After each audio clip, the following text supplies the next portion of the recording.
Good afternoon, everybody. My name is Garlips, and I live inside the big box in front of you. And today is Friday, the 5th of May, 2023. And today is a good day, mainly because yesterday was, in this country, the vote for local elections. And it looks like the Tories are getting massively hammered, which is good news. I turned out yesterday and did my bit. I hope you did too. And yeah, let's get these fucking cunts out, shall we? And there we go. I front loaded all my politics at the start of the episode, so we don't need to go into the politics again. But it's a good day. It's a good day for democracy. It's a good day for hopefully starting to right this ship around. I did not, for there were no local elections in Scotland. Really? Oh, well, you'll do things differently up there, and I can appreciate that because, well, if I lived in Scotland or if I lived in Wales, did you ever watch those those Looney Tunes cartoons where Bugs Bunny would get a saw out? Bugs Bunny would get the saw out and cut along the line of the country, and then like the bit of the country they didn't want would just like float away. If I was in Wales or Scotland, that's exactly what I would do. Get the old saw out. So you know, if we could do that, we would. Well, I'm sure many people would have maybe already tried it at this point. Hadrian, just along Hadrian's Wall, so you got like a nice defense for your new island. I'm eagerly awaiting the results of my hometown in England. Oh right, well you don't have to dox yourself, but I hope it turns out good. I fall under, even though I am somewhere in the nebulous region of southeastern Kent. I come under Dover Council, even though I'm kind of in the middle ground between Canterbury, Dover, Thanet. I come under Dover Council, and it's been Tory since at least 2010. So I'm really hoping that we change things today. We're still waiting for the count to come in, but I went and did my bit.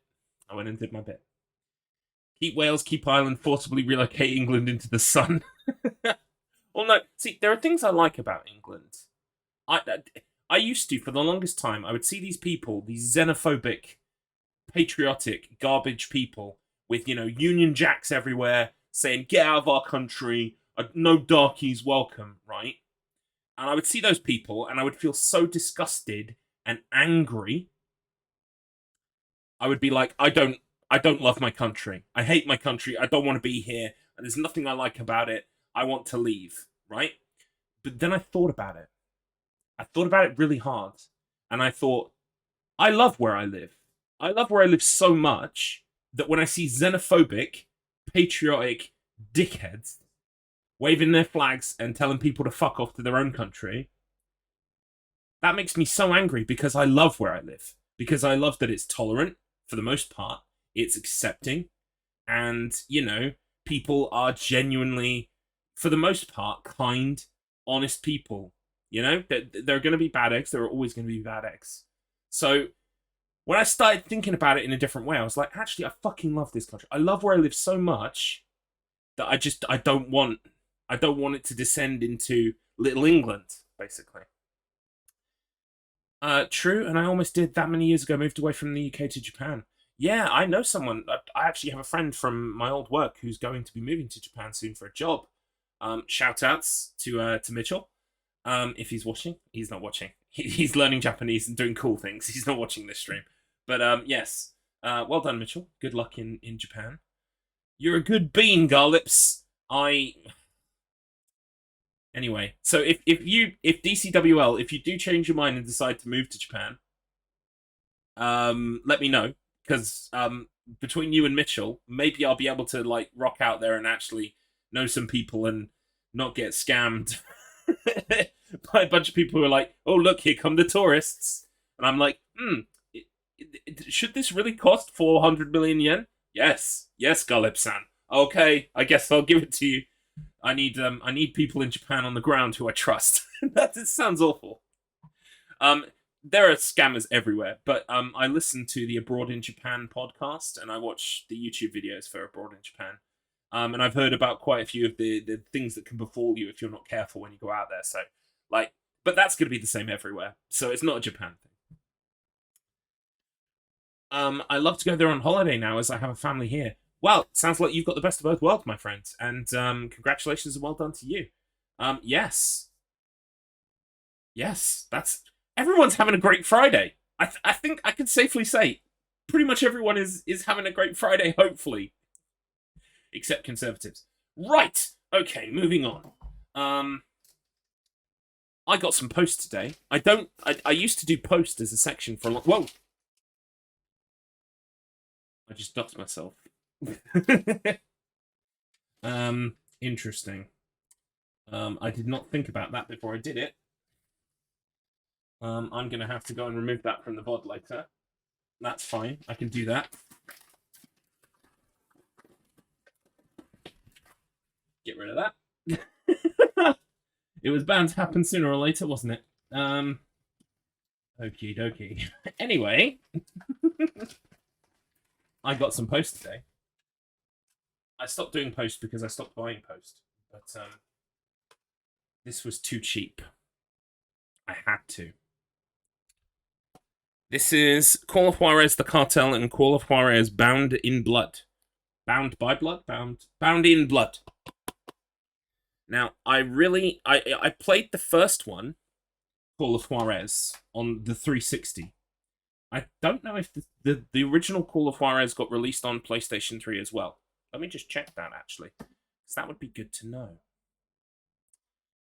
Call of Juarez, PS3.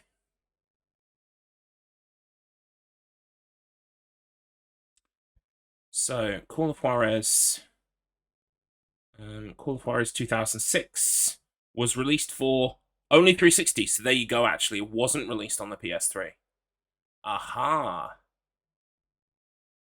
So I can't get Call of Juarez for the PS3, so that's fine. Yeah, these were going super cheap, and they're in good nick. I played the original, and I kind of enjoyed it. It was clunky, it was weird, but it was kind of like this, Oh, good! Yes, Evil Within is great, DCWL Gaming. You will enjoy that. I love the Evil Within. I didn't like it the first time I played it, and then I grew to love it when I did Akumu mode. Something about Stockholm Syndrome, getting locked in with a game for like 40 hours. You're like, oh, I like this game now. Just call me DC, mate. All right, I'll call you DC. Not a problem. You've never played either of them, Hobbytan? Ah, I've never played either of these, but I have played the original Call of Juarez. And I enjoyed it. I think you were playing as like two characters. I think you were playing as one character who was chasing after another character, and you played as both of them, I think. It's been a long time. But, you know me, I like collecting old PS3 games specifically because I want to get the platinums. Yeah, so it turns out the original isn't on PS3. I just checked. The original is just called Call of Juarez. Let's try and, yeah, there we minimize the reflections. The original is just called Call of Juarez. Then they released Call of Juarez Bound in Blood, I believe, which is like a sequel. And it's got two wanted brothers in it.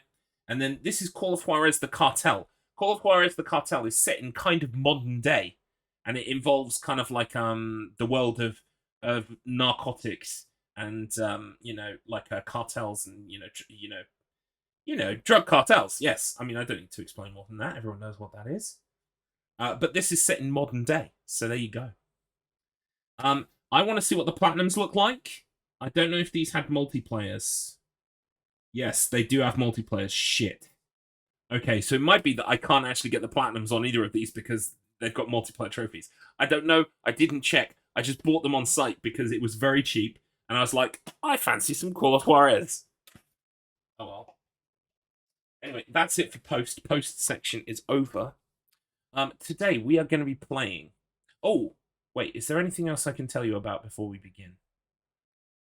Yes, couple of things. First of all, my times from yesterday for An American Tale and The Chant have both been accepted. I am now 6th on the leaderboard for The Chant, and I am now 2nd in the world. Hot shit coming through.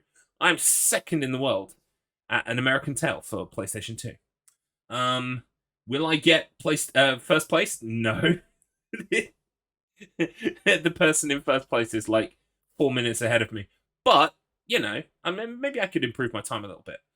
The main reason I wanted to get on the leaderboard is so I could submit to HIG, as I was telling you yesterday. So I will be submitting to Horrible Games, An American Tale for June. So that's exciting. Right. What else to tell you? Next week's schedule will go out tomorrow. We're going to be doing a Resident Evil. If I have a subscription to the PS membership, I will defo play DayZ with you. Oh, that's a wonderful offer, DCW Gaming, but I don't actually really play much multiplayer online at all. But enjoy DayZ. I hear DayZ is, if you like your immersive zombie sims, I hear it's good. Hobbytan, really, it's not awesome stuff at all. It's the my speedrunning career is based solely on taking the low-hanging fruit. I take first and second places, and they sound amazing, but that's because I created the run, so I take first place. Or there aren't many people who run it because it's an obscure, weird PlayStation 2 game. Hey, second place in a cursed video game is still awesome. Well, yeah, I think so too. Anyway, so yes, next week is going to be Monday on Mr. Matt Internet's channel is going to be a Resident Evil 4 randomizer race, our second one. I won the first one. I'm going to win the second one. I'm going to win them all. I'm sorry, Mr. Matt. Mr. Matt's not here, so we can talk mad shit about Mr. Matt. Hey, Mr. Matt, you suck. No. We will, Are you trying to say that my Narita Boy world record is invalid because no one else has submitted? What is Narita Boy? What is Narita Boy, Hobbytan? I'm going to look it up right now. Because you've mentioned this twice. And I don't want to come and steal your record from you. But I do want to get on the board. I want you to have people on the board. As someone who runs Thunderbirds for PlayStation 2 and has no one on the boards with them, I want to be on the Narita Boy board. So let's take a look at Narita Boy review very quickly. What kind of game is this? It looks kind of platformy, but I haven't seen any gameplay yet. Right, here we go. Oh, it's like pixel art. It looks really nice. There's combat. Interesting.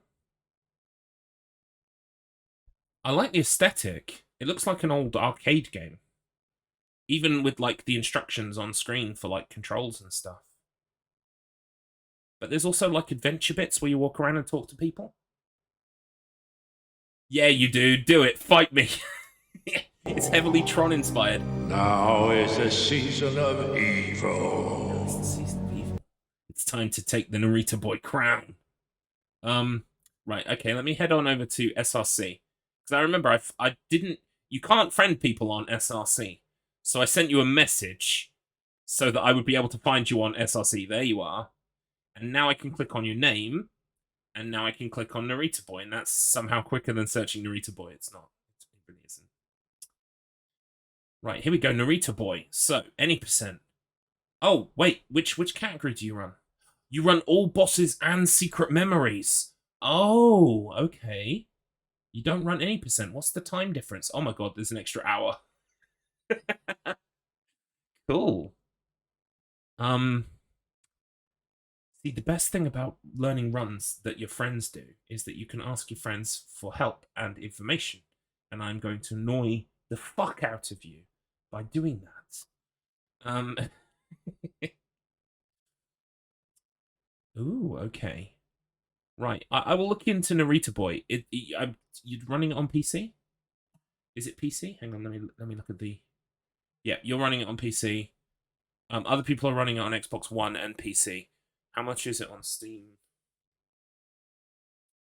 I love that I'm doing this all live, by the way. Apologies. Like, we will get to the game in a moment. If you're watching for the game, hopefully I'll have put a silly little time code at the bottom anyway. So, if you're watching the VOD, Narita Boy. Here we go. It is £20. Okay. Maybe if I'm a good Narita Boy, I can reward myself with Narita Boy at the end of the month. Lots of people really seem to be mixed on this. I mean, it says very positive, but there are a couple of negative reviews at the top. Interesting. There is a demo. I'm gonna add this to my wish list. Let's add it to wish list. There we go. I haven't got time to be reading all of this right now. And I will follow it on SRC as well. There we go. Perfect. I'm all set. To be fair, next time it should be more like a 30-minute difference. Oh, that's fair. Yeah, because I mean, I even saw underneath your video that the comments said something about here's a cool thing you can do, and you were like, oh, cool, I'll try that. So yeah, I'll be looking forward to you improving your time as well. By the way, can I just say, Tesco at the moment are doing this plum and pear still sugar-free flavored water. It's fantastic. It's one of the best flavored sugar-free waters I've ever had. I fucking love it. It's so good. It's 60p a bottle. I mean, I know it's only a litre, but still, 60p for a litre of flavoured water. It's lovely. Sponsor me, Tesco. I could be the first streamer sponsored by Tesco. 60 quid for water? Must be good. No, Maticus Finch. 60 pence. 60 pence. But yes, would I pay £60 for this water? No. Would I pay 60p for this water? Hell yes. £60 and 60p. Ah, shoot, I have a meeting. Curse you, work getting in the way of my stream watching. No worries, Hobbytown. You've set me up for my next speed run, so I mean... Oh no! Oh no. We'll talk later when I've purchased Narita Boy. £60 and 60p. I mean... those numbers are... Like, I just can't stop staring at the numbers. 60-60 written next to each other looks really nice. I was not expecting to be transfixed by numbers this afternoon, this evening. Hello, everybody. My name is Garlips. I'm a streamer. How about boobs? Yeah, boobs is also quite good. Yeah, I like looking at boobs. Boobs are great. I stick with tea, thank you. Well, tea is also very good. Very good shout. Which reminds me, actually, I need to get some Lady Grey next time I'm at the supermarket. I like looking at boobs. Garlips 2020. I'm happy for you to quote me on that. I think a lot of people will agree with me. I hope you have fun with Layers of Fear. I'll be back later. No worries. And yes, talking of Layers of Fear, shall I just fucking pull my finger out of my ass and get to Layers of Fear? That sounds like a great idea, doesn't it? Okay. So let's hop on over. Yeah, my PlayStation 5's gone to sleep. It's sick of waiting for me. Right. We've got audio coming through. Right. Layers of Fear. So, on my continued quest to play Bloober Team games to see what the fuck everyone is so worried about when it comes to Silent Hill 2 Remake, I am now playing Layers of Fear. Photosensitive epilepsy warning. I don't think any of my followers have photosensitive epilepsy, but if you do, please bear that in mind. How is the Platinum Hunt on Resident Evil 4 going? I need to do the shooting range.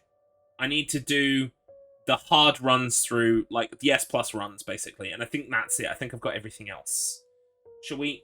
Because we haven't started the game properly yet, let's just go take a quick look. Good luck there, buddy!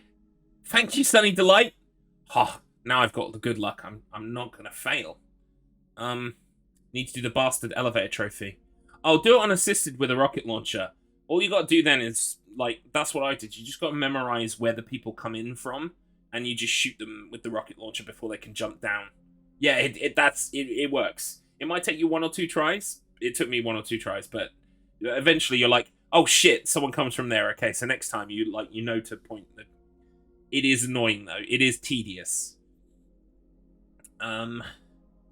No, I am good, because if I did, I won't be playing Evil Within. I don't understand what you mean.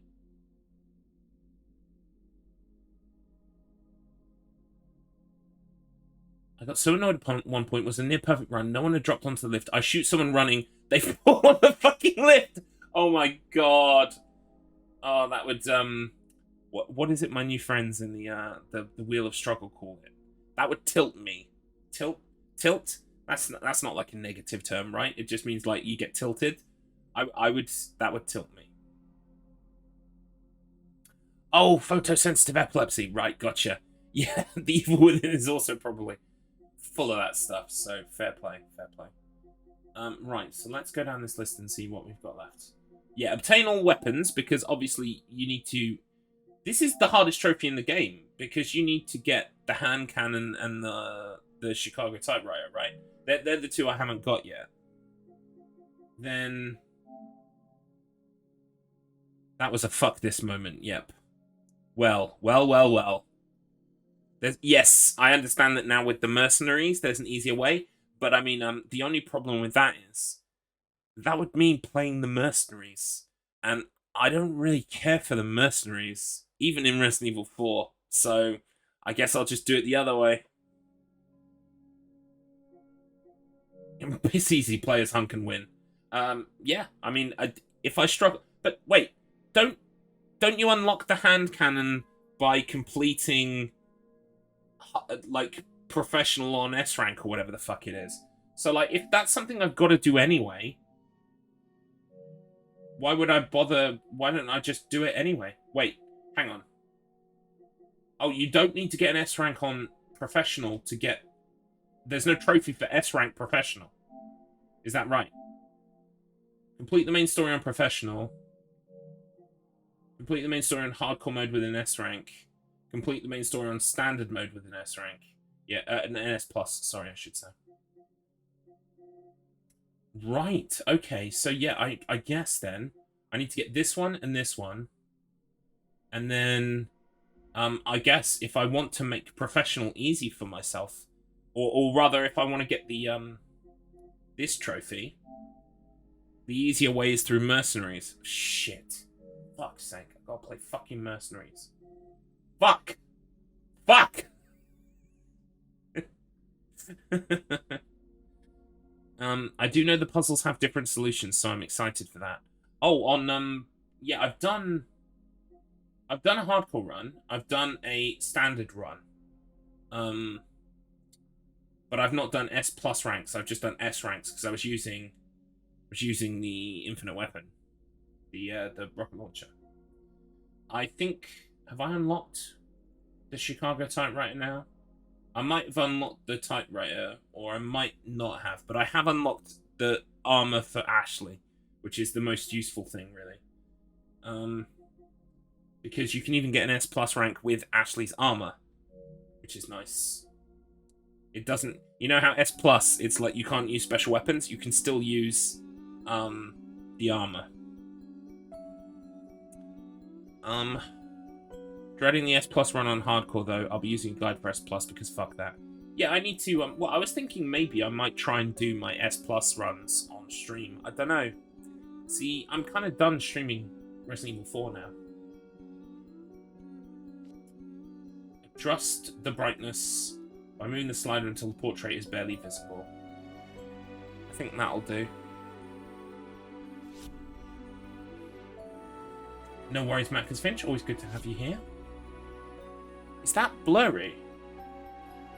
Layers of Fear is a unique, immersive game experience in which every decision affects the narrative. As in life, it is the doors you open, the memories you take with you, and the shadows you explore that will define who you are.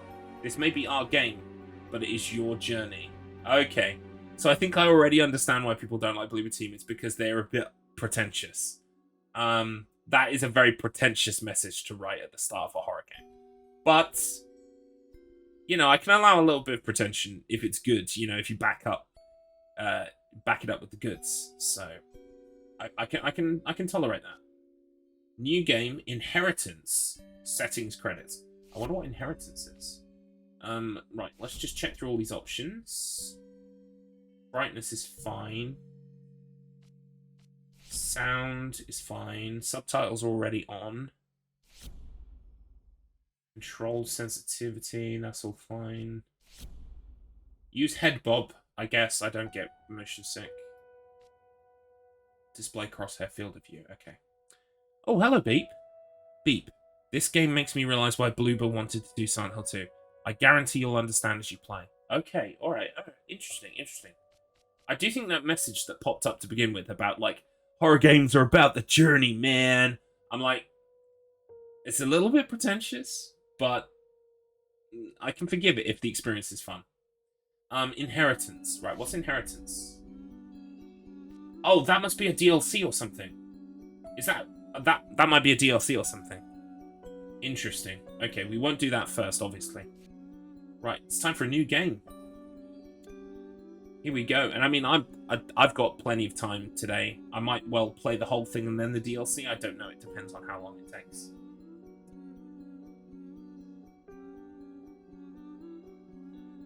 Now, I gather this one is all about paintings. That's all I really know. It's not that long. You'll be able to finish it. Great. Good. Because that's what happened with the last Bloober Team game I played. I just sat and played in one fucking sitting like an I know how you idiot. must feel. Do you really? Lost, alone, hopeless. You probably deserve it. But even for you, there is still a way to bring it all back.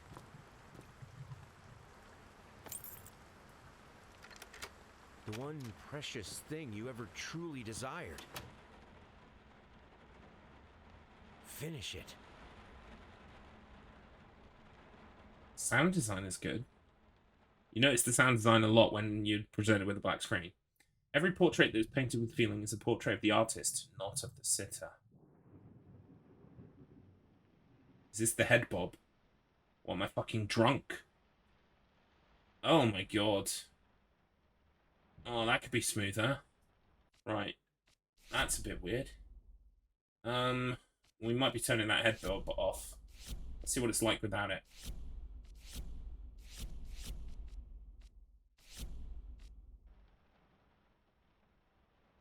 Yeah, we don't need... That head bob is incredibly...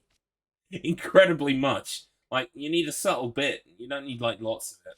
Right, the sticks are also very... They feel very unresponsive.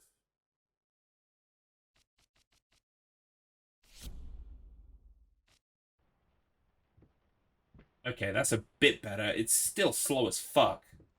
But, okay. I think I can live with it. It just doesn't feel smooth at all, does it?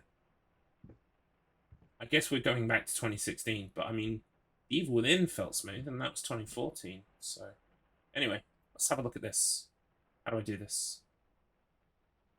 Pressing all the buttons. R2! Yeah, R2 makes total sense. I would press R2 to look at something. That makes total sense. What? Yeah, just R2. Okay.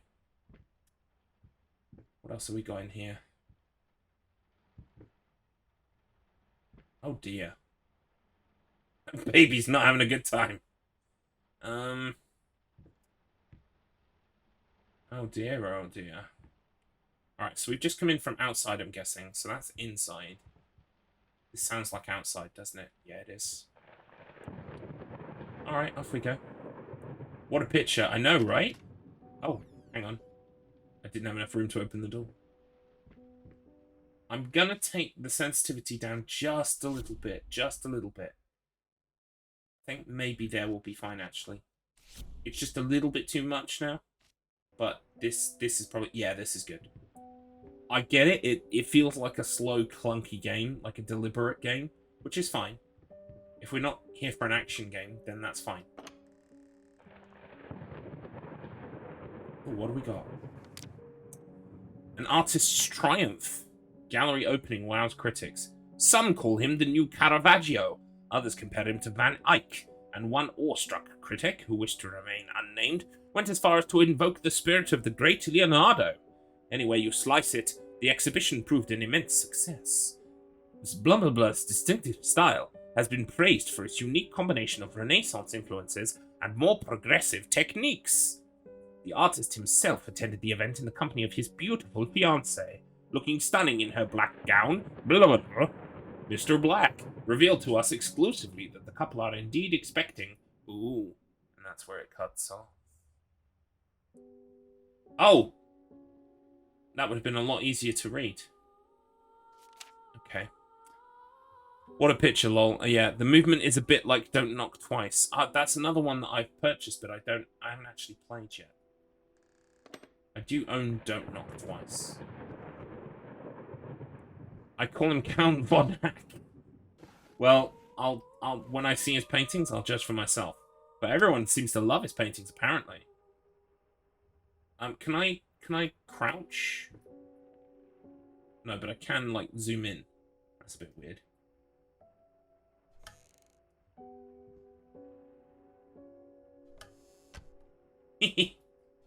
Doors behaved how I expected them to. Oh, we got dominoes.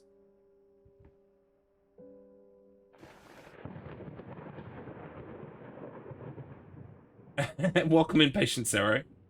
What you don't know is you're actually Count Duckula. Well, that would explain some things. Actually, it would not at all, because...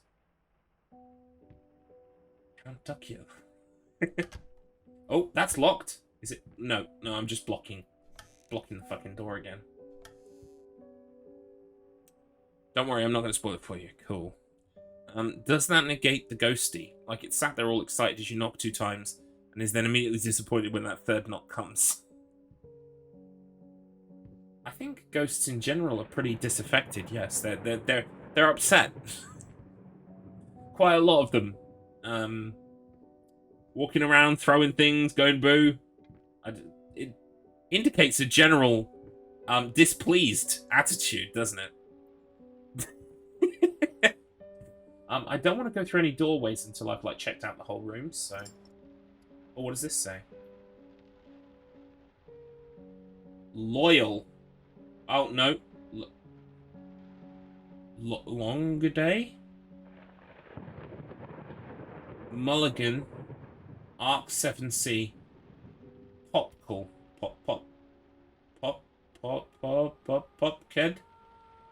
I don't fucking know. So far I found like a muzzle thing for a dog that's like a fucking metal cage. And I found a collar for what looks like a dog as well. Interesting. I swear to God, if we've got animal cruelty in this, I'm going to be seeing a pattern emerging in Bloober Team. Pattern I do not like. I can hear stuff. Someone's left a tap running. Right, let's continue to explore. I mean, this is my investigation after all.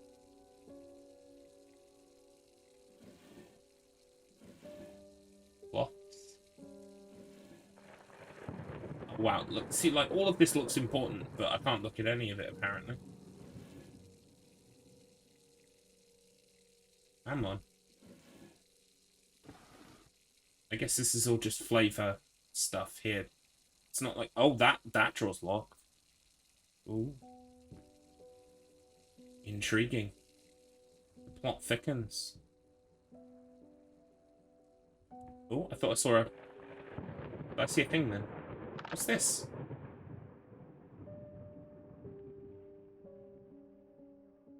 It got thrown.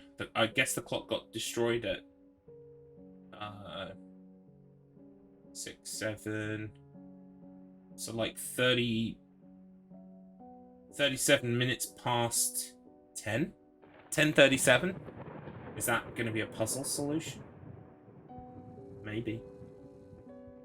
We'll try and keep it in the back of our head. 10:37. Sir, I didn't touch the workshop just like you asked, although I can't imagine the mess that's inside. Also, if you care so much for that room, maybe you should pay more attention to where you leave the keys. I brought them back to your office. Have a nice day. So it's going to be locked, isn't it? Yeah. We need the key. Key's going to be in the workshop. In the office, sorry. But what's in here? Because I can hear running water. Someone left the tap going.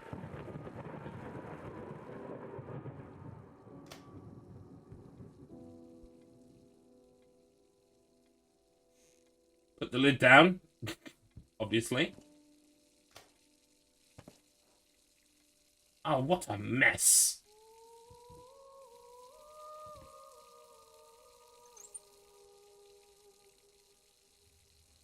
Did I just turn both taps on? What the fuck? There we go.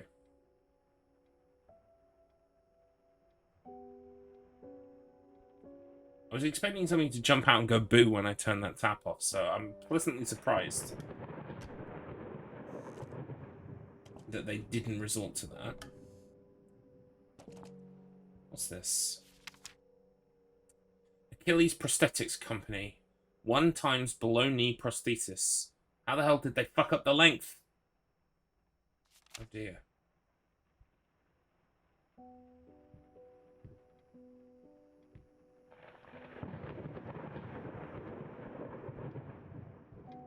Alright, well, I guess we're going this way then.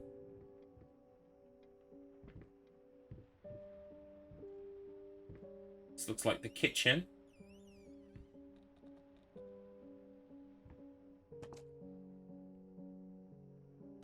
Got another note. Figured you'd be up all night, so I made you a little treat. You know, I bet even Rembrandt occasionally took time off from being brilliant and snored his head off like the rest of us common folk. I know, gasp. In other words, get some sleep, you big dummy. I love you. Love you too, dummy.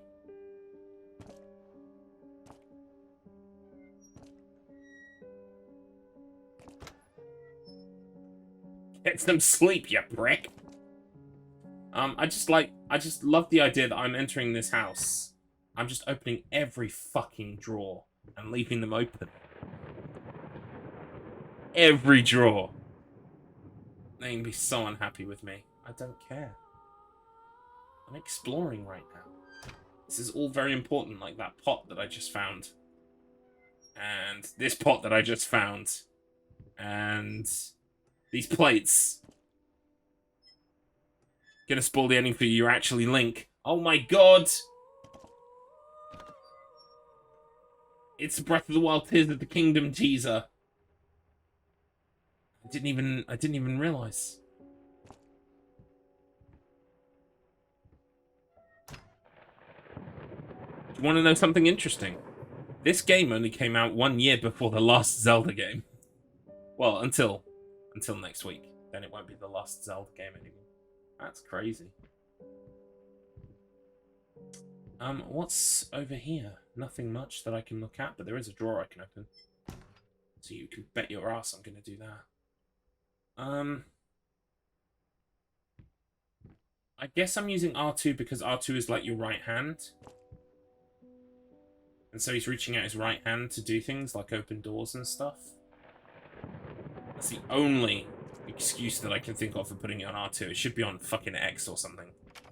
Right, here we go. This is a cupboard. This is, well, there's not a lot in here apart from some garlic, which we're big fans of. Obviously. Is there anything else in here? No. Okay, so where the fuck's the office then? Oh, I've got to go upstairs. Oh yeah, of course. We've also got a door over here. Is this one locked? No. Oh, that's the basement. Yeah, we don't go in the basement. We never. It's a horror game. You don't go in the basement ever. It's a bad idea. Don't go down there. My project's down there. You're not allowed to look at my project. You remember the rules. What the fuck? What was that noise?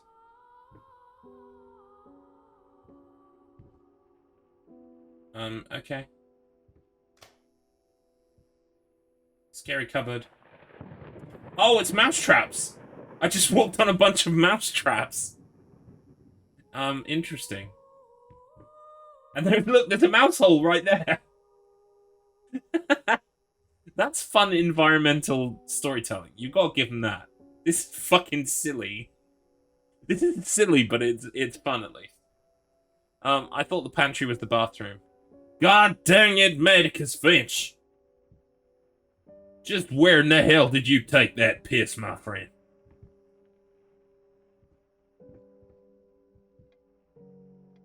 It was down the mouse hole, wasn't it? In which case, well done. You might have helped curb our rodent problem.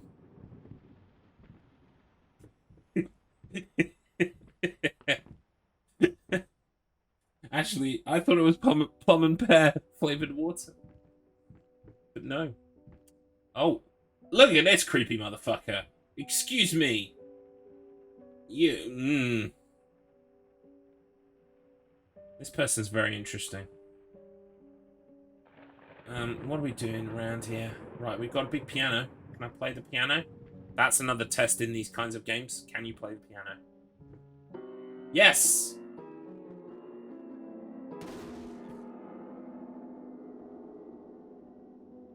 Okay. Can't play the piano anymore. I just lost a finger. What are these? Did something break? Why does everything make a noise when I'm not fucking looking at it? It's like, a bunch of noise happens, I'm like, what am I supposed to have been scared by? I'm looking in the complete opposite direction. Can I read this? Oh, it's sheet music. Well, fuck, now I find it. And it looks like it's been burned.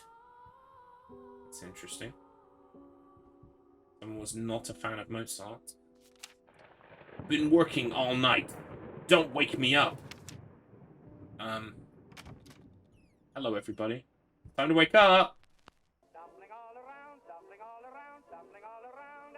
So funny. Stumbling here and there, stumbling everywhere, and I must declare I stepped right on her toes. Wake up. Sorry, couldn't sleep. The leg's been acting up again. Figured I might as well do some work. I love you.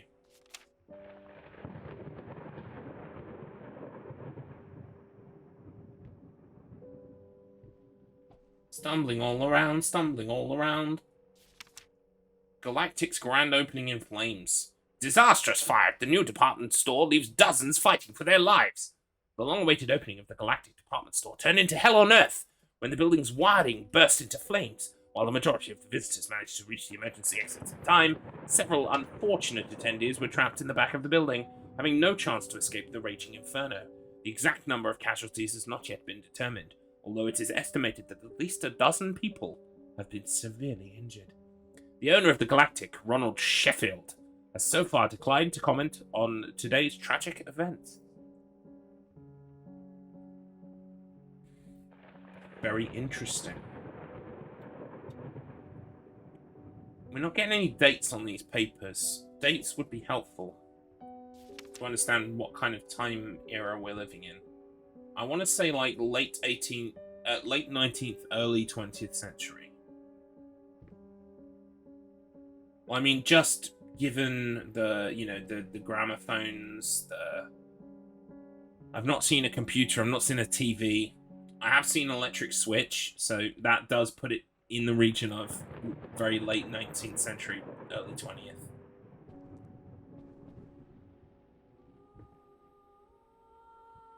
What's in the cupboard? Wine bottles! Someone's been drinking at bedtime. Open, please. Look, I opened that fucking cupboard.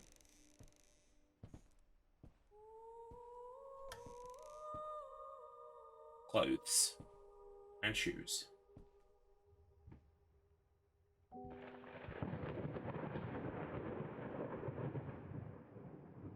There's lots of artwork everywhere. I mean, I already... Whoa, how did I miss this person on the way up? Wait. Oh, I thought that was a mirror for a second. This person is also quite cool looking. Looks like me. Oh, and this fella. How'd I miss this fella? Wow. Such delightful paintings. So we need to find the office. The office has got the key for the workshop. We've checked the bedroom. I don't want to go down there because it looks like someone's had an accident in the hallway. We could go down there or we could go in here. That looks like an office, doesn't it? That looks like an office.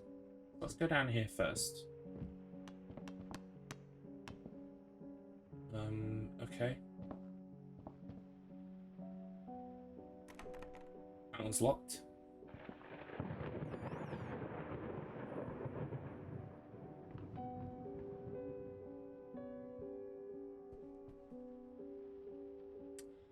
So they were expecting a child. Did they have the child? Cute doggy.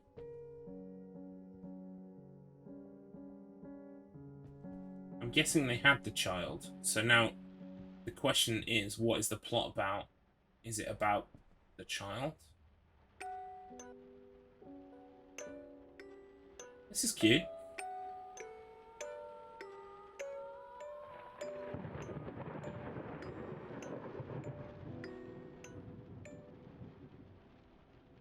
We take this. Oh, we've got a rattle as well. It should rattle when I move it like this. I'm sorry. Bloober team, if you're moving something like this, it should make rattle noises. It's literally what a rattle does.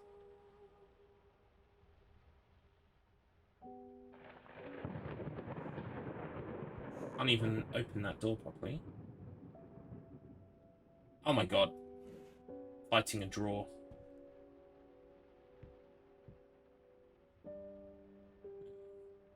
So I guess there's nothing really of interest in here.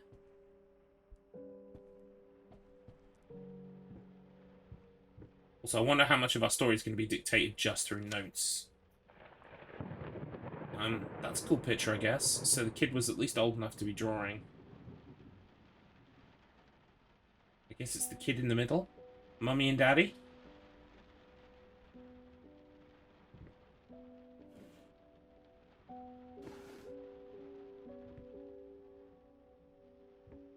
Anything else to see in these drawers? Oh wow, that's a lot of toy trains.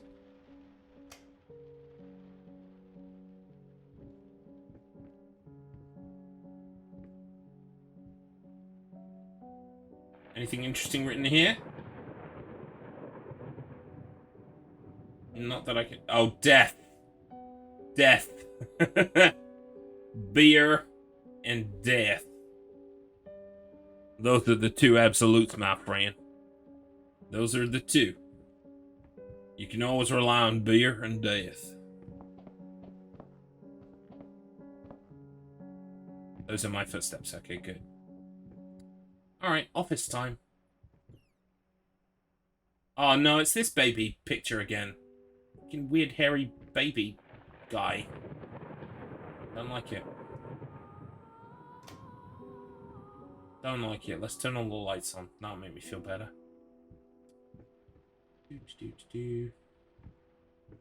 Where's the light switch? There it is.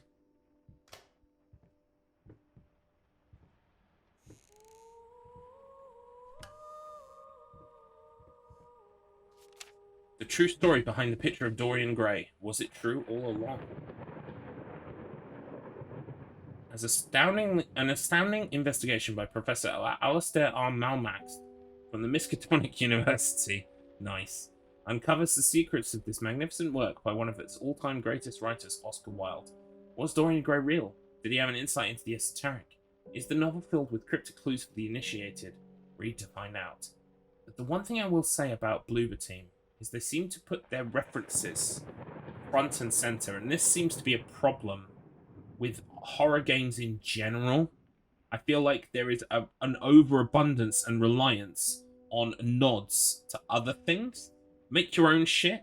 Like, you could have a book about a fucking creator who was doing some weird shit, and you could have it as an analog to Dorian Gray, but you don't have to have it called Dorian Gray. You don't need to have the guy going to the Miskatonic University so you can shout out H.P. Lovecraft. Do you know what I mean?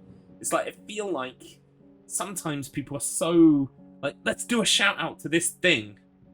Let's do a shout out to this thing. And does Silent Hill 2 have shout outs to things? No. Is Silent Hill 2 about War and Peace? Not War and Peace. Fucking what's the other one called? Crime and Punishment. Is Silent Hill 2 about crime and punishment? Yes. Do you find a book in shout out my balls? Shout out to balls. They're good. They're round. They're spherical. I like balls. Garlips, I like balls 2023. What was I going to say? Silent Hill 2 does not... You don't have to find a fucking book of crime and punishment and pick it up. And James goes, this is Crime and Punishment by Dostoevsky or Tolstoy or whatever the fuck. I can't remember the name. Sorry, I'm showing my ignorance here. But like, I can rotate crime and look, on the back, there's a note. He went to Miskatonic University and was interested in the elder gods of Eldritch. Like, you don't need to do this shit. It's just, it's so overdone at this point. If I make a horror game and I have a fucking shout out to something, like, kick me in the ass, please. Or at the very least, it's going to be subtle. Okay? It's not going to be, you picked up the Black Lodge key. This is a key to a mysterious place called the Black Lodge. No. Shout out to these nuts. Well, they deserve a shout out. They are magnificent. Right. This is a very creepy picture. I'm glad we get to see it in close up. Is it like a wolf man? Is it like a wolf baby man? Garlips, do you like the movie Saw? I've only seen Saw. I've only seen Saw. I've only seen the first Saw movie. And I remember liking it okay. I think it was fine. But I gather the first one, if it wasn't torture porny enough, immediately descended into torture porn. Like, totally. So I was like very happy to not have checked out the rest of them. Garlips, do you like scary movies? Things like Saw just bash you over the head with things like, you're an idiot. Yes. Like, the art of subtlety seems to be lost, especially in horror games sometimes. It feels like... What was the example I had the other day? What was I playing? Fuck. I remember what it was. I think it was this. Do Not Open. I was playing Do Not Open, and the lampshade... Get this, guys. Get this. The lampshade had the same pattern on it as the carpet from The Shining. It had the same... I don't know if you realize this, guys, but the carpet from The Shining had the exact same pattern as a lampshade in this game. Okay? And so that's a really, really subtle, clever nod by the developers. Hey, guess what? We like horror stuff. Yeah, thanks for that. Totally redundant. I clapped when I saw it. Yeah, like Orson Welles. It's okay. Oh, I pressed the wrong button. There we go. I pressed the right button. I just think, I think the art of subtlety is lost nowadays. Not completely, but quite a lot of these things that I play. I mean, already we started the game with a quote of Dorian Gray, and now we've picked up a book of the Dorian Gray investigation, and then it's got a H.P. Lovecraft shout out on the back for no reason. Dorian Gray, H.P. Lovecraft, not connected. So, I don't know. But I'll give it a chance. I mean, I do like the atmosphere it's painting. It's not... I mean, in any other game, a lesser game of this kind, I would have already had 2 or 3 jump scares. I've not had any jump scares yet. So, I've got to give credit where it's due. I just wish it was more subtle about things. You can be influenced. You can make references.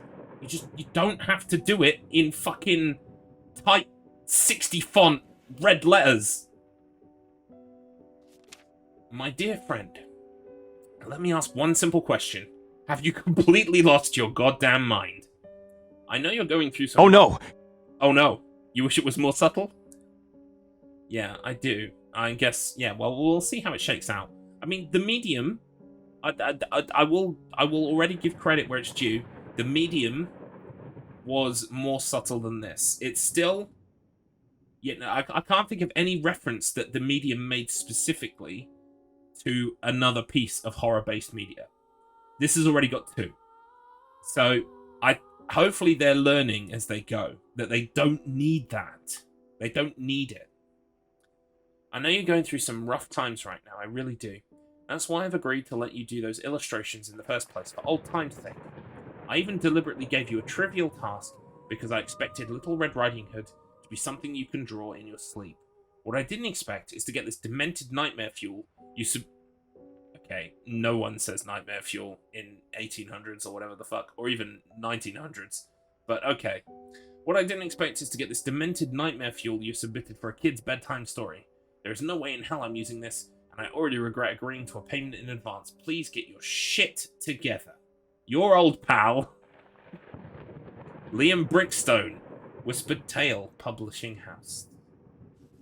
Okay. So it sounds like a friend was throwing him a bone, an easy job, and he fucked it up because all he can paint is fucking disturbing shit. There's my office, my workshop key. What does this say? I'm sorry, I'll make it up to you. Tonight it's all about you and me. Let's make it special. You promised! Welcome in, Decky. Or Deck. Afternoon, dude. Afternoon yourself. Welcome in. It's a good day. We're kicking out the Tories today. Slowly, bit by bit. We are playing Layers of Fear today for the very first time. And I'm enjoying it so far. I mean, you know, it sounds like I'm not. But really I am. I just want it to be more subtle. Oh, wow. So these are the pictures. They're not bad. They're not bad. What was this guy's problem? I've seen worse shit than this. These are quite tame. Why do I have a picture of a key there? Oh, that's because I have the key. Dear Liam, to that I say disco. Disco, fuck yourself. Aha, I will have the last laugh. A nice horror chill? Yes, exactly. A nice horror chill. Just a Friday afternoon with Layers of Fear. And this incredibly scary wolf baby man. I don't know why that's hanging in pride of place above the fireplace like that. It's disturbing. Right. Okay, so I think now we've got the key downstairs. Wait. That picture was the baby man picture. But it was smaller. And it was on the wall. Now it's not on the wall. It's in here. And it's big.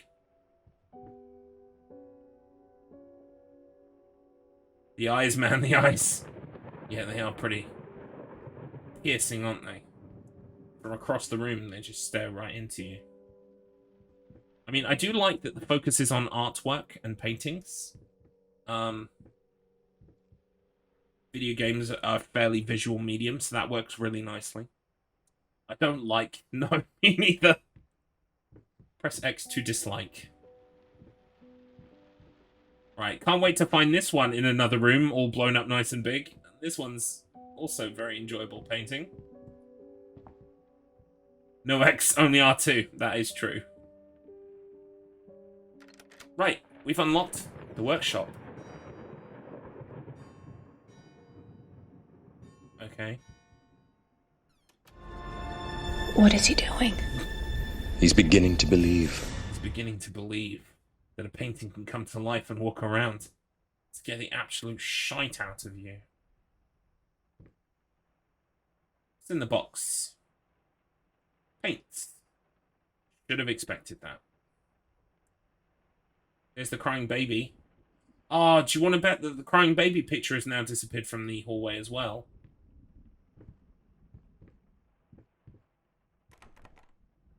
What? Someone locked me in? No, no, no, no, no. What?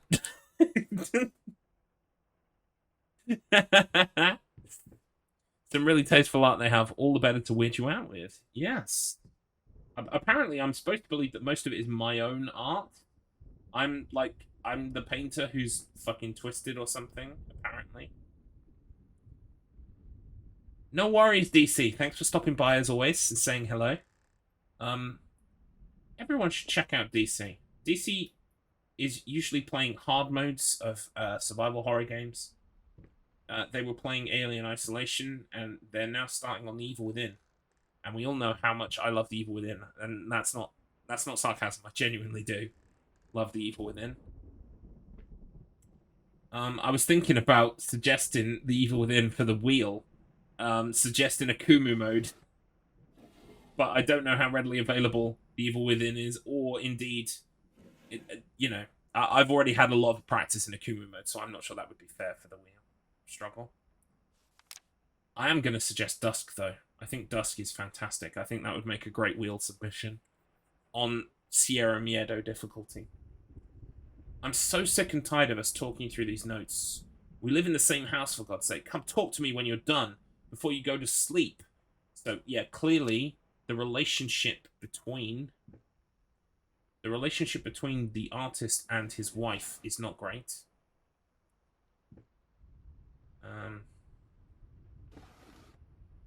Yeah, see, that's the thing. I think because horror games, like, predominantly horror games seem to be narrative-focused, and because the whole point is going through the narrative, like, it doesn't lend itself well to challenges or scoring, but I think there are ways around that, and I've played a lot of horror games, so hopefully that's what I can bring to the table.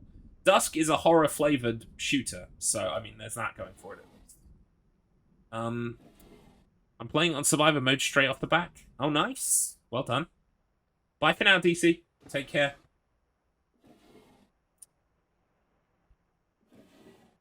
Oh, yeah. So, like, I will have an unfair advantage on Dusk, but Dusk is fantastic.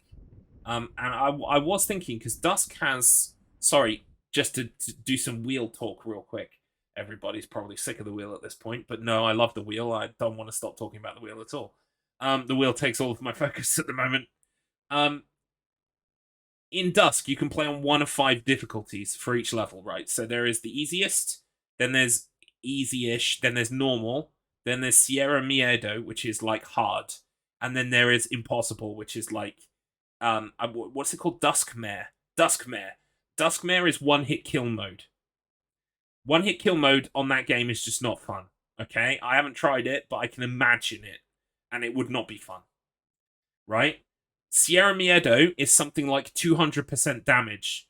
And normal is like just regular 100% damage, right? So it's double damage mode, Sierra Miedo. I completed, and I'm going to buff myself up here. It did take me 3 streams, okay? So 3 streams of 6 hours each time. But I did complete the entire game on Sierra Miedo without dropping the difficulty down. I felt very proud of myself, very accomplished. So I was thinking, maybe we should have, like, every level that you complete, and there are 30... No, actually, there's 1 bonus level per episode. 10 levels per episode. So there's 33 levels in Dusk. Well, maybe. I would have an unfair advantage in that I've played the game before, but you will very quickly realize that, like, most of my skills have left me. And it did take me a long time to get through it as well. More than 5 hours. I was thinking, why not have... Well, first I thought, every level you complete out of 33, 1 point for easiest difficulty, 2 points for easy difficulty, 3 points for normal, 4 points for Sierra Miedo, and 5 points for Duskmare. However, I've been thinking about this, especially given the most recent pick of the wheel, which was the GoldenEye 007, and the fact that we are playing that specifically on 00 Agent, and we are playing it with the old control scheme. That made me think, fuck that, everyone just has to play it on Sierra Miedo. Which apparently is Spanish for, like, give me more, or something like that. It's basically, it's a wrestling thing, apparently. I think there's a wrestler that says Sierra Miedo or something. I vaguely recall it means something like give me more. So, is it Pentagon Jr.? There you go. See, Marcus Finch is one of our 2 resident wrestling geniuses. So, he will know. And I forget what it means, but it's something along those lines. So anyway, I think you'll love his look. Alright, I'm going to Google him real quick. Alright. Pentagon Jr. Yeah, see, the one thing I was thinking is that maybe by having that point system, it would make everybody on a level playing field. But I also feel like we should introduce a challenge. Like, so what I was thinking was, why don't we just focus on the 2 difficulties, normal and hard. And if you play on normal, you get 1 point per level, but if you play on hard, you get 2 or maybe 3. I don't know. There are ways to beat levels without killing a single enemy, just so you know. You can complete a pacifist run of every single level in Dusk, which at first, when you first play, it seems insane, but it's true. Also, you can save anywhere. And I would not be taking that ability away. I think you should save, because the game is hard on Sierra Miedo. Very hard. Plus, you know, people might just decide, oh, I'm going to run through all 30 levels on normal and do it in 5 hours. if you're going to run through Sierra Miedo, you won't get through all 30 levels in 5 hours. So there's kind of a risk reward there in that, like, maybe people will just go for normal. But I don't I don't want people to just like run through the game as fast as they can on normal because I want people to feel the pain. So I'm not sure. It needs some thought, is my point. But I would like to get into those discussions with the council at some point. That would be fun. That would be great. And that's all I've got really as a suggestion in my mind at the moment. But I'm sure there's more. I'm sure I have more to give the wheel at certain points in time. I'm just excited to be a part of it. That's all. I'm happy to be here and I'm really enjoying it. So thank you for that. Right. Okay, now I've got to get my painting mode brain back on. It's good to be here. Thank you. I have to thank Mr. Matt, really. Mr. Matt is the one who brought you to my attention. Right, these are all locked. Those are a lot of pencils. I think they want me to look at the painting, but I'm just going to make sure I've looked at everything else first. Right, there's nothing in there. Oh, yeah, I forgot I was going to Google him, wasn't I? Let me just take a look real quick. Oh, wow. Yeah, he's cool. He's very cool. Love it. And I'm just looking up Sierra Miedo to see what it means.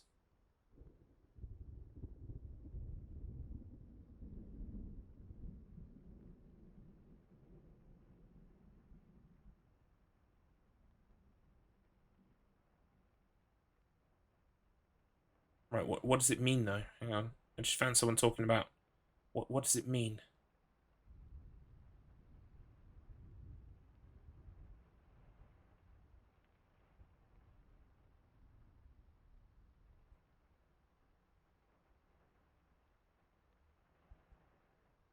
Pentagon Jr. His Wikipedia page must tell me, surely. Control F, Zero. There it is. Ah, right, okay, it means zero fear. Zero fear.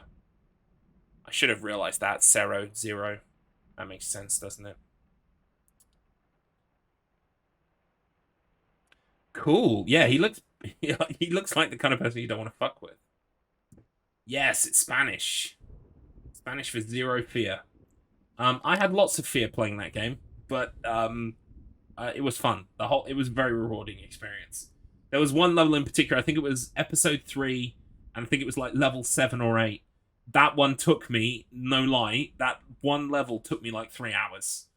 And then I found out there's a really quick way to beat it if you're doing pacifist run. But my first time through, I fucking did it properly. And that VOD exists forever, so I'm happy. Lost, you deserve it. Finish it.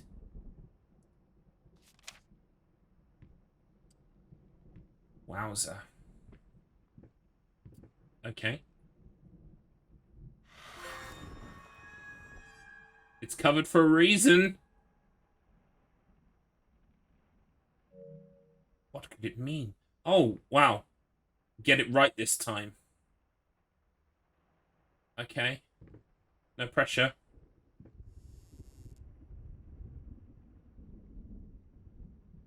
What could it mean? It's, he's got a nosebleed. I hope you're not Dorian Gray. Well, I mean, they've been dropping hints left, right, and center. I don't think we are Dorian Gray, but I think we're supposed to draw a parallel between this and Dorian Gray. That, like, perhaps, you know, we are able to exchange things with paintings or, you know, channel some kind of fucked up nightmare energy world or something. I don't know. Wait, what just happened? Everything just popped.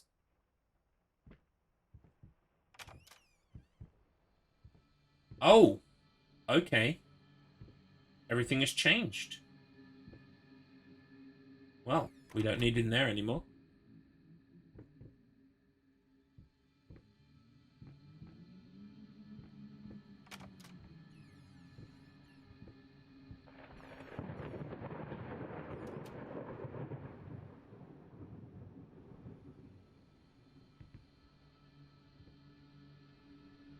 What does that say?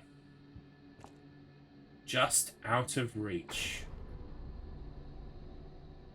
See, I like this because it's not jump scares. It kind of isn't, it kind of isn't. There's no dramatic sting of music when the scare happens, which is good. That's how you want things. And this reminds me of The Evil Within. Not just the fact that it deals with paintings, which the second one did quite a lot, but also the way that kind of like you go through a room and then you turn around and the room behind you has changed and now you've got to go that way again, kind of thing. It's very disorientating.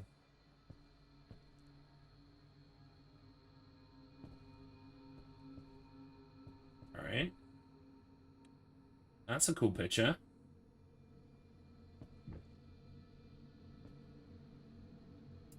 Going in circles. Uh-oh. Oh, it's got its own light. I thought maybe that might reveal something. It did not.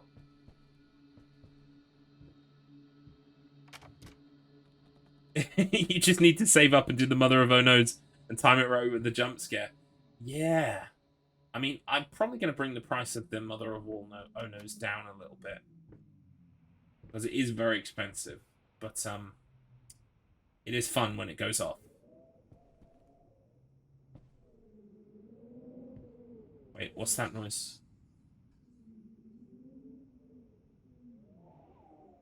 So I have some noise coming out of my speaker on my controller. I really wish games didn't do this. There's no way to turn it off. Great. I prefer when all of the music and sound is diegetic in the game. I don't like it when it's coming out of a controller speaker. I mean, all right, maybe I should quantify it. Yeah, exactly. I like it, but when I'm not streaming, exactly. That's the problem. So it's like a bunch of whispering is what I can hear. At first I thought it was moving water or wind, but it's not. It's people talking. And I can't read this piece of paper, frustratingly, for some reason. You know, it really looks like I should be able to. Right, we've got, oh my god, it's Reece Shearsmith. Is it just me, or does that look like Reece Shearsmith? Is his name right? From... It does, doesn't it? I'm glad it's not just me. I just looked straight at that. I was like, that's Reece Shearsmith's face looking back at me. Don't know who this is. This one's not immediate to me. Maybe Bill Nighy? I don't know. This one felt oddly specific. Anyway.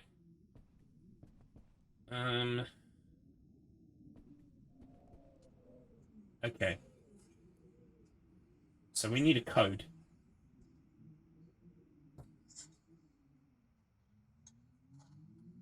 I can't hear any numbers in the whispering.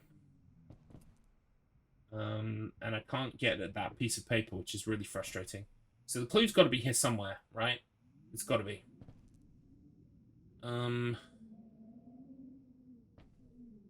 First of all, can I leave the room now? No, it's locked. Okay. That narrows down our options, which is good, actually.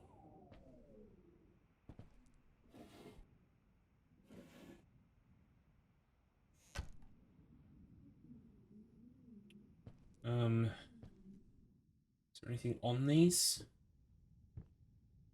No. I mean, it looks like there's writing there, but I can't read it. Oh, light candles. Okay, that was fairly straightforward. 485. Piece of piss.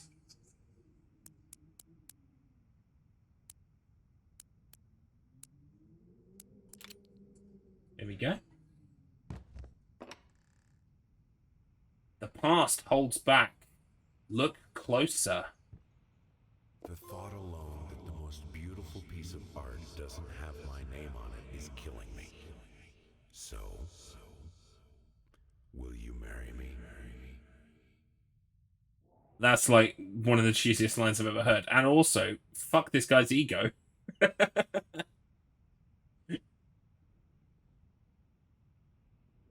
Yeah,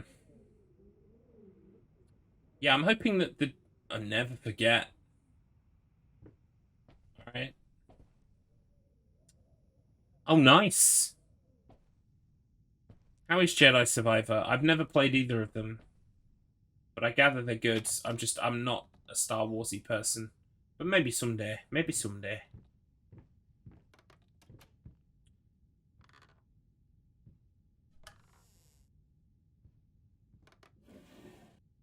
Oh, we got a note. You've been snooping around my workshop. Again. For the last time, you are not allowed in that room. Even if the door appears to be open. I forbid it. This is your last warning. Next time you'll have to look for a new job. Jeez. He sounds lovely. What an employer. For petting a creature called a bogling. Title, can you pet the bogling? Description, yes, you can pet the bogling. Nice. It's nice when they have a fun sense of humor. Especially with the trophies, I find. Oh, nice. I don't know what the trophies are like for this. I don't actually really want to read them in detail because I don't want to spoil it for myself. But I gather it's just going to be, yeah, it's just going to be going through the game. And maybe finding all the notes. Is it as called as Fallen Order? Oh, is it as good as Fallen Order? Ah, right, yeah. I don't know. Mr. Matt Finch would be the person to ask, yes. So far, yeah, good, good. Excellent. I've not played either. I would like to get around to doing fucking The Force Unleashed 1 and 2 at some point soon. I have them. PS3. Would be nice to get the platinums for them. Is there a light switch in here, for fuck's sake? Everything's so dark all the fucking time, I can't see shit. Oh, that's nice. That's very cool. Very cool.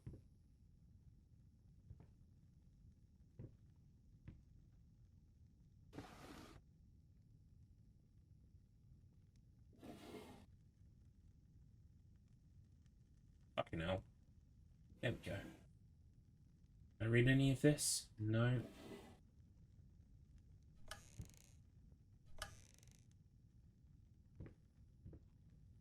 Wait, I saw something. Oh, was it just opening the door? Yeah, it was the door. Alright. Just poking around, looking at stuff, you know, investigating, doing an investigation. We have a globe. Wee! Where she stops, nobody knows. Where are we going on holiday then? We are going on holiday to...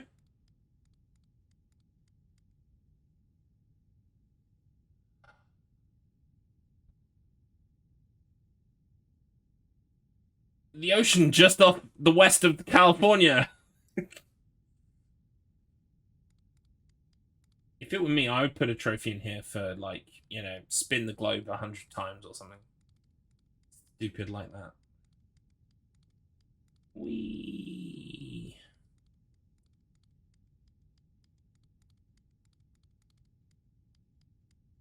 Anyway. That's enough fun with globes. I think I have to fuck with this thing on the wall, so let's do that. That's a good jump scare. I thought I had to funk with the stuff on the wall. The stuff on the wall fucked with me. Right, it's a bit dark in here. We've got a light or something. My love, even though you've not been born yet, I can already feel your presence. It's simply amazing. I just can't believe how lucky I am. A year ago, all I had was talent and ambition. Now, against all odds, I have a career, a loving husband, and you. I have never been a deeply religious person. I guess what other people look for in a sermon, I found in perfecting my art. But now, I can't help but feel like there's a higher power watching over me. They once told me that I would never succeed as a musician. Now I'm playing sold-out concerts at some of the most prestigious venues in the country. They also said I had a difficult character, and that I would never find a soulmate. Guess again. Finally, a doctor once told me that I would never be able to have children of my own, and yet, here you are within me. I'm quite possibly the happiest woman in the world. I love you so much. Oh. I got a trophy. I got a trophy. I wish I could find a fucking light switch. Oh, that's a light switch. Whoa! Hello! Mate, I could have sworn this was not looking at me when I walked over here. That's cool. The bloobining continues. Welcome in, Big Scared. Yes, it does. You do feel watched by these paintings. Like, the way they... I think they must have gone through a bunch of fucking old paintings and picked all the ones that look like they're looking at you. Is there anything else I missed in here now that I've turned the light on? And I can see. No. Also, that's where I fell down.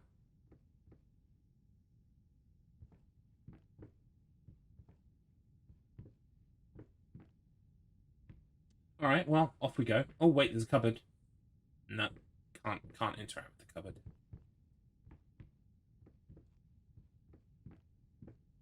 The adventure continues. Oh, we've got a lever. Well, I'm going to press that.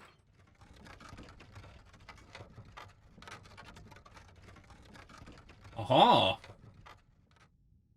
Oh, wow. Now the baby's on top of the stag. Interesting. Wait, we're back in the... Oh.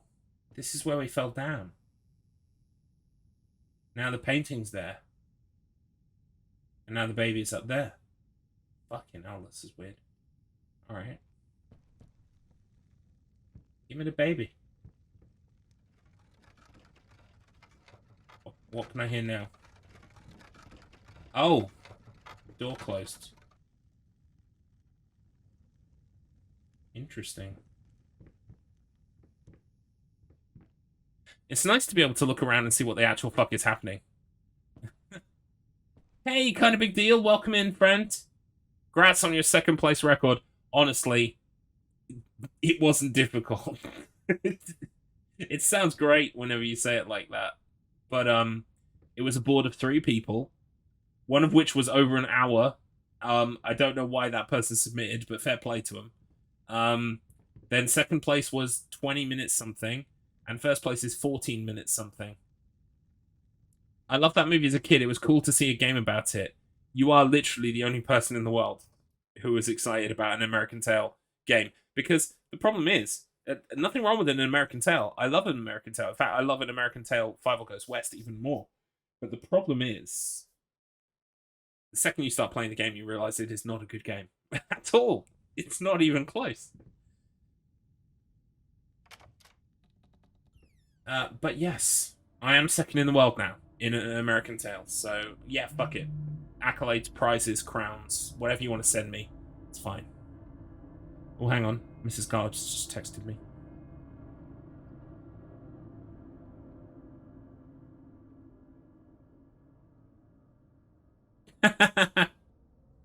Mrs. Garlips has just texted me. She's watching the news because, you know, it's a good day in the UK. We had our local elections yesterday, and Conservatives are doing very badly today as a result, which is good because I contributed to that, so hooray. And she's just texted me, news comment of the day. So this is a quote from a person, a real person, member of the public. I didn't have anything from the Lib Dems in my mailbox. Conservatives' entire poster was that they would put more wheelie bins out. They would put more wheelie bins out. And Labour had a whole list of things they're going to do, so I voted for that guy. Nice. Conservatives want to win with wheelie bins. Yeah, indeed. They lost like a third of their seats. Yeah, you love to see it. You love to see it. Beep. I'm really still never going to get this right. Labour good, Tories bad. Okay, so, well, there are some asterisks here. I need to lay it out for you, okay? We have, in this country, the problem we have, right, is that Labour are better than Tories, right? Because Conservatives are right-wing, okay? I'd probably say not as right wing as the GOP, but pretty right wing. Okay, some of them are fucking horrible people, right? And then you move along to the center, and I would say that like Labour in the center, even though Labour was started as a party for the worker, so we're talking left-leaning, if not wholly left, ideals of, looking after people, paying them for their work, holidays, benefits, all that kind of stuff, right?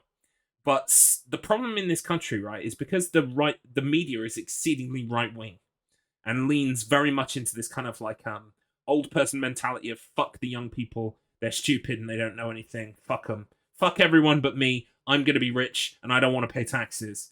That's the kind of ideal in this country. So even when Labour are doing better, because Labour are doing quite well right now, the problem is Labour are better than the Conservatives, hands down. Okay, but they are still centre to centre right, like compared to someone like me who is way over here. Now, see, the most ironic thing is that in 2018, 2019, the leader of the Labour Party was someone called Jeremy Corbyn. So the left-leaning, which is still not left enough for me personally, they're the most left and they're doing well. Yes, but they're really only doing well because the Conservatives have fucked up so much that even the spin in the news and, everything else cannot convince normal, ordinary people that, like, Conservatives are going to do good for them, right? So even the right-wing people, they're losing the right-wing people because they're so fucking stupid. So it's like, Labour are doing well right now, but only because Conservatives have, like, gone into meltdown, right? And the answer is, of course, we need someone better than Labour. But Labour are better to begin with. Lucky you all, Conservatives here have a slight hold everywhere and they're doing the best to literally delete minority leaders. Yeah, luckily we don't have it that bad, although we still have huge issues in this country because, I mean, the media and, large swathes of the Conservatives are, they're anti-trans, they're anti-LGBTQ, etc., like all of it. They're very anti-it. And they're also racist, xenophobic, bigoted. Like, currently we have a huge issue with migrants. Like, people come into this country because they're fleeing war-torn situations. There's no, like, legal, safe way for people to join this country or to come here seeking asylum. And they get lumped in with everybody else. And so everyone is taught by the newspapers and the government to think that, like, oh, these dirty foreigners coming over here, stealing our jobs, stealing our benefits. They get houses free, all of this bullshit. So, like, there's several fronts that the Conservatives are bad on, okay? And sorry, this has turned into a politics talk. And I promised it wouldn't at the start of the stream. So, oh well. The important thing to remember, right, is that in 2018, 2019, we had a leader of the Labour Party, Jeremy Corbyn. I really believed in what Jeremy Corbyn was standing for. He was anti-EU, which I did not like, but he was also essentially the most socialist leader of the Labour Party we've ever had. Their manifesto included nationalisation of several areas, including internet and power. Currently, we're under a huge cost of living crisis because the power companies are making exceeding profits. And that wouldn't have happened if they'd come under national ownership. Railway as well? Yeah, absolutely. So Jeremy Corbyn was our best, biggest, brightest hope. And so what did they do? They made up a bunch of shit about how he was anti-Semitic, which was total lies, total fabrication, and it worked. It worked. They got him out. It worked. It was a massive smear campaign. And the problem is, because the media in this country is exceedingly right-wing, it's influenced by people who are right-wing or have right-wing, politics, power, etc. The establishment, because it's all the establishment decided, oh no, this is too dangerous. Bye-bye. But he almost won. He almost won in 2019 because, was it 2018 or 2019? I can't remember, but he actually had one of the largest vote shares. But the problem was, because our system in this country is fucking broken and stupid, it doesn't actually matter if you get the most votes. What matters is if you win the areas, if you win enough areas, and you're first past the post, which is what happened, and the Conservatives won. which is fucking stupid. It should be proportional representation. It should absolutely be proportional representation. But again, I'm getting started on another thing, which I really shouldn't be getting started on. The truth is, this country has been for at least 10, 15 years. It's been extremely right-wing. Yeah, the next general election will be really interesting to see. You know, America left the UK in order to get freedom, and we literally have the exact same problems. Yeah, but at least you haven't got... At least you haven't got an unelected, paid for by public money, cunt getting a golden hat tomorrow. Okay? We've got all those problems, but we've also got a chubby-fingered, red-faced cunt throwing a £150 million party for himself tomorrow because he gets a gold hat.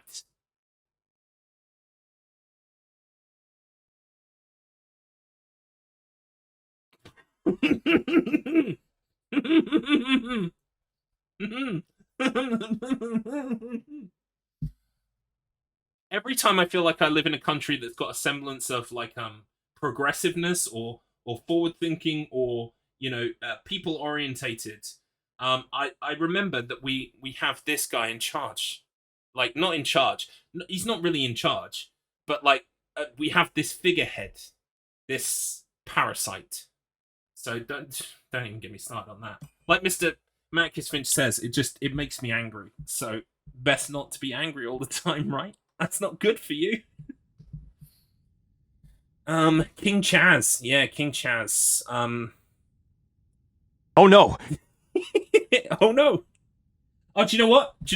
It's fucking time. It's worth it. I'm doing it. I'm doing it.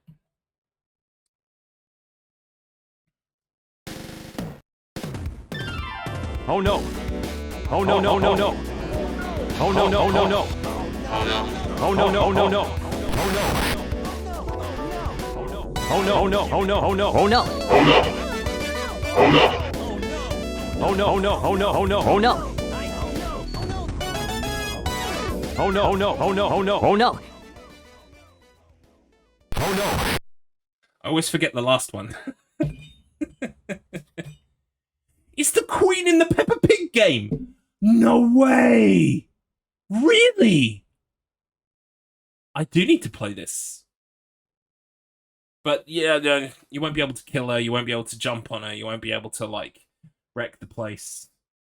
So maybe I don't need to play it. Garlips, you will shit! No! No, see, Garlips shouldn't shit. The doctor said, Garlips, stop losing it. Stop losing your shit. Oh no, what did I start? Yeah, it's your fault, Pumpkin Blades. How can I... Right, okay. So this is why...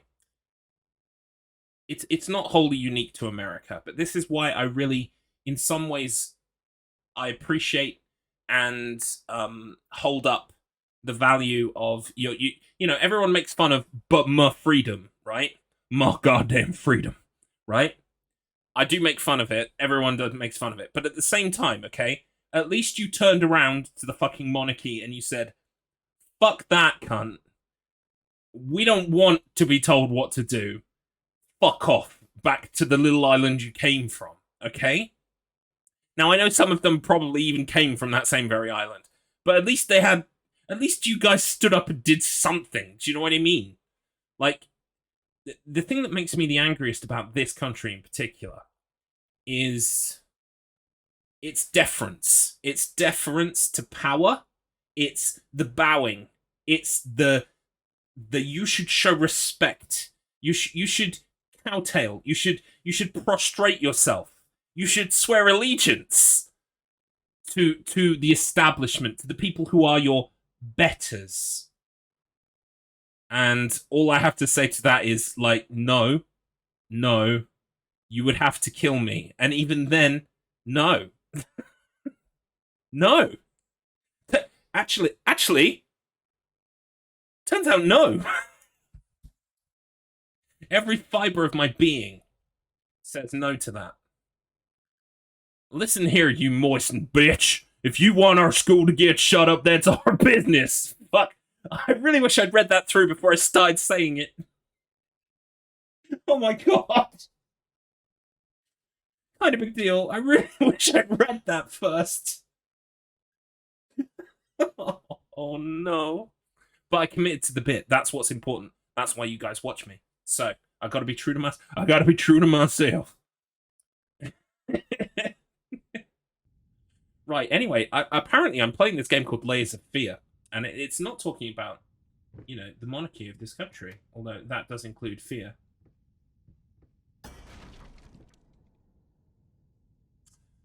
Okay. My controller's whispering at me again.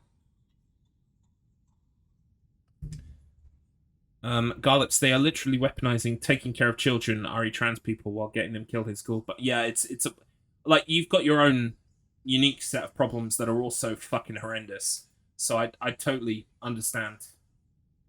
In the grand scheme of things, a guy in charge having a gold hat is really not as bad as things like that. So but I'm gonna complain. I'm English. It's what we do. Paint deep lies. Alright. What's this say? Can we read the note? Now, a tiny bit to the left. Yes, just like that. Hold that pose. I want to get all those lovely curves just right. Right. Okay, before I unpause, let me just catch up with chat real quickly, and then we can move on. You really nailed it, to be honest. The people who think that way generally sound like that. Well, that's because the man in the sky, he told me. He told me, get rid of all them queers. I'm telling you to pledge your allegiance to the crown. Oh, no, sorry, I thought... Right, sorry, I slurred you, Mac, it's Finch. It's telling you to pledge your allegiance to the crown. Yeah, I agree with you. It's the telling you to pledge your allegiance. It's stupid. Also, the national anthem is going to be played at Anfield tomorrow for Liverpool's whole game in home. Yeah, I saw the Liverpool people cracking off on Twitter today, anti-monarchy. That's where I got that picture from. They're not my parasite. Yeah, exactly. Liverpool. They just don't stand for shit. We have a paper in our country called The Sun. It's a right-wing rag. It's one of Rupert Murdoch's mouthpieces. And the Liverpool haven't stopped The Sun in like 20 years after the Hillsborough disaster. Yeah, it's toilet paper. It is. Except, by wiping your ass with The Sun, you add some kind of intrinsic value to The Sun that The Sun didn't have before. So how are you liking this Bloober game? How much faith do you have in Silent Hill 2? So I really liked the medium. This one is okay so far. I mean, it's okay so far. It's had some really non-subtle nods to horror stuff, which that's one of my own personal bugbears. I think, like, it's all well and good to be referenced, to be influenced by something and to reference things, but just do it subtly. You don't have to have, like, literally a book that says, this is about the picture of Dorian Gray, and then you scroll to the back and you find, like, a reference to Miskatonic University, and you're like, oh, for fuck's sake. Like, maybe it's just H.P. Lovecraft in particular. It's so overdone, and I think that's probably because it's public domain, so everyone uses it. I don't know. And this is coming from someone who genuinely, for the most part, likes Lovecraft stories, even though, him as a person himself was problematic. Yeah, sorry. Can I just say, the accent, the statements that I made using this accent were for humor purposes and or satire. I do not stand behind them. I do not believe them. Thank you. Please don't cancel me. Good. I'm caught up with chat. All right, excellent. And we can stop talking about the royal family as well. I literally do not think in any way you're bigoted. Well, I appreciate that, but sometimes, people take things out of context. I suppose, actually, providing the context 3 minutes afterwards probably is not that helpful either. Because the moment that ship has sailed. But I get so frustrated by other people telling how they should live. If you're not harming anybody, if you are just living your life, why the fuck does it matter to anybody else? It should never matter to anybody else. Yesterday, I made a joke during Mass Effect 2 that it would be fun if the boss of the game was really you from the future. Oh, see, that's the other thing that you just reminded me of something else I was going to say. I'll do it in a minute. And then I realized I needed to also explain that was a joke because I said it so seriously. Oh, but now you've also made a prediction now. So if you are right, you can call on it later and go, haha, look, I was right, even though I was joking. But so you got the perfect cop out there. You've made a prediction, but you've also you've lampshaded it as a joke. So now you win either way. That's how it's done. That's how a professional does it. But I'm going to make a genuine and sincere 100% prediction. Here it comes. Are you ready? I think we have some kind of powers with our paintings, and we made a painting of our wife, and we killed our wife in some way, or did something bad to our wife through our painting, because I just found a sketch of her, and he sounded very weird and pervy while he was doing it. And yeah, so that's my true and honest 100% prediction right here, right now. I killed my wife with a painting! I'm the bad man. I'm secretly the bad man. This is what I need to discover through 6 to 8 hours of horror-based gameplay. You are the bad man. You are bad husband. Remember what you did. Remember what you did. Oh wow, they're all two-faced. Nice. Definitely not creepy. Right, that's the door that we came in through. So, presumably we're going through this door unless they want us to turn around and go the other way. No, we're going this way. Oh wow, a game where you killed your wife unknowingly and spend time in a scary place to slowly reveal the truth? Yes. Detective Poirot has put the clues together. Bad Husband, the new antagonist by Hideo Kojima. Bad Husbandman. No, because he likes putting man at the end, like, as if it's like, you know, for want of a better word, and, you know, it's not necessarily just... It's not just a Jewish stereotype, but, you know, the idea of, like, all of those names, kind of like where you take man and put it on the end, and then you pronounce it as mun rather than man. So, like, Die Hardman, and, you know, Bad Bossman, and all of those other things. Bad Husbandman. Husbandman. I want to remind that my first words in the stream were there's a reason I know Bluebird wanted to remake Hair 2. Yeah, see, you gave me the clue. You gave me the clue.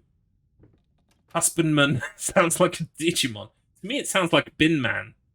Like people who come and take the trash. Bin men in this country.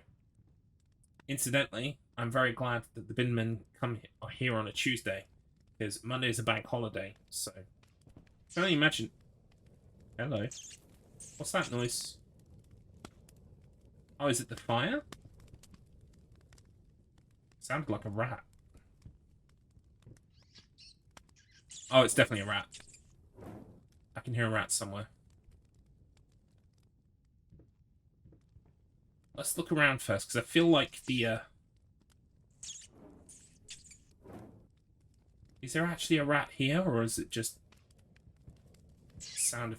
There is a rat! Wait, did he... Mr. Rat, no, don't do it. Did he run into the fire? Mate, it's not that bad. Okay, maybe it is that bad. Did the rat run into the fire? Excuse me, paranormal painting shit. You're gonna have to wait a minute. Did the rat run into the fire? Now is the season of evil. Now is the season of peculiar heat-based rat suicides. What the fuck? I can't crouch. It's a crime that you can't crouch in this game, by the way. I can't believe that you should be able to crouch at the very least. Come on. I should be able to look at shit on the floor. Interesting. Heat-based rat suicides was my old band name. It was good. That to me sounds like a post-punk hardcore kind of sound, maybe. I don't know. It could lend itself to lots of genres.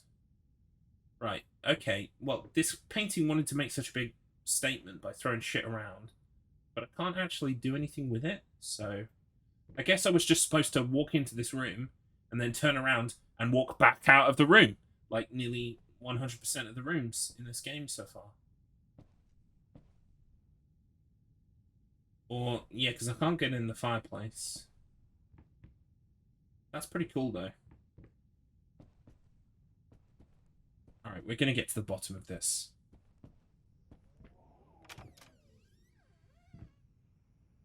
Okay. Oh, nice. Yeah, I love... I've got several band names for potential bands that I'm not a part of. I wish I was. Is 35 still too late to start a band? I feel like it. The answer is it isn't, but the answer is also probably it is. Because I can't play any instruments very well. But I can come up with the names. Oh boy, can I. Oh, thank you. You posted in there. What's your Discord kind of big deal? Feel free to post a link, or if you don't feel comfortable doing that, at the very least feel free to message me on Discord. I don't think I'm lurking in your Discord, and I should be. Incidentally, kind of big deal, while I've got you here, I played through Rule of Rose casually again. Well, I say again, for the first time I finished it. It's just from our podcast. Why am I not on your podcast? I'm joking. But why am I not listening about your podcast? I didn't know you had a podcast.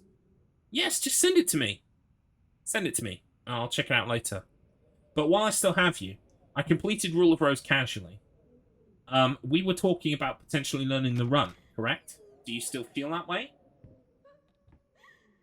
Do you feel the same? Am I only dreaming? Or are we running Rule of Rose? Yeah.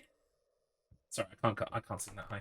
But we were talking about learning Rule of Rose, right? Oh no, that's fair enough. Yeah, if you've got IRL stuff, I totally understand. It's fucking whispering. It's like constantly coming out of this. Hello. It's about time for us to talk, don't you think?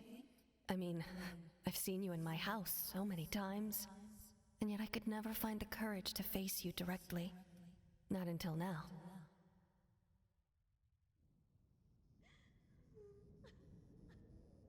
Interesting. I've seen you in my house so many times, but this is the first time I've been able to look at you directly. Is she talking about painting? Because that's cool.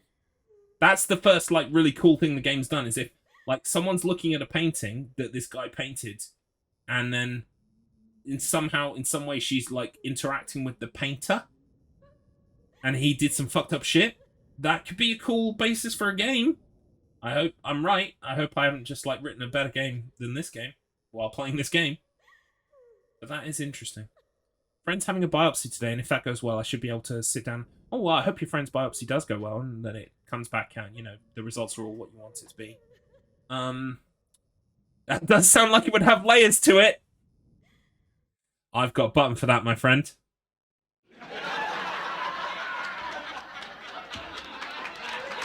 I've got a second button for that as well.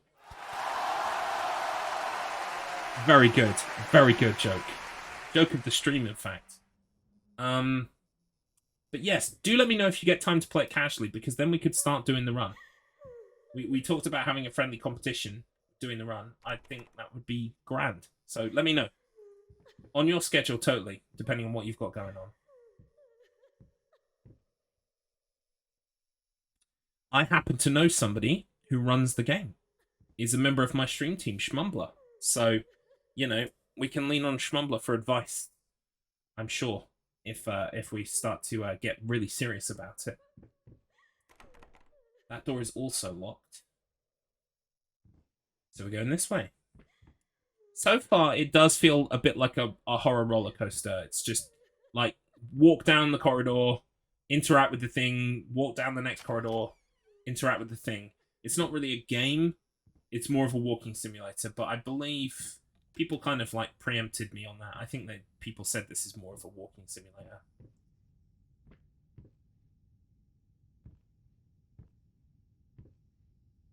The one thing that I don't understand is why you would speedrun this game, if that's all it is.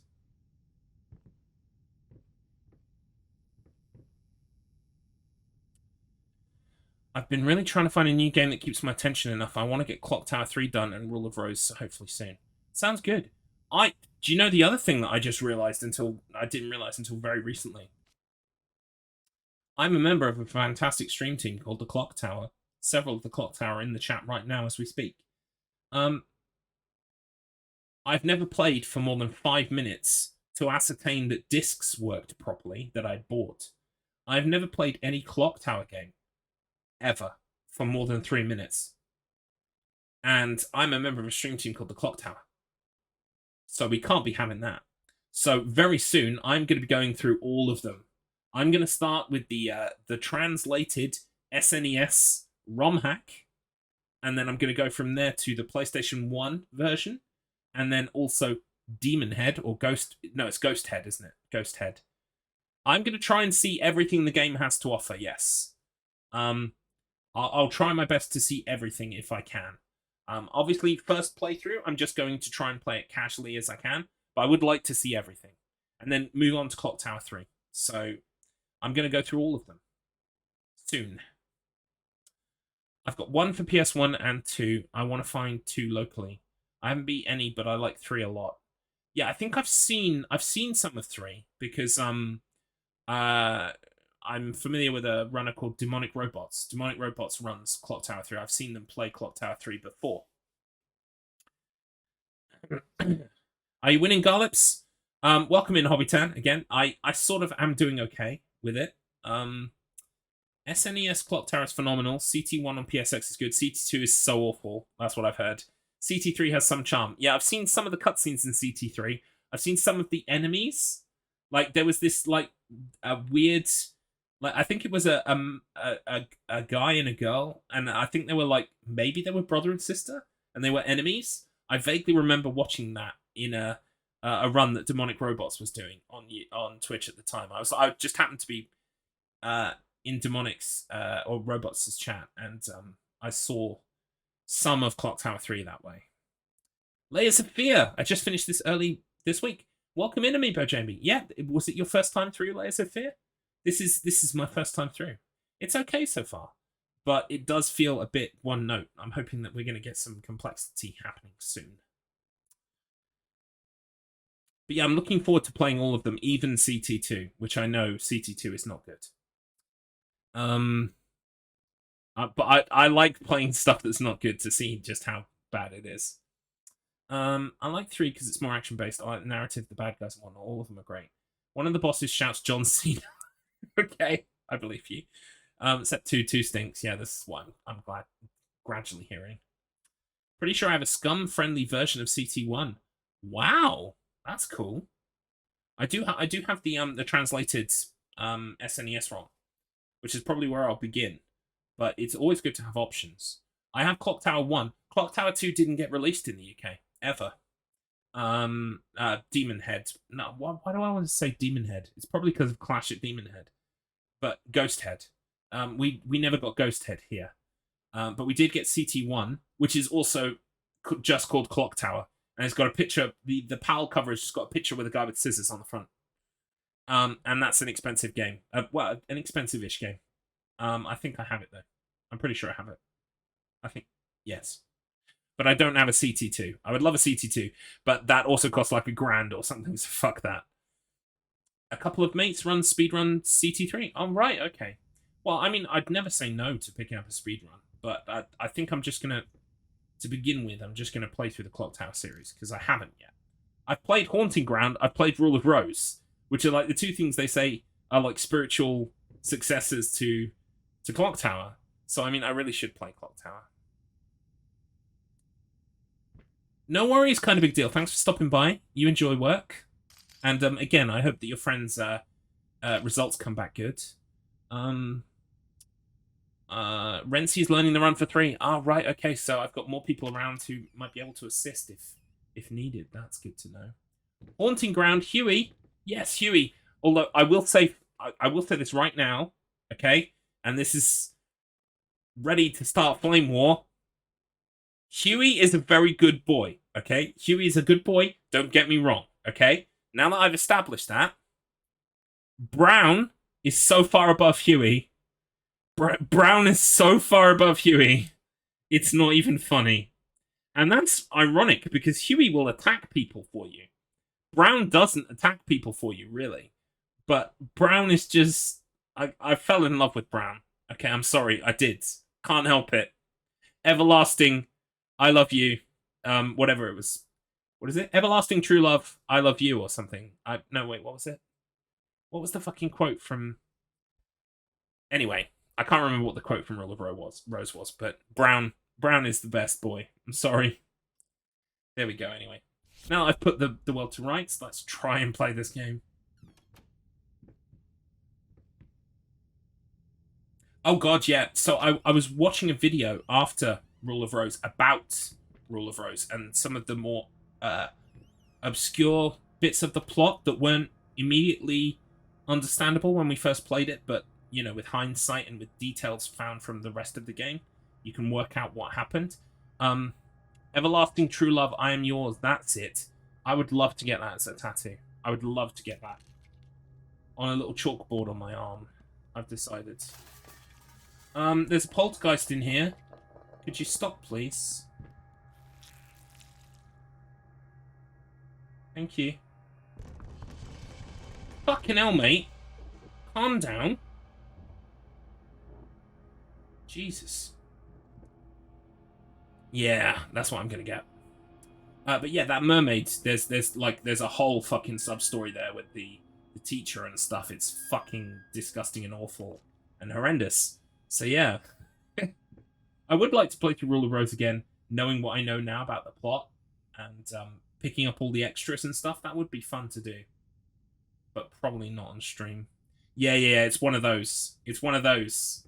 The mermaid represents blah, blah, blah, blah, and you're like, oh, fuck. Okay, right. It's bad news. Bad news. Have I got something I can put on the scales?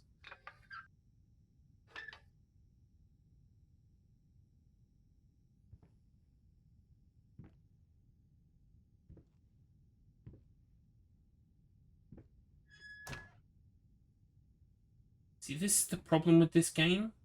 There's a whole bunch of stuff.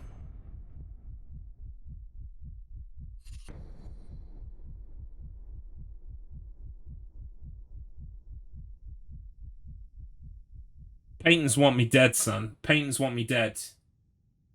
I'm not sure what to do about it, to be perfectly honest with you.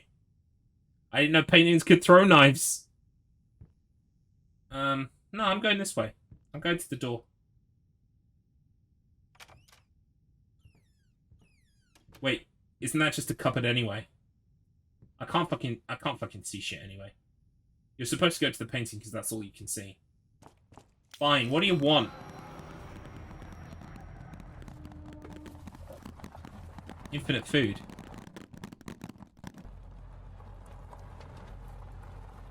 First, I looked for a canvas.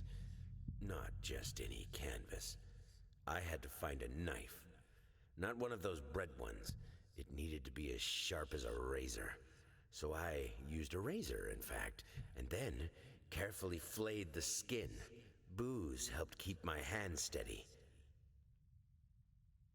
Mate. Have you ever thought that maybe you are the bad man? Have you ever thought that maybe cutting someone's skin off with a razor is negative behavior? Now what am I supposed to do? I still can't see shit.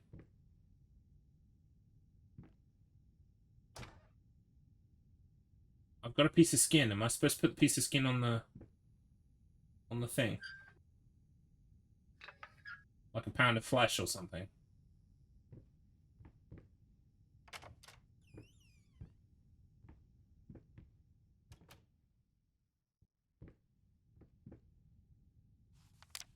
Deep breaths. Remember, you're a professional. It's just a few strokes. Then you're over the hump. What's so hard about it? Good point. Yep, here's some more skin, I think, maybe.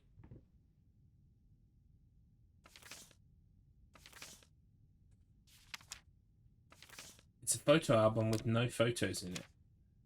Oh, hello. Hang on. My love, even though you have not been... Wait, I've already read this. Wait.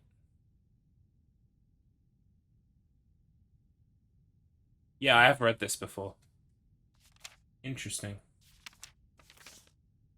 Is there anything else in the book?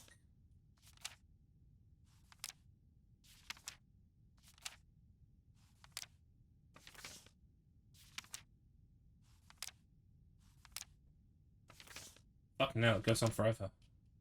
No, that's the only one. And I can't pick up this pound of flesh on the side either. Alright, now what? Oh, some more of the words have been revealed. Hate, even now, lost. You deserve it. Finish it.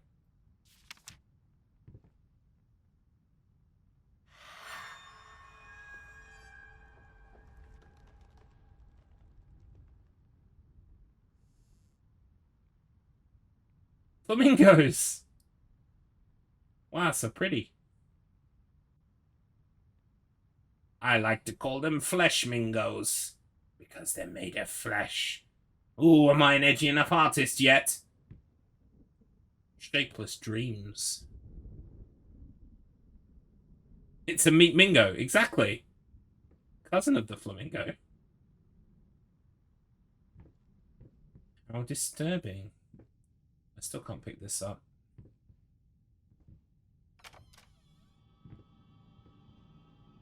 Guess we're going this way now. Again.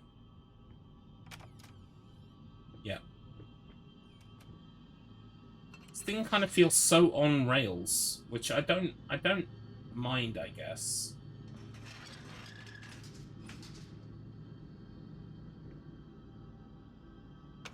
We're going this way. Going up.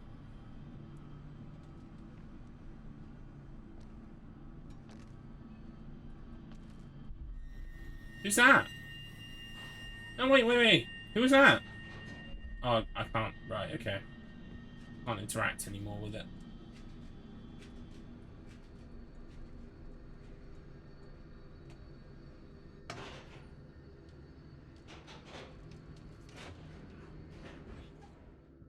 I can go back down if I want to.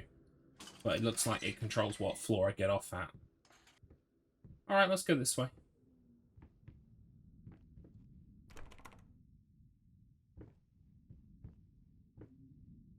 Nice vase.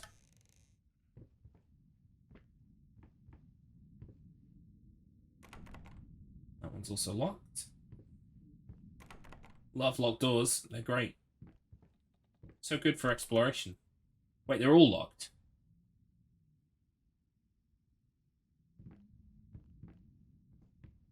And now this one is open. Okay. Show me more. Right, we've got some paintings in here. We also have a key. And a note. Dear Sir, while I certainly understand that you are upset and I have nothing but sympathy for your wife and yourself, I must categorically state that I do not wish to receive any further correspondence from you in this matter. Any skin graft procedure is extremely complicated and inherently associated with the risk of failure. Having stated that, I assure you that me and my colleagues at St. Anne have made every effort to ensure a positive outcome for your wife. Right, I knew he'd done something bad to his wife. Personally speaking, I believe we have done the best job considering the extent of tissue damage. You are, of course, entitled to your opinion, and I can certainly understand your disappointment. What I do not understand is how you seem to think writing hateful letters to me, or my fellow doctors, will ameliorate this situation. As I've already stated, I can certainly understand you've been under a lot of stress as of late, and thus I will not press charges. If you refrain from any further correspondence, let me make it absolutely clear that I will not tolerate any further threats aimed at my staff, my family, or myself. If you wish to seek psychological help, I can have my assistant provide contact information for several specialists who would be more than competent to help you get through these hard times. With regards and best wishes for you and your wife, William H. Green, MD.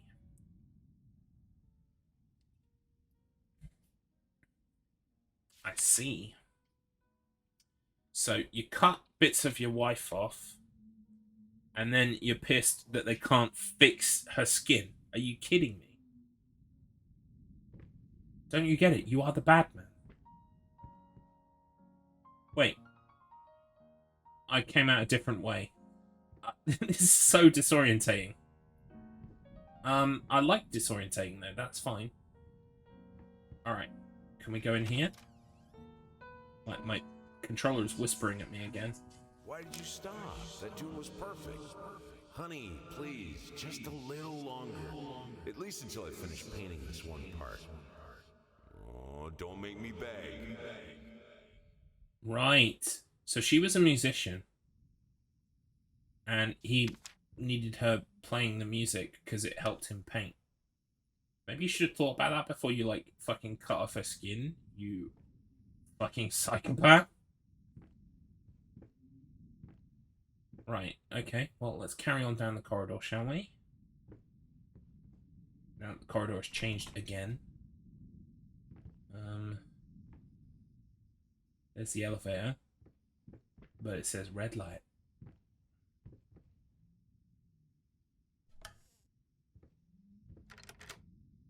Oh, we unlocked it. Great. Into another corridor. Oh, the attic. Alright, yeah, we'll do that in just a moment. The attic seems important.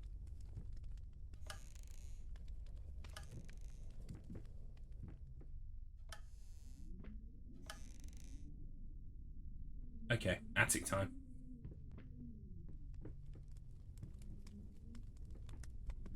Oh no. Everything's on fire. Oh god, the piano's on fire. She played a fucking blinder. She played such... Like, you know the meme of the piano on fire? The guy playing on the beach? Yeah, that was her. She was that good.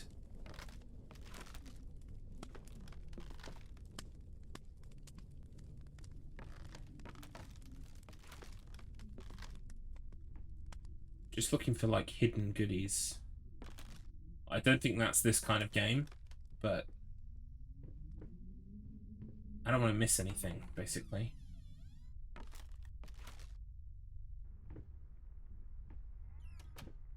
Oh, hello. I love how doors just, like, shut and lock behind you. It's like, okay. Chill out, mate. I get it. I'm on the haunted roller coaster. You don't have to lock me out. It's fine.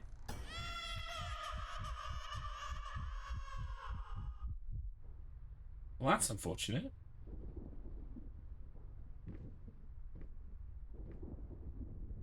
Someone didn't look after the doll properly. This is bad.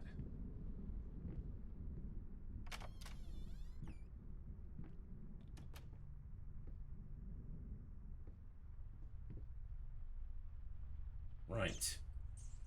No, not another rat! Don't do it, mate!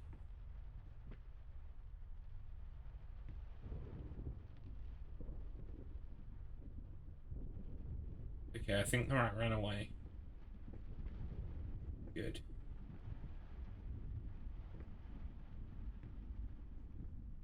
No more rats are gonna get hurt on my watch. Make up your mind. Yeah, all I need to do is just, like, remember what the fuck I'm supposed to be making my mind up about. Innit? So we're going this way. Just don't want to miss anything.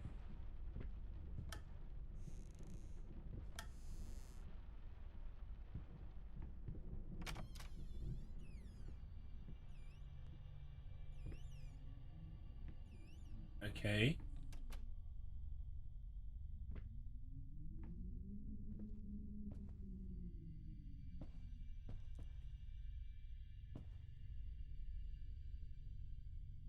There's the deer head again.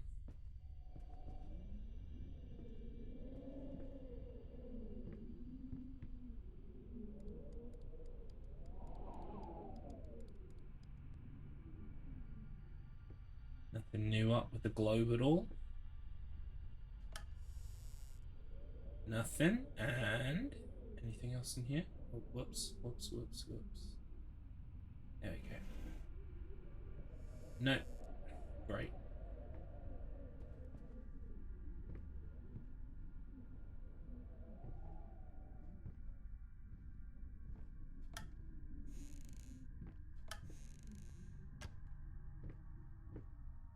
I just want to find stuff.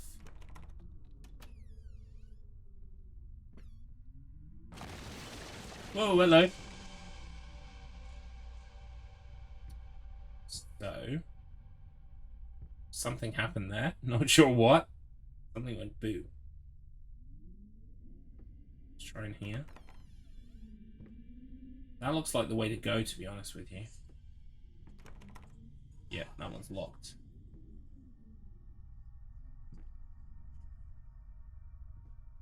Wait, I wonder if you get whispering around something that you can, like, pick up.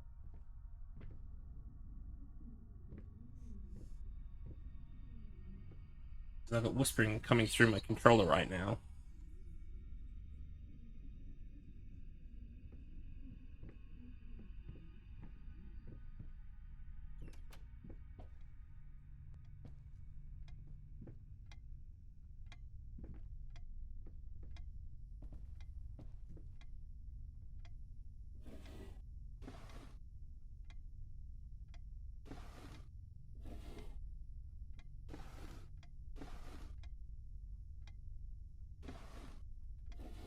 I don't even know why I'm bothering to look in shelves now. It's just like, there's nothing there.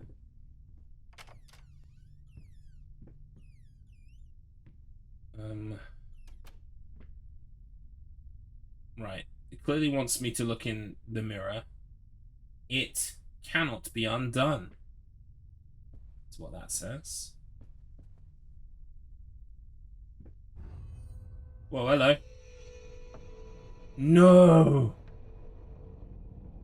I was in the mirror world. Now I'm not.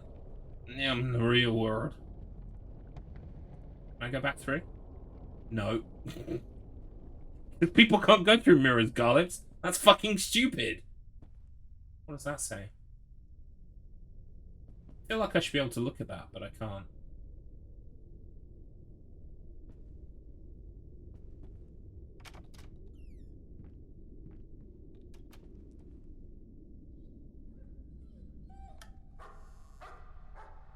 Doggy? Doggy?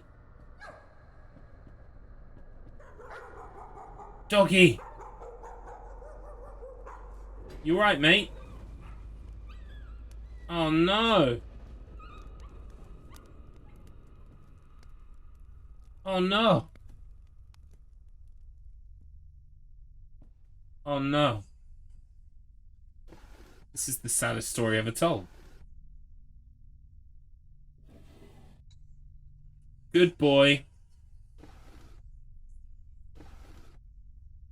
I swear to God, if this guy killed the dog... Well, I already hate him because he took a chunk out of his wife, but if he killed his dog as well, I mean, there are no redeeming features at all. But then, I think I'm not supposed to find... Like, I'm supposed to get that this guy was a wretch, but, like... Why am I supposed to... Why? Hopefully all will be revealed. I swear to God, if it's, like, totally ambiguous at the end, then I will be annoyed. You gotta give me something to work with here.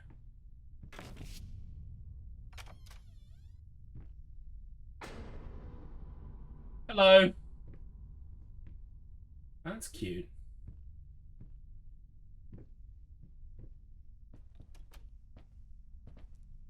You hear noises and you're like, should I turn around? I shouldn't turn around, but I'm going to turn around.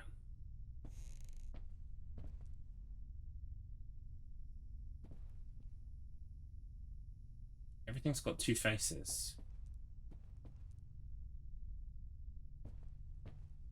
Locked. Yep. And locked. Yep. Could have predicted it.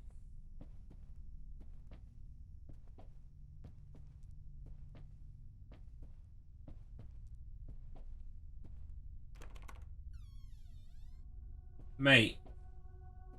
Mate, that's not funny, mate. It's creepy as fuck, fella. You get in my face with your 3 faces. Right, now I wonder what horror is waiting for me when I turn around.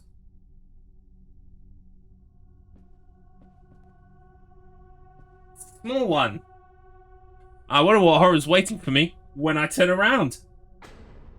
Oh, it's changed again! Oh, if only I could have predicted that. Me at 3 AM when I'm thinking about the multiple timelines. It'd be like that, though. Oh, wait, now the fucking picture's gone as well. Wait, I'm at the bottom of the corridor again. So should I go forward, or should I try going back through the door? Wait, there's a rat. Follow the rats. The rats know what to do. Wait, the rats ran away from this. Let's go this way.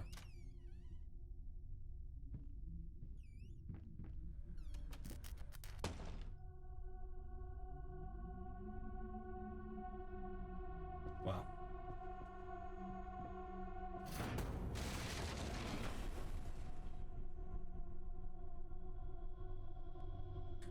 What the fuck is going on, man? Got some very homicidal furniture.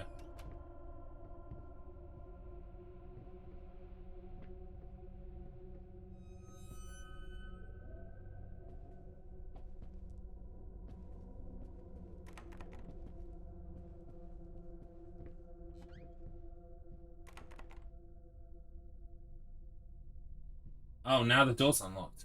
Right.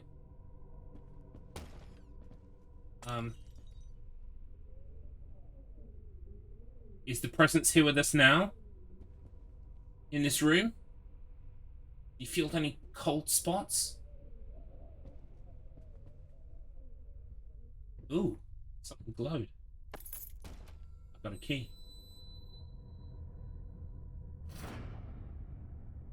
And then things went yellow.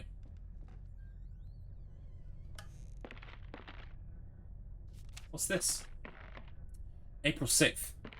Found his little collection of empty bottles this morning. I reacted badly. I know it's hard for him too. God damn it, he should know better. What a small child in the house. That's just irresponsible.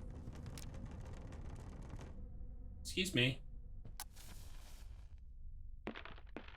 I'm in here right now.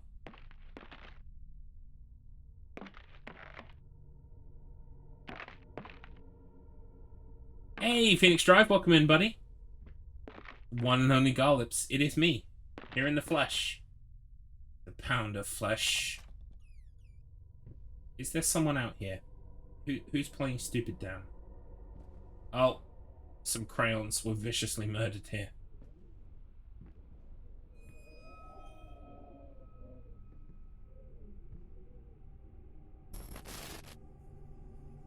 Oh, cool. This house is absolutely amazing. Oh, but those stairs. With that leg of mine, I think you'll have to carry me to the bedroom once we move in.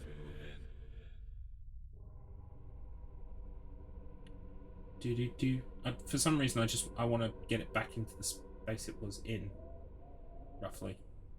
I think that's just a cool thing to do. So I looked at it, but I can't take it with me. Alright. I'm guessing that we need to go to the other door. So that's where the crayons leave off. Oh! Hello, Tea Fairy.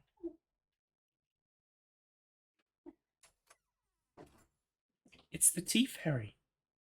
Thank you, Tea Fairy. Ooh. Maybe now it's time to eat my cookie. I have a cookie for lunch. Shouldn't really eat cookies, but I have one.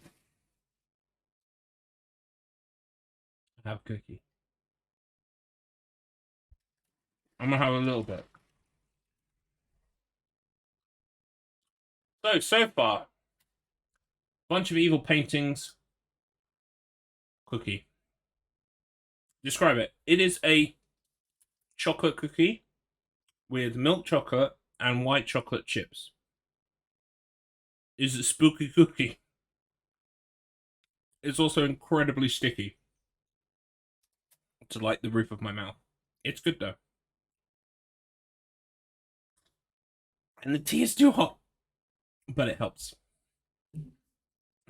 You should get yourself a cookie, honestly.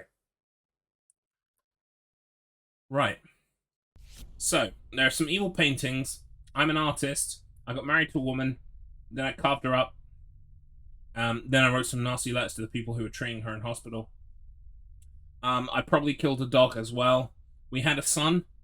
God knows where he is or what he's doing. And also someone might be looking at my paintings. I don't know. That's currently where I'm at with the game. Yeah, cookies for breakfast. Wait, am I the baddie? I think I might be the baddie. Hobby 10. I think I might be playing as Husband Badman. You are Husband Badman. You did the bad thing to your wife, but you don't remember. Enjoy the next 6 to 8 hours where you discover just how much of an asshole you were. Mr. Badman, exactly. I'm Mr. A. Badman. All-round bastard. Wife beater. Dog killer. You know, the usual. Good news, this is more like 3 to 4 hours. Well, I've already been playing 2.5, so I'm guessing I'm probably going to make it more like 6. But we'll see. Right, okay. The one thing I will say is it's a bit tedious to just walk down corridors forever, constantly just changing direction while stuff gets thrown at you. Yep, there was a lot of politics content today. That's true. Right. So this is the bedroom. Oh, we got a record. Nice.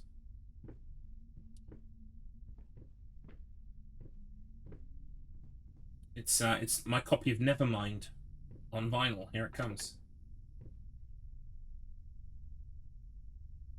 Oh, I've got to wind the fucking thing. Yeah, I forgot I live in fucking ye olde times. Jesus.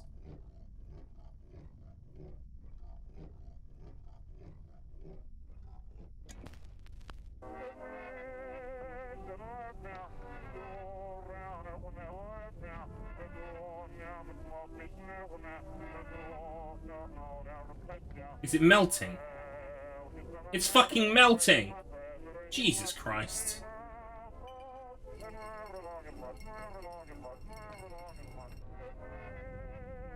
needed a jar and a plastic tubing. I siphoned gas before. I knew how it was done. I hate it when my gramophone melts. Tube in a vein and sucked on it until blood filled my mouth. Then put the tube in the jar and it just kept coming. A taste of copper haunted me the entire night. Why didn't I think of a syringe? Because you're a fucking idiot.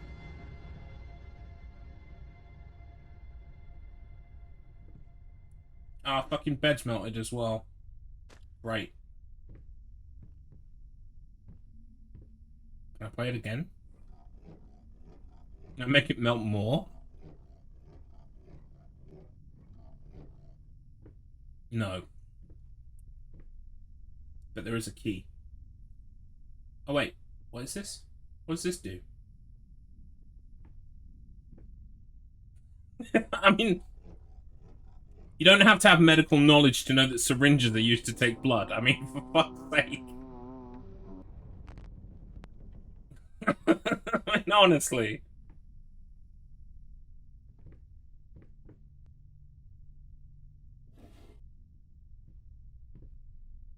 Welcome in, Draven Devere. You see, fears are like onions, they have layers. I know what you're thinking, cake also has layers. Why can't fear be like a cake? Because fear is like onions. No, I'll tell you what, fear is like an onion cake. Because, I mean, I love onions, and I love cake. But I don't think I want an onion cake. That would be true fear. Prothesis, snatchers, insatiable bastards. Why the damn leg? Can't afford a new one. Someone stole his prosthetic leg. While that is not funny, it does sound like it couldn't have happened to a nicer cunt. I got another trophy. I'll look at the trophies after. Can I leave my melted bedroom now? What's in the cupboard?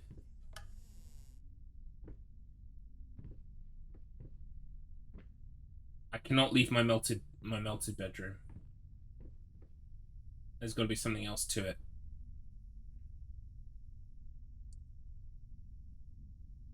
The fact that I can still interact with this makes me think I need to interact with this still.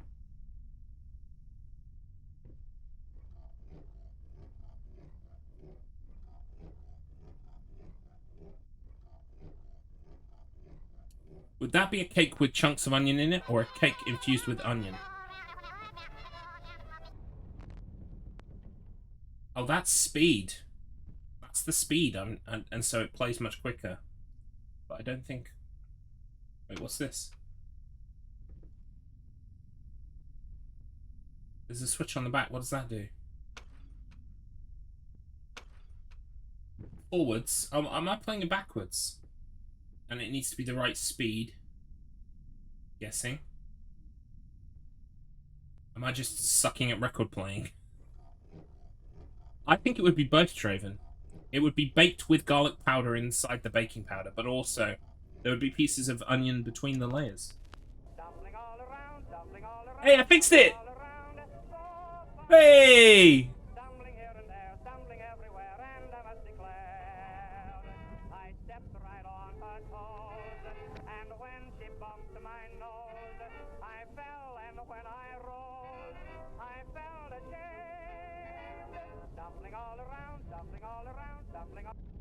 Stumbling all around.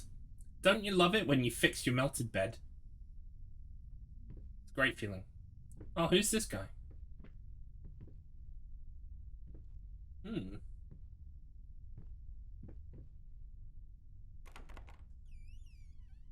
Nightshade cake. It's all onions, garlic, and potatoes with an aubergine on top for decoration. Well, I mean, that sounds nice. If it's a cake made of potato and onions, I've enjoyed many of those. They're called tortillas. I think, yeah, because you have tortillas, but you also have tortillas that are like egg and potato and onion, I think. I'm not sure. Anyway, I've seen them in Tesco. They're great. I can't open this cupboard. Or can I? I can. Stumbling all around, stumbling all around, stumbling all around.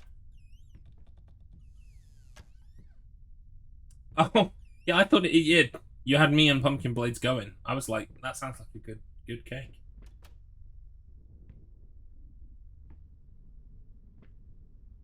Yeah, I mean, I love potato cakes. I like potato bread as well, actually. Had that in Ireland the first time. It was great. I can't stand seeing you like this. You're not well. You were sweating and shaking all night, and now here you are, locked in your workshop as usual. The whole tortured artist nonsense has got to stop.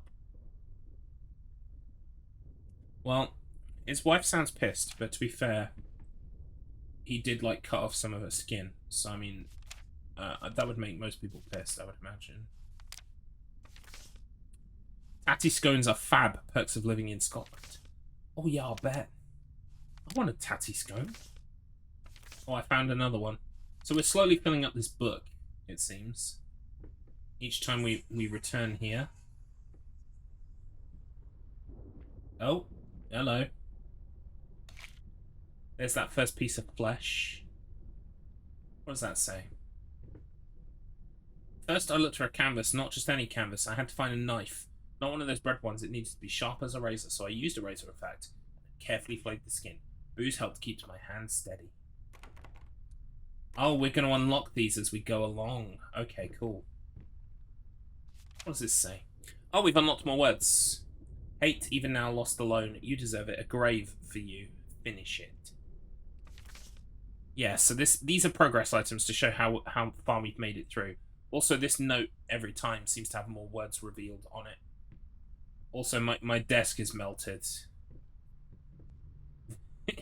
Cool. So that is a good visual indicator of how far we are through. Like dusting of salt or chili flakes. Yes, Devon Lass does make a fantastic potato and onion omelette. It's called a tortilla or tortilla. Like, I don't understand why both are called tortilla, because you can also have just tortilla as like a flat bread, right? But also, you can have tortilla that is like potato and onion and egg. I know what I'm talking about. Right. Let's work on our painting, shall we?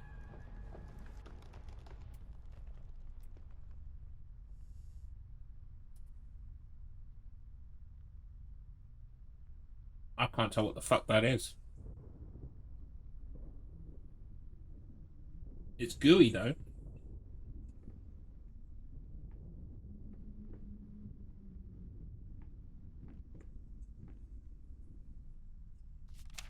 Oh, we found that. We found that. Oh, Devonlass, we summoned you. Welcome in.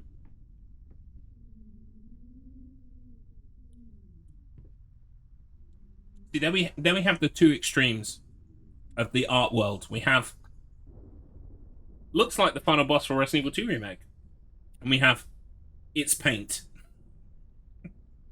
Both are technically accurate. Form emerges. Come on, let's try and speed through this a bit quicker then, because I appear to be taking my time.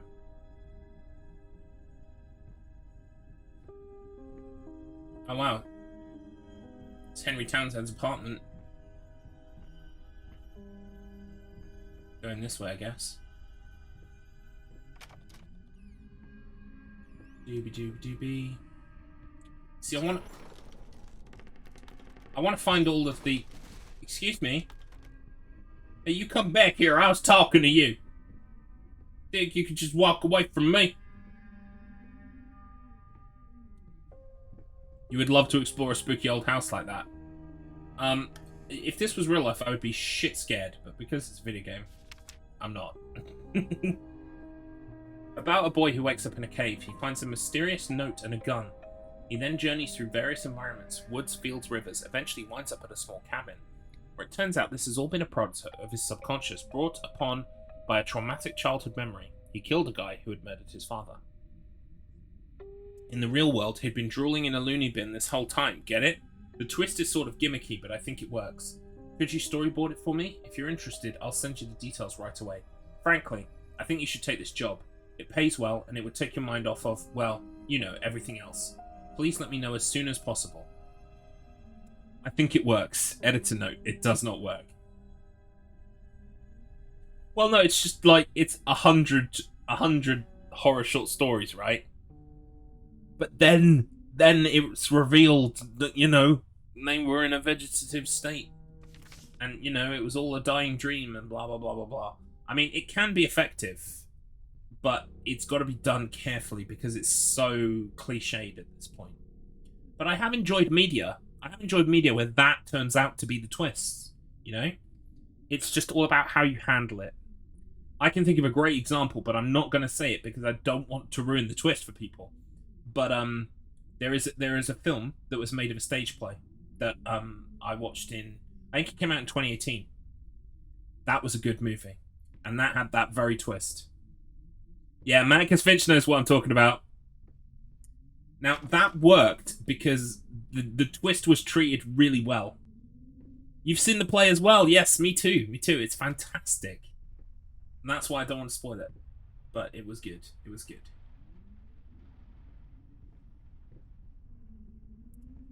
Am I going to look in the cupboards? It's okay, Garlips, you can talk about Morbius.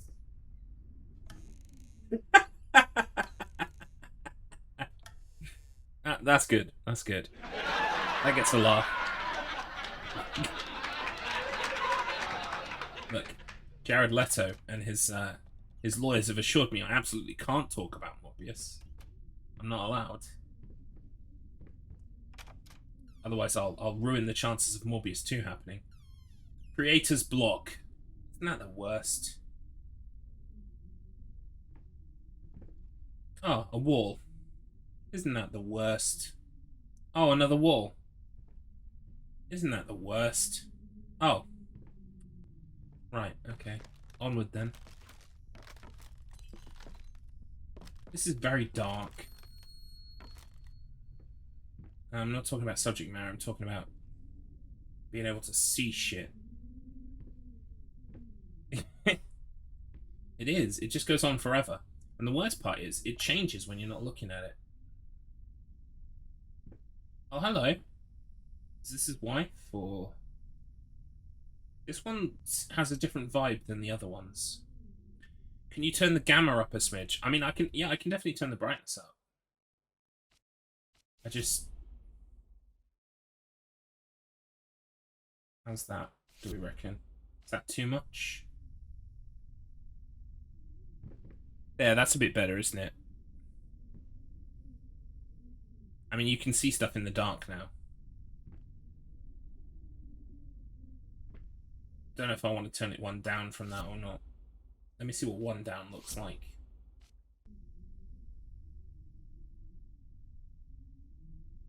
Yeah, I think that one's better. That's a good middle ground.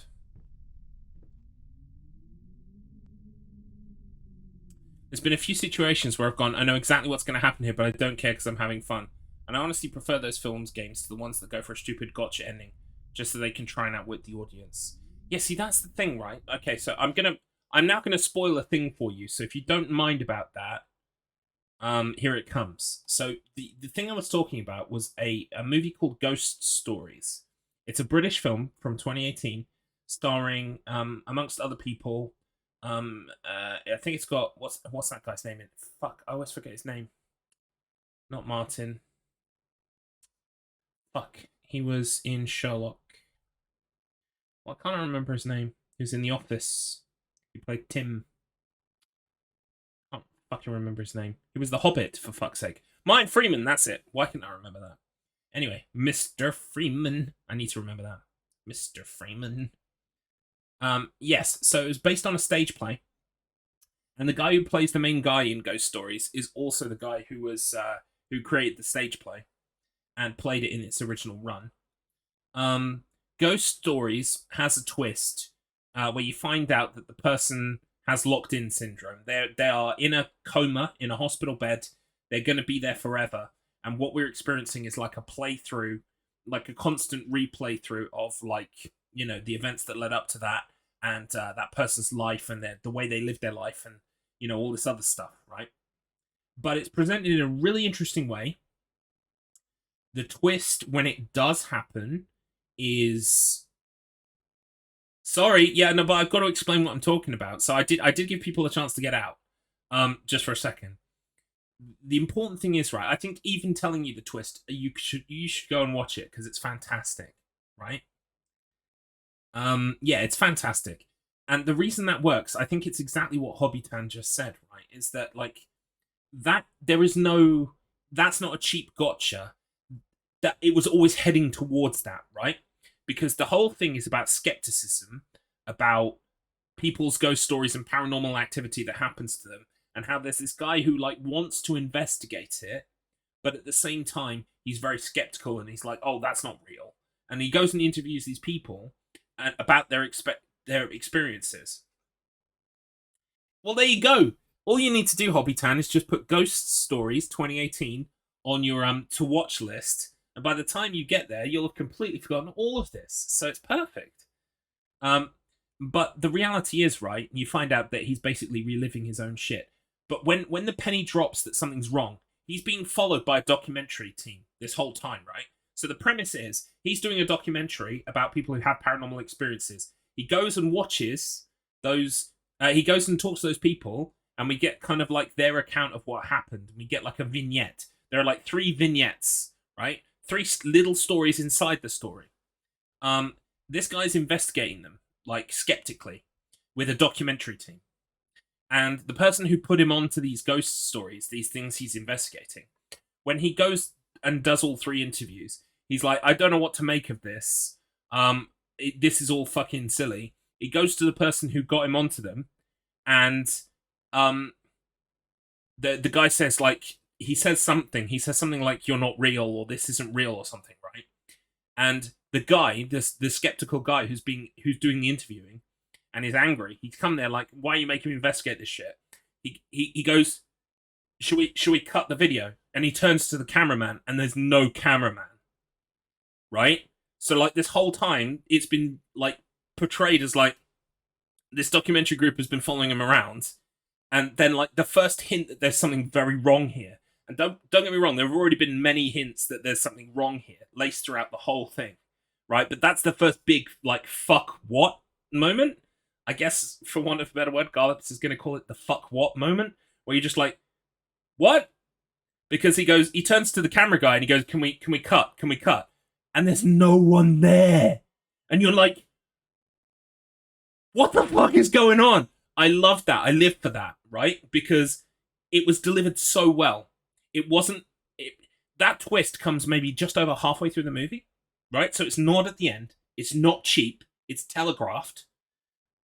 You get this underlying sense that something's wrong, and then you get a full fuck what moment, and then it carries on down a further rabbit hole you had no idea was coming, and leads to a resolution that makes perfect sense, is in theme and fitting with the tone, the story. It's been telegraphed, all of this stuff, right? And I think that's what makes a twist like that work. Because although it is exactly the same twist we're talking about, person is dead, person is either dying or dead or locked into their own brain in like a constant repetition of events, right? We're talking about that very twist, but that was done well. So it can be done well, right? But the problem is it's such an easy cop-out that so many people use. Like, oh, don't you understand? He was in his dying moments and he was just reliving it over and over again. Ha ha, isn't that terrifying? Yes, it's fucking terrifying, because dying is fucking terrifying, and all of this shit is terrifying. But you didn't, like, you're just going for the cheap, low-hanging fruit. You're trying to make me go, fuck what? And this is not a fuck what moment. This is a, oh my god, I can't believe you've done this moment. So, yes. The point being, it can be done, and it can be done well. Ghost Stories is an example. Go watch Ghost Stories. Great film. Right. Okay. Now we can continue. And I can stop waffling again. Wow, my chat just disappeared. That's interesting.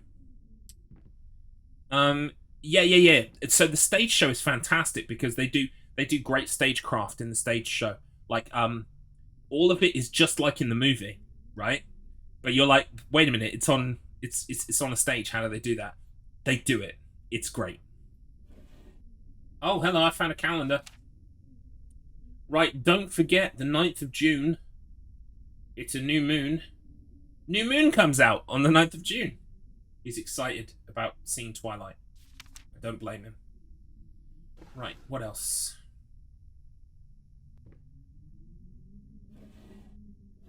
Nothing else. Different genre, but that's why I adore Knives Out. Not only is it a really beautiful film and well acted, if you're observant, you can figure out what's going on, and if you're not, then you have lots of little things to enjoy on a whole new reason for a rewatch. Exactly. I think this is what we're kind of leaning into. Like, it's not a whodunit, right? But it's kind of the same as a whodunit. If you watch a good whodunit, and then at the end they're like, it was the butler and he killed him for money, and there's no lead up, there's no like hinting at that, then you're like, well, I don't fucking care. That's boring. But if it's like, you know, Gerald, the groundskeeper, and we've seen several things that have kind of hinted at Gerald, but also hinted at other people, but like Gerald feels like the natural conclusion of that story, then yeah, we're gonna go there and go, wow, it was Gerald. I think I kind of knew that all along, but you know, I didn't quite understand and blah blah blah. And now next time I watch, I'll really enjoy seeing how Gerald was clearly the person who did it the whole time. It's kind of like that, yeah. It is kind of like that. This is locked. Right. The one thing I have, and don't know my own strength. The one problem I have with this game so far is it's just fucking walking in and out of places, not really doing anything. There are no puzzles. It's just looking at shit. Walking and looking at shit. And the problem I have with that is your narrative's got to be fucking good, because you're pinning everything on that.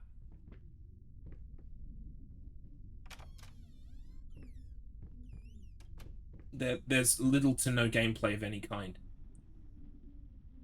Apart from just walking around. Which again, I don't have an issue with if the story's good. And that, so far, that remains to be undecided. Oh, hello. Cretins. Simpletons. Blind fools. Ingrates. It was the butler who did it for money, but the butler isn't real, and the money is Monopoly money. Yeah, see, that's a fuck what moment right there. It's like, we recovered the money, but it's like, it's Monopoly money, and everyone's like, hooray! But you're like, the only person sat there going, wait, that's Monopoly money. And then the credits roll. That's what you want. Oh, I knew this painting would come back to haunt me. You fucking weirdo.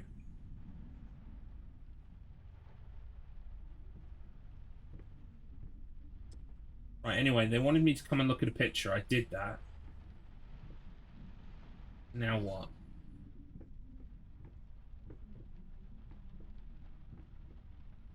Something's gonna go bang at me again, isn't it? Let's face it.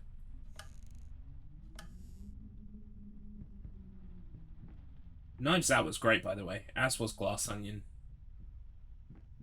I'm looking forward to whatever Ryan Johnson and Daniel Craig continue to do with that franchise. Oh, hello. I see stairs. Alright, let's try this door first. Right, okay, we're going downstairs.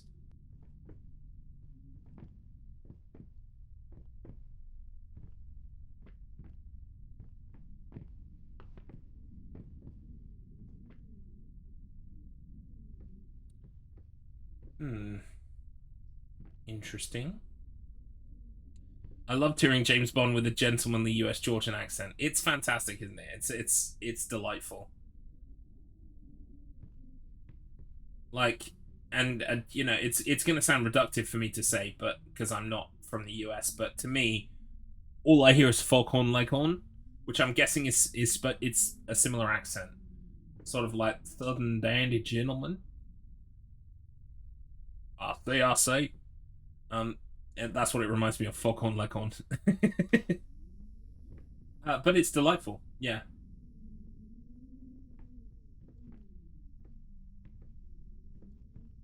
To be honest, that seeing as there was you know, the Walking Dead was set in fucking Georgia, you'd really hope that they'd had more southern sounding people on there.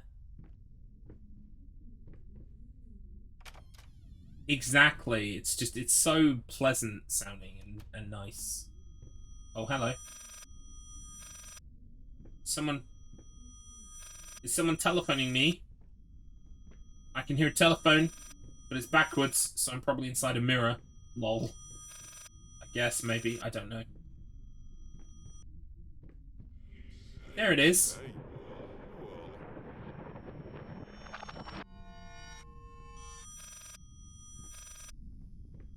That's pretty cool.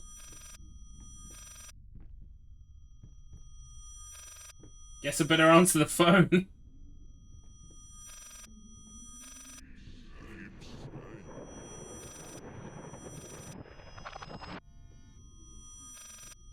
I answer the phone?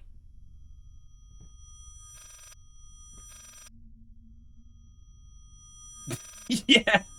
I need to pick it up and say goodbye, and then start talking. Finish with hello, and put it down. That's not confusing at all.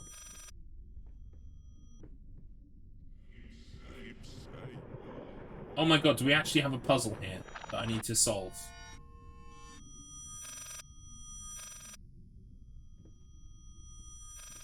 Maybe now if I go backwards. Oh wait, there's something in the cupboard maybe. Aha. Dear sir, if I'm to be honest, I can't say your letter was unexpected. Numerous colleagues have informed me that you previously sought their advice in this matter, and while it's perfectly understandable for a patient to demand a second opinion, I would think 16 concurring opinions would be enough. Still, out of respect for you and your wife, I have examined the case thoroughly, and I have to concur with my colleagues. Involuntary muscle spasms are not uncommon with patients who have suffered burns as severe as your wife did. Oh shit. What you refer to as a freakish grin, or an unnerving yelp, though many would find such expressions hurtful, could indeed be manifestations of nerve damage. The other symptoms you mentioned do not seem to be physiological, but rather purely psychological in nature. Traumatic events can lead to severe stress, and that is nothing to be ashamed of. As to your demand that we fix your wife, you have to understand that what she went through cannot be undone with one simple procedure. It is a long, arduous process that will require all of your strength and support. Please feel free to contact me or my colleagues should you wish to discuss a long-term rehabilitation program. Sincerely, Robert Richards, MD. Another fucking quack. Wow. Everything I hear about this guy is just delightful, you know?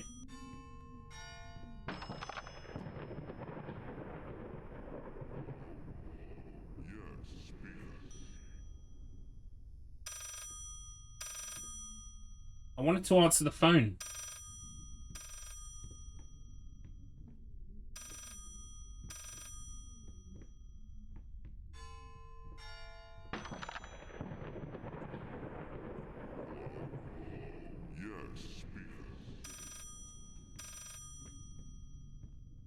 Did I do that right? No, I'm still stuck in the puzzle. Am I? No. Is the puzzle over?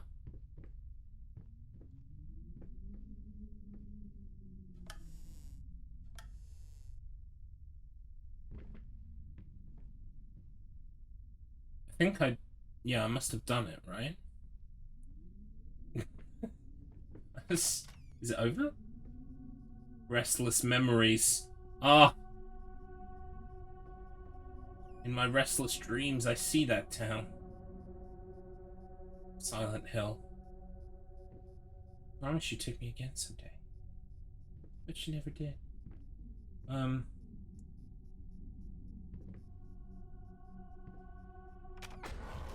Whoa, what the fuck was that? Mate. Wants to go rrr. It disappeared. Have we got a fucking light switch in this house? Yes. Wait. Okay. Yeah, that did sort of work. Alright. Let's get to it.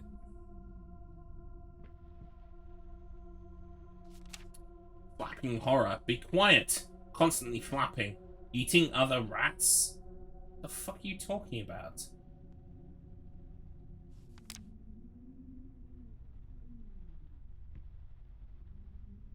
Oh, I didn't know I needed a syringe to take blood. There are these flying rats outside. I guess I could call them bats or something. What the hell?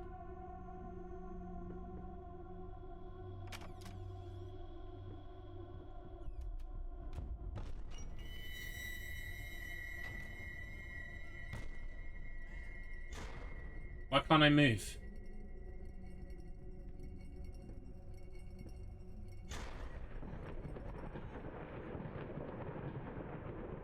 Okay.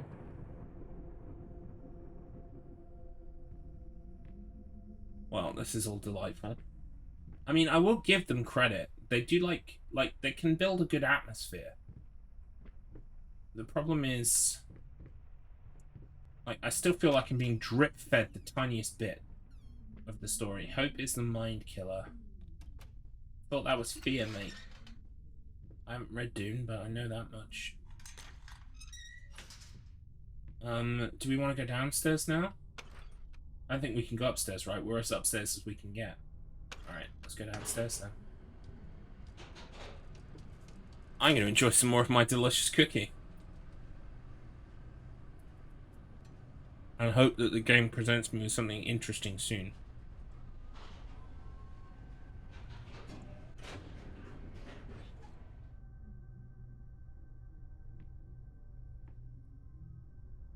Abandon hope while you can.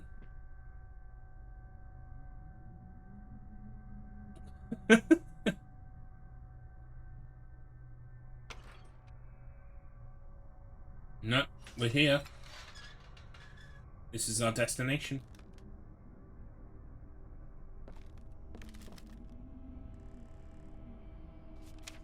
Fucking hell, so many letters.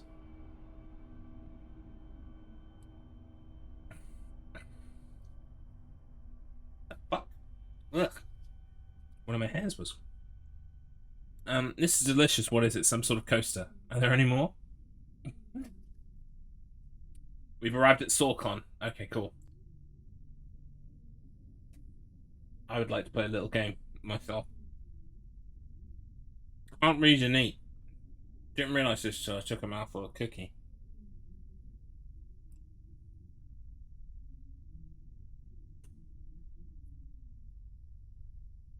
Apologies.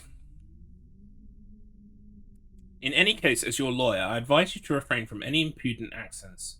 Accents? Actions. In other words, don't do anything stupid. We still have a chance of winning this, believe it or not. I've gotten clients out of deeper shit than this. Just don't make it any worse. Lay low for a while and let me appeal the court order.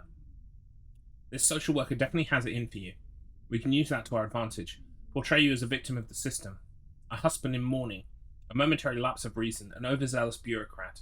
Trust me, this is our best option. Considering what you've been through lately, I say we have a good 50-50 chance of a good outcome. But not if you keep trying to convince everyone that you've gone completely insane. No more outbursts, no more rambling. Better yet, no public appearances whatsoever. You can still get your daughter? I thought they had a son. Okay.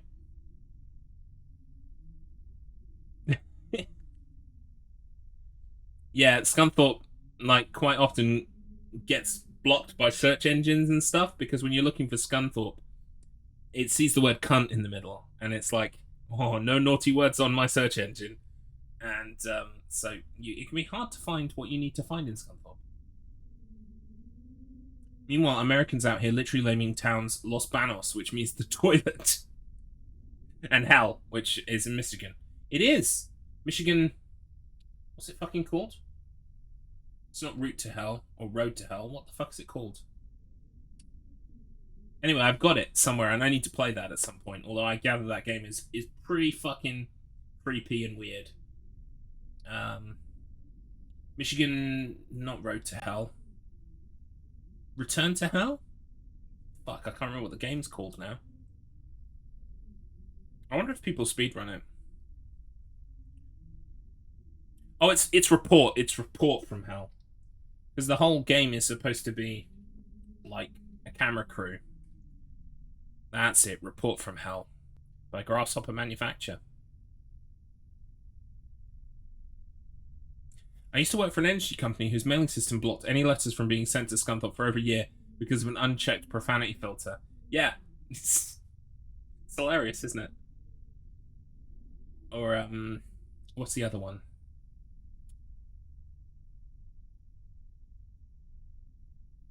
No, I can't think of it. But there are a couple of places that have names like that that just get blocked because they contain swear words within the body of the name.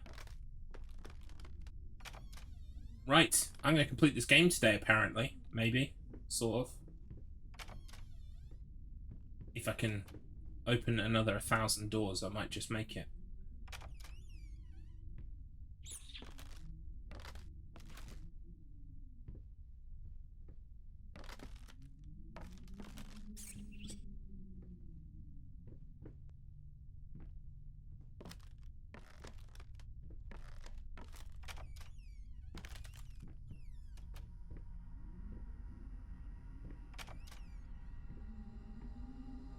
Bitchfield.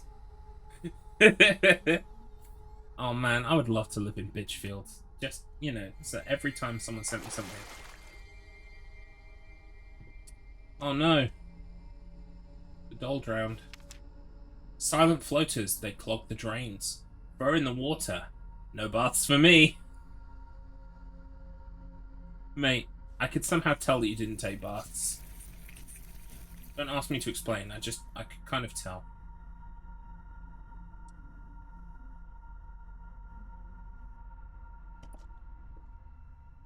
Scratch Arseware? Is that a real place? That's amazing.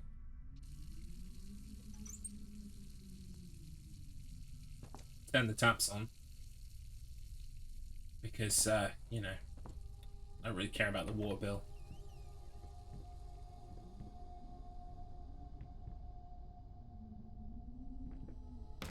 Bonk.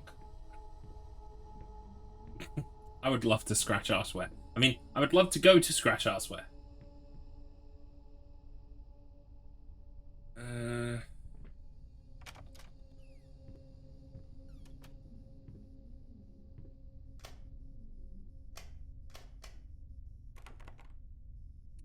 This game is starting to annoy me a little bit. It is very one note. I don't get how you think this constitutes 4 hours of gameplay.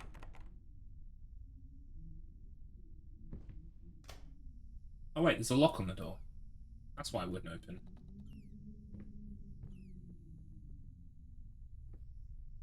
What about this one that I went past?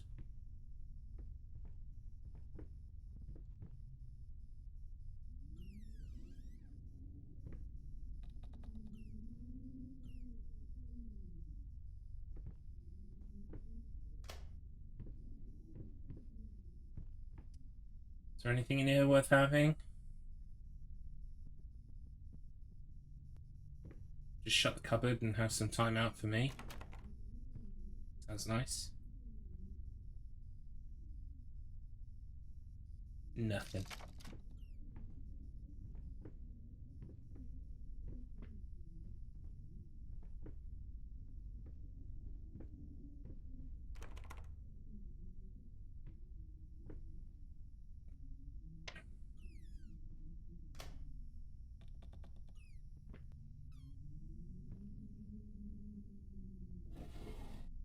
Oh, nice. Body borrowers feeding on me, driving me insane, too fast to cut out. Okay, he's losing the plot.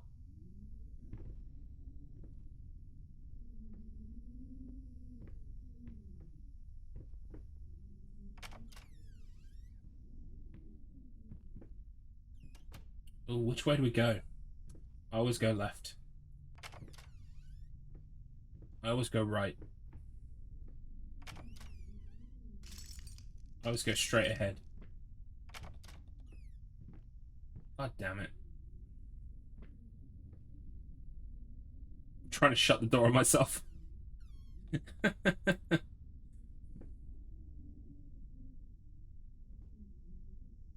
Yes! Yes, you can.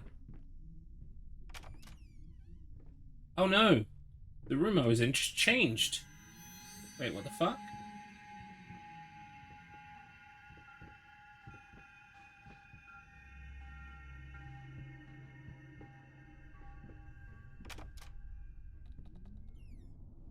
Oh, it's basement time. You know it.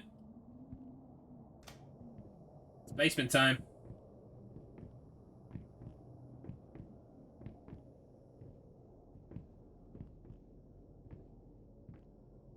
Uh-oh.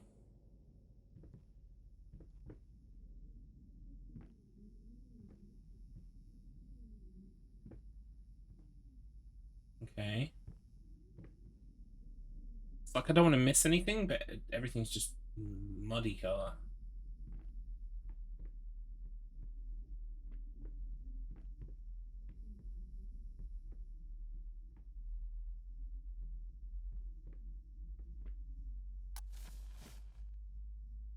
Oh, hello. Except that didn't reveal anything important. Am I just supposed to put all the candles on or something?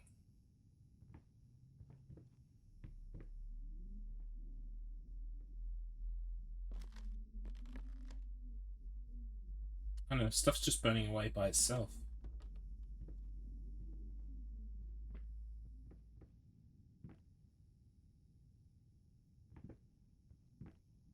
Don't see any more candles.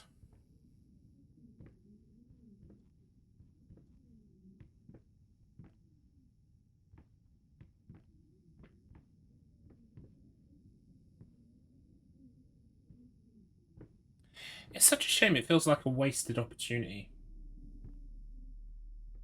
I feel like the story here could be strong enough. It just, the gameplay needs to be a bit more than just walk down this spooky corridor.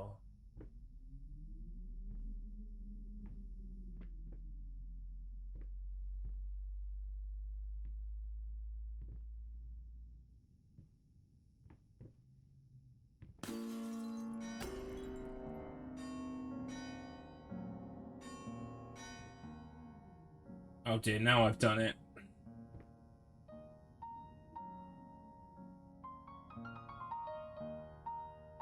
The stools fell over! I know! It's scary, isn't it?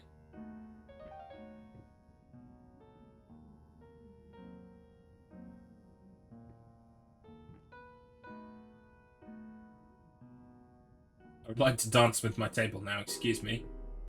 Oh. I was gonna... Dancing. Dancing with the table. Wee. This is delightful.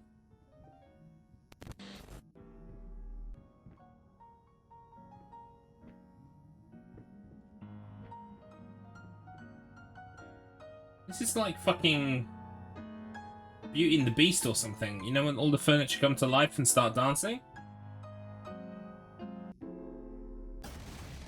Aw, you went and ruined it. I needed to remove the flesh from the bone. At first, I was lost as to how, but then I sawed it off with a handsaw, boiled it, then put the bone in a mortar. I had to get one, obviously. This was not something I'd done before. Finally, I mixed the dust with some white paint. Oh. Made for a lovely undercoat. Oh, okay. So he's been doing an Ed Gein. He's making art and crafts out of dead people. Right, no wonder the paintings are pissed. I understand now. I can't see fucking shit, by the way. And I've got the brightness turned up. I mean, what fucking hope do you have if you've got it turned down anywhere near normal? You can't see fucking shit. I'd forgotten how badly this game smells its own farts. Yeah, the only thing I will say, right, is that out of... So far, I've only played this and the medium, right? The medium looks a lot more like Silent Hill 2 does than this does. And I enjoyed the medium. So, there we go. I'm just hoping, you know, from humble beginnings, we're going to get a butterfly. Okay, but yeah, this is not grabbing me at the moment, unfortunately. But it's got time. I just hope it does something with that fucking time. It doesn't just waste it. Yeah. It's incredibly PT inspired, which I understand. Because this is what? 2 years after PT? 2 to 3 years after PT? Something like that. I think 2 years. 2 years after PT. PT was incredibly influential. For better and for worse.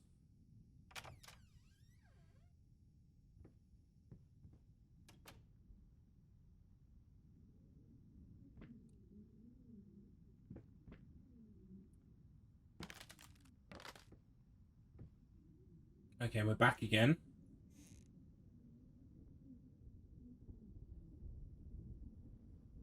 That's true, yeah. Right, so here are our notes that we find.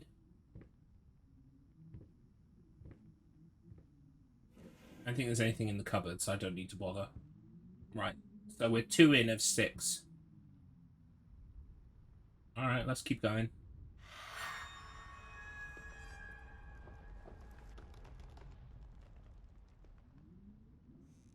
That's true. Yeah, that's absolutely... I fucking loved Death Stranding. To be honest, I think I like Death Stranding more than I would have liked a Hideo Kojima Silent Hill. Honestly. As mad as that sounds.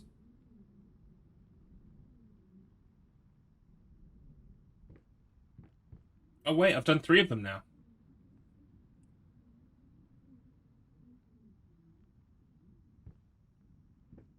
Cool, I'm halfway through.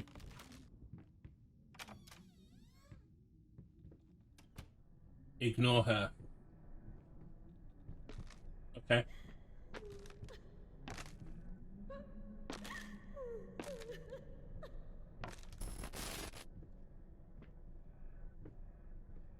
Oh dear. Sounds like his wife really had a bad time. Which is not good.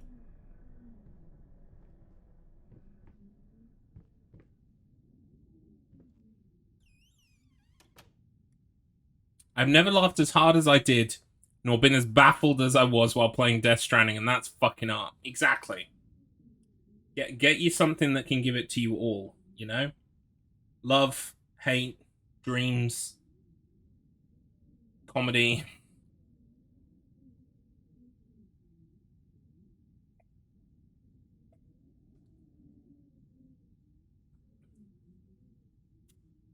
Oh, okay. Yeah, is this the thing that everyone... Apparently there's some kind of meme... Well, see, this is the thing, right? Is this the baby thing? Like, apparently there's a joke where like there's a baby running or something. I don't know when it comes. I don't know what it looks like, but I am aware of that. That's all. I'm aware of it. I've not seen it. I don't know what it looks like. I don't know when it's going to happen. But I'm aware that that's one of the memes. Okay. All right. I'll look forward to it. These pictures are fun. I mean, children's pictures in a horror game. I mean, this is new and original. This is new and original content right here. Have you ever seen a horror game with kids' pictures in it? I think this is maybe the first time ever. No worries, Maticus. You go and enjoy your dinner. In our country that's slightly more towards the left than it was before. Oh, sounds good. Yeah, have a good time. Right, and you're gonna miss my baby, my laughing, running baby reaction. No, I don't like time either. It runs in a linear fashion towards my own demise. I need to put in a word. We need to fix it. We need to send it back the other way for a bit. Not too far, but yeah. Someone get onto the time boffins. Get them to work out how to fix time. Selfish, drunk, bad man. Oh, I thought I had the door. Delirious. I wouldn't say that. I mean, I think everybody hallucinates evil paintings about as much as me. I wouldn't call me especially delusional above anybody else. That's me. It's got to be me, right? I am Batman.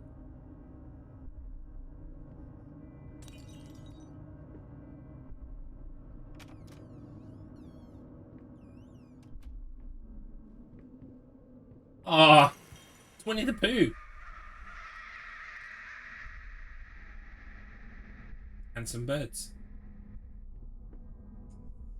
Hi. Oh. Hey, what is that? Wait, what day is it? It's Sunday? You mean oh, well, why didn't you come and get me? God damn it! You know how I get when I'm caught up in my work. No news from your hometown yet. Oh, yeah, I should check and see if Dover have declared yet. Give me a second.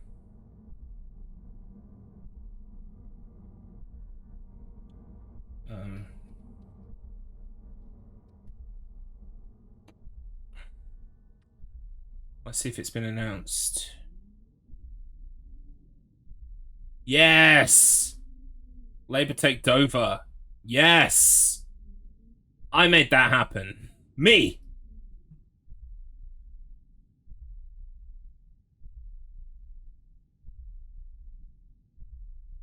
Fantastic. Yes, suck it, nerds. Right, sorry. That's good news. Now, back to this tale of a very bad father. Father Husbandman. I am Father Husbandman. And I am bad man. I like painting. With people's bones! Oh, that's a spider. You don't like spiders, look away. I mean, I think that was a spider. It might have been a rat. It looked like a spider, though. I am Father Husbandman. I think it was a rat. Yeah, it would be a bit weird for it to be spiders now, right?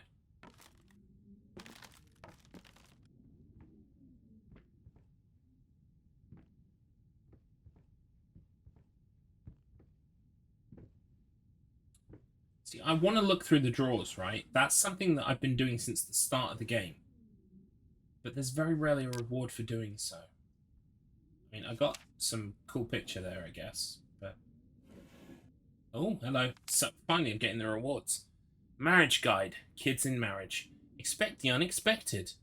The Everyday Magic of Parenthood. A new book by Molly Pierce is a must-read for parents who are expecting their first child and want to create a happy, healthy environment for the baby. Order now and receive a free set of motivational tapes. Strong Enough, Volume 1 and 2. Motivational tapes. Okay, so we are now in the region of the 70s to the 90s?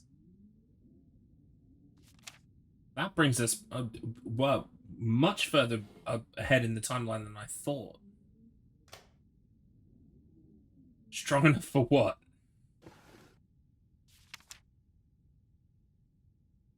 Yeah, I guess strong enough for anything, because they're motivational. You know, you are strong enough. Yeah, but oh, whoops, the room changed again.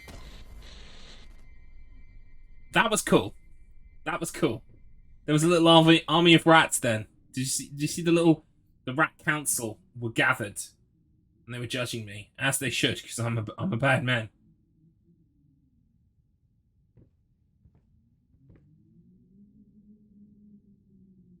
Now I can't remember which way I'm supposed to... Which way I actually came through originally. I guess I'll try this door. Yep, sounds good. Hello. You alright?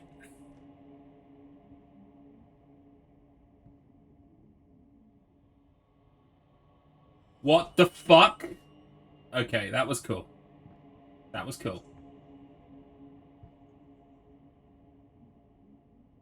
Uh-oh. Oh, I love how that's like hand-drawn. Like a kid would draw. That's cool. See, what? If the game had been like maybe half the length, but was full of cool shit like this, you wouldn't mind. Oh no. Pair of child's shoes bought. Never worn. Sweet Jesus! Did you just buy half of the department store? Honey, you don't even know yet if it's gonna be a boy or a girl. These look like a pickup in a game. One of the paintings I may not be a rat, but this guy's an asshole. The head of the rat council, probably. Exactly. They're like, we may be rats, but at least we're not Tory. I'd vote for them. One of the paintings cracks me up, and it's not even supposed to be scary or anything. It's just a very short and sad boy holding an ice cream while crying. But I laugh every time I see it. Some of the paintings in this are interesting and fun. Others, not so much. Like, I really liked the creepy, weird baby werewolf man. And the fact that when he moved from the wall, he was, like, bigger and stuff. I just feel like this game could be... It's like a 5 to a 6 out of 10. It could be better if they just made it a bit punchier and a bit less repetitive.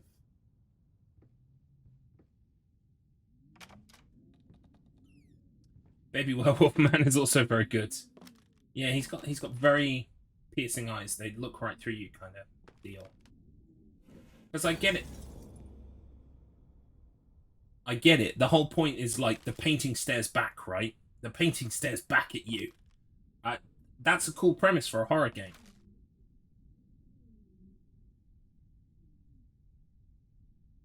I regret to inform you that the second one of these does all the things you don't like about this one, but more. Oh no! Oh no. Lice, mice, bold bloody spots. Hair not mine. Where are the scissors? Now see, these notes are deranged as fuck. I like these.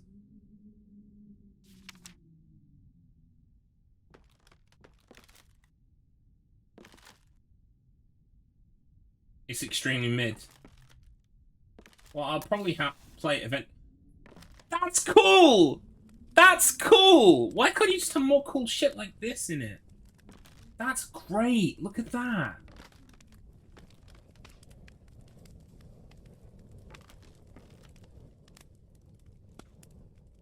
The one thing I will say is plenty of horror games have kids' drawings, but to have the kids' drawings, like, become part of the wall and replace the items that were there, or do shit like this, that's kind of fun. Garlips so stuffed with fun things in the game, he screams, "That's cool," every time something tiny happens.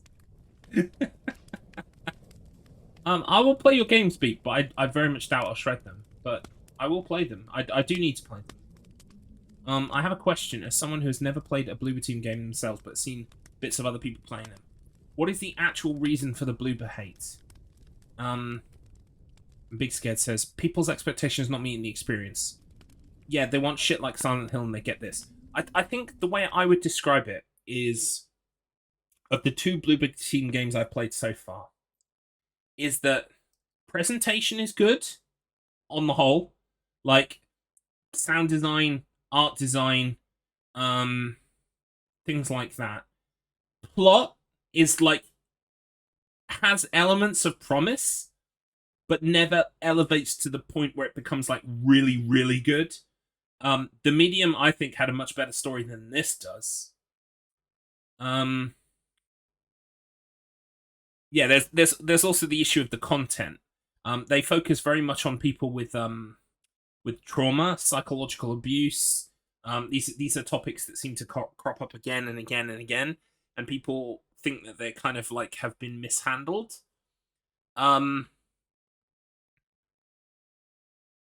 Yeah, see, the Medium, for me, the Medium towed a very interesting line. Because, yeah, it's interesting because we can discuss about the Medium. I feel like the Medium, yeah, I definitely feel like out of the 2 that I've played so far, the Medium is the best one. And the Medium gives me the most hope for Silent Hill 2. They just need to be a bit less heavy-handed, a bit more subtle. They need to be, I would say, a bit more careful of the topics that they're handling. Although I will say, honestly, parts of the Medium, like, it's good to have, like, it dealt with trauma, right? And it dealt with people who did horrible things to other people. We're talking, like, people who did potentially sexual abuse to a minor, right? Okay, so not a nice guy, really bad person. But then we discovered through their, like, mind palace, or whatever the fuck you want to call it, we went into the other world and we saw their past.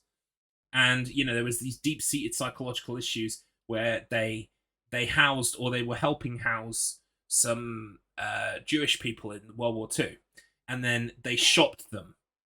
Because I can't remember why they shopped them at the end of the day, but someone shopped them, and so, like, it was his fault or something. Like, this little girl he was friends with ended up being taken away to the camp or whatever. So, and, like, the main character who's exploring this whole story through this guy's mind, his name's Thomas. He was walking around in there and he was saying, like, yeah, I get it. This is really bad that this happened to you, but it doesn't justify what you've done. And, like, I don't have a problem with that. Like, fundamentally, I can't think of a problem I have with that. But they weren't saying that this person having trauma justified what they did, but they also presented it as a thing that this person had in their past. And it's almost as if, like, I don't think it was... I can't see personally for me how it was handled badly. But I would be open to hearing other people's opinions about it, and talking about it to better understand that. Because I felt like it was handled fairly well, in that people have trauma. That trauma doesn't justify their bad actions. It doesn't justify their good actions. It's something that they live with. People who have trauma don't always do bad things. It's just that this person who did a bad thing happened to have trauma. It's not like, you know... I don't know, though. I'm talking myself into circles here. The point being, I would be open to talking about that. I feel like the Medium had really interesting, thought-provoking... It had all that in there, but it was like... I think personally, in any way, shape, or form, if you write a character who's a bad person and you make it be about their abuse, you are telling a story that softens the abuse they perpetrated on others. And yes, Big is right. The ending of The Medium made me so mad I could scream. Okay, so let's talk about that just for a second then. So, I don't think you make it about their abuse. You're telling a story that softens the abuse they perpetrated on others. But that's why the Thomas character was there, to say, hey, look, I saw that you went through this awful thing, but it doesn't justify your actions, kind of thing. Like he was my voice in that moment. He was the voice of the player saying, look, just because you don't think Thomas is the problem. Okay. Good, because my name's also Thomas. Well, everyone calls me Tom, but my mum will insist that on my birth certificate it says Thomas. So Thomas is my name. What was it about the ending of The Medium that made you mad, Beep? If you can condense it, I appreciate it probably is very hard to condense it down to like a small bullet point or something. But like, people who have trauma often do bad things, questionable things, because they can't reason in the same way a person who hasn't been traumatized would, if that makes sense. Yeah, and I don't think that reasoning in itself made, like, the way they were framing the reasoning, that reasoning of, like, the trauma made me do the thing. I don't think they were saying that everyone who has trauma will do the thing. And I don't think they were saying that the person's things that they did was minimized by the fact that they had trauma. The bullet is the solution to trauma. That's the problem for me. When there's literal demons, a bullet won't fucking work. Yeah, I agree. I think that's stupid. The person who was traumatized had to die in order to end the trauma. Yeah, I mean, I agree with you in that aspect. I think... Right, so things that we can ascertain about the medium, right? Okay.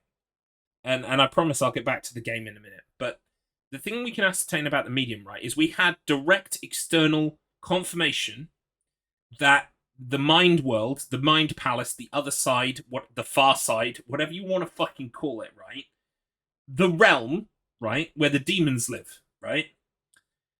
We had external confirmation that that is physically real, okay? It's not an analogy, it's not a metaphor, it's... No, that's fine, you're not derailing me. And I'm glad that we can have cool conversations like that. What was I saying? Now you have derailed me.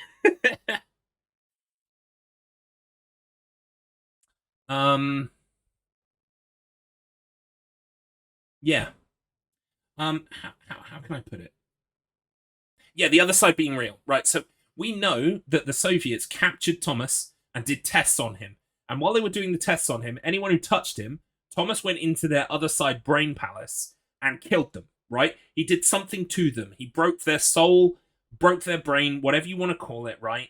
He did something to them that irrevocably destroyed them, right? That's Thomas's ability. He can go into that world and he can do you some damage, is my point, right? So we know for a fact that the 3 scientists that died because they touched Thomas and Thomas went into their brain palace and fucked him up. We know for a fact that that's 100% real. So we have no reason to believe that the demons... Yeah, it does get derailed. But I like having a conversation, and I think you do too, so that's good. So we know that people can die externally from Thomas entering them. Therefore, we know that the demons that live in that world, right, are real. It's not just that, the demon is a manifestation, a representation of psychological trauma, like being manifested as a demon. No, there's a literal demon thing with a skull for a face that walks around going, I am the end, right? He's a literal demon. He's like, we have confirmation, right? World exists, demons exist, okay? So I agree with you in that the cure for a demon isn't a bullet to the brain, okay? Because you don't kill demons. It's certainly not a bullet to your brain. It needs to be a bullet in the demon's brain, right? And the demon is not your brain. So I think we can all agree that the cure for trauma is not a bullet to the head. I think that is... I don't think that is what Bloober team were trying to do.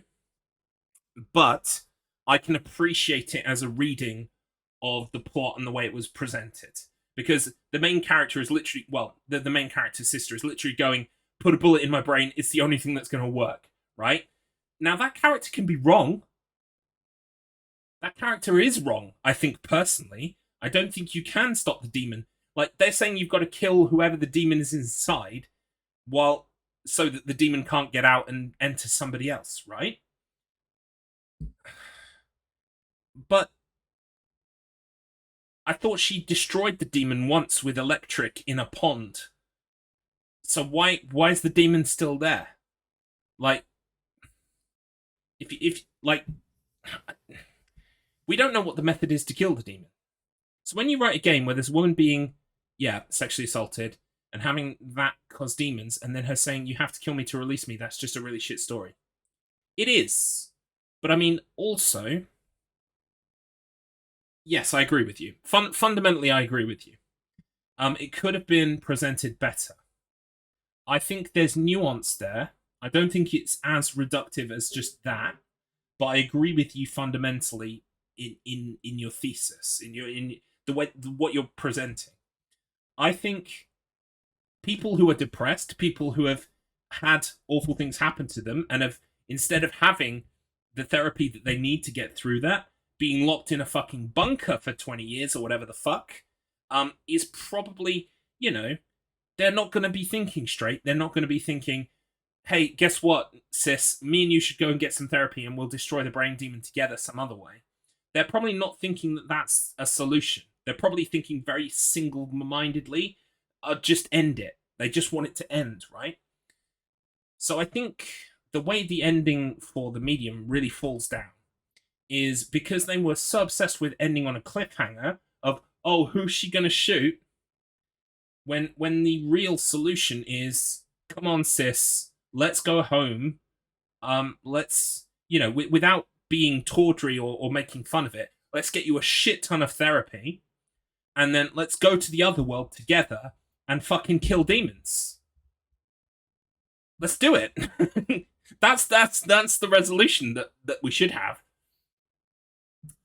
Right, but why tell that story? Horror doesn't need to be about women, abused by men, and then you add demonic metaphor into it. It's like, yeah, I agree. It's the basest, and not based as in like the internet treats that word as in like it's based as in like it's the best. No, I mean base as in like the lowest common denominator, low hanging fruit is to go for sexual assault. I agree. Sexual assault and animal cruelty, and both of them are in the medium. Both of them.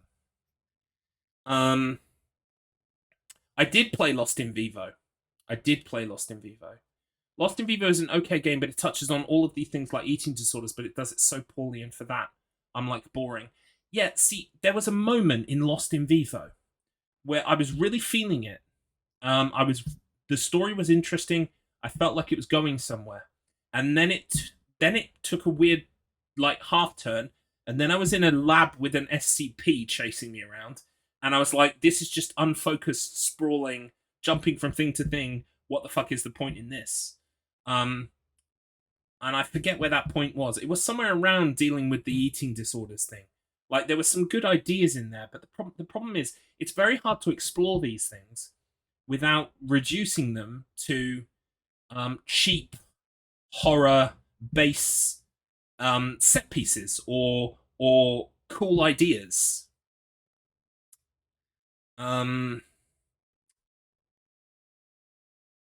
Which is why they're a great fit for Silent Hill 2. Jesus Christ.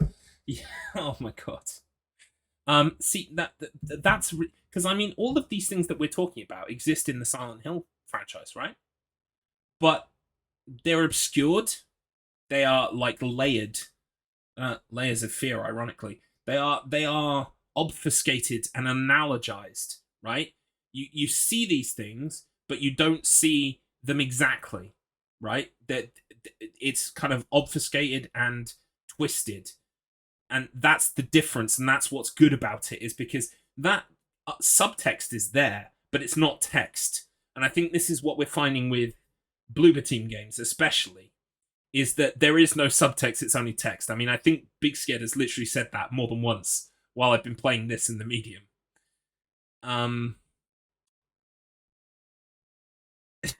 Oh god, yeah. No, all right. No, so we've really touched on why people are confused or worried about Silent Hill 2 now, and now I see it. Now I see what you're talking about. I get it. Interesting. Interesting. I mean, I don't. Is it so difficult for people to just like? For me, if I was making a game, right? Obfuscation would be like the one thing I'd be looking forward to doing. It's like if I just sat here and I said to you, "Hey, guess what? I've got an idea for a story. It involves some dark shit. It involves some themes of depression or suicide or I don't know, something like that, right?" And if I sat and I told you the plot, I'd be like, "Well, this guy got killed and this guy felt really bad about it. So this guy was having suicidal thoughts and they decided to climb a building and they were going to jump, blah, blah, blah, blah, blah," right? That sounds shit. That sounds shit. Why would you just make that? That's shit. But if you had a story about a guy who's like constantly trying to climb a tower, right? And you don't know what this tower is or why he's in it, and every time he gets to like a ledge, he like looks out over the ledge, but then he's like, "No, I must climb the tower or something." Like I'm trying to think of something off the fly, right? But like it was this weird, obscure idea about a tower and falling, and you didn't know exactly what it meant or why it was happening. Like that's so much more interesting than just going, "Hey, there's a guy who walked to the top of a building and killed himself." Yes, maybe he has to climb lots of stairs. Yes, yes, maybe stuck in a room. Yes, I think we're really boiling down to something good here. Get Konami on the phone. All right, I'm gonna go back to the game now because we've done this long enough. But I totally see where you're coming from with that medium point. I think it wasn't as pronounced for me as it was for others, but that doesn't negate what you felt or what you got from it, because every interpretation is valid. And I do agree with the central premise that Silent Hill 2 is now in the hands of people who don't do subtext, only text. And that's concerning. I get it. Yeah. I'm still cautiously optimistic because my hope is that with Masahiro Ito and Akira Yamaoka in the background, watching Bloober Team make their thing, I'm just hopeful that they will be able to insert some of that subtext. But I guess we will find out. Why is it so difficult for horror games to do subtext? Like, why is that so difficult? It's like, it's what you want. It's what you want. So, really, really quick, because I keep flitting from topic to topic. And I do need to print out a pizza and eat it on my online ceramic shirt. Sorry, I didn't read that properly. So I don't know if you guys know, there's a whole a genre of online video called, I guess it's called analog horror or found footage horror or whatever you want to call it. But it's like these things that people make on YouTube. They make videos, and the idea is that you're supposed to watch the videos and watch each video as it comes out and theorize about it. And it's kind of telling a story or whatever. And sometimes there are websites you can go to and click on things to find new things. Sometimes they're ARGs, which is like alternate reality games or what have you. There is one called Action 52? No, not Action 52. Local 52 or Local 58. Yeah, it's local, either 52 or 58. I think it's Local 58. And so I will ruin Local 58 for you right now, okay? Local 58, there are like 12 videos or something of it, right? I can boil Local 58 down to one sentence. Are you ready? I can boil Local 58 down to 2 words. 2 words. Are you ready for them? Moon's evil. Moon is evil. Moon's evil. That's all of Local 58 is just videos about the fact that the moon's evil, right? Now, that is a great idea, okay? But if I said to you, moon's evil,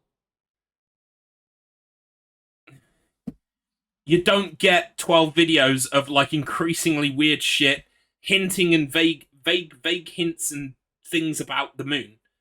You wouldn't... You just go, oh, moon's evil, and carry on with your day. You don't think about that. But... So, like, Silent Hill 2 original... If you said that to me, I'd say, you son of a bitch, I'm in. Well, yeah, I think there are multiple kinds of people, and Big Scared, you are my kind of person. Because I'd also be like, hell yeah, that sounds fantastic. What a concept. But my point is, it feels like Silent Hill 2 original is 12 videos of Local 58. And the fear is that Bloober Team will turn up with a 2-minute video that says, moon's evil.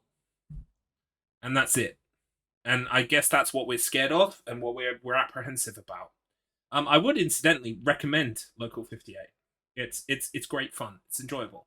Although I have spoiled the twist for you. But that's the point, right? If you just boil it down to the bare text, you lose the mystique. It's a horror game. It's supposed to have mystique. It's literally the point. Well, one of the points. Anyway, I'm playing this game called Layers of Fear. I'm going to carry on playing it now. Welcome to my 12-hour Let's Play of Layers of Fear.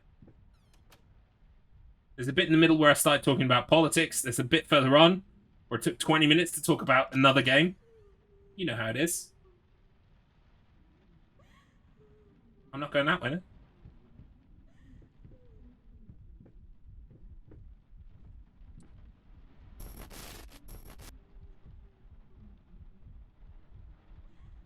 There's something to look at here? Oh, there's something on the floor. It disappeared.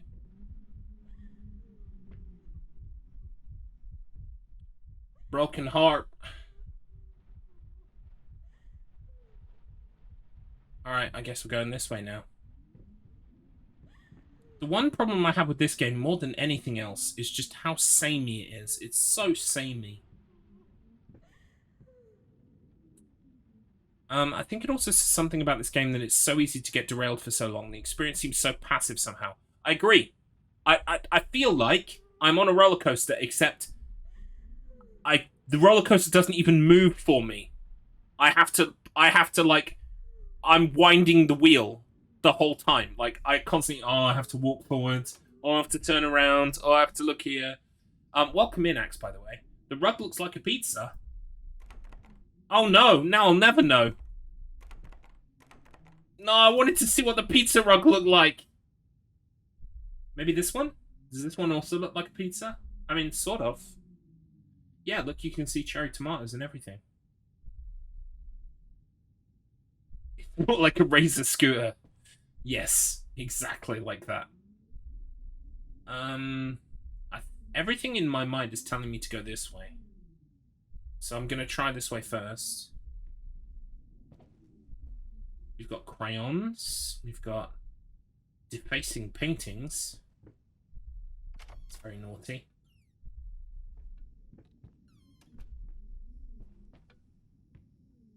Oh, was this one the pizza? Talking behind our backs. Oh no.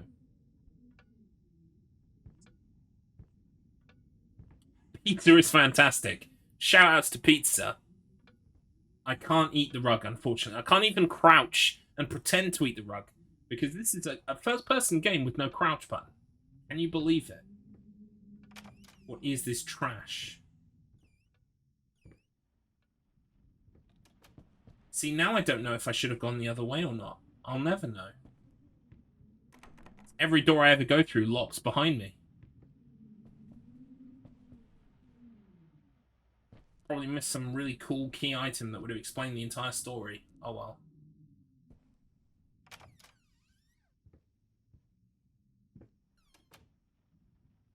I mean, this is the annoying thing. The art direction is great. I like the way everything looks, for the most part. I mean, I don't like when things are really dark.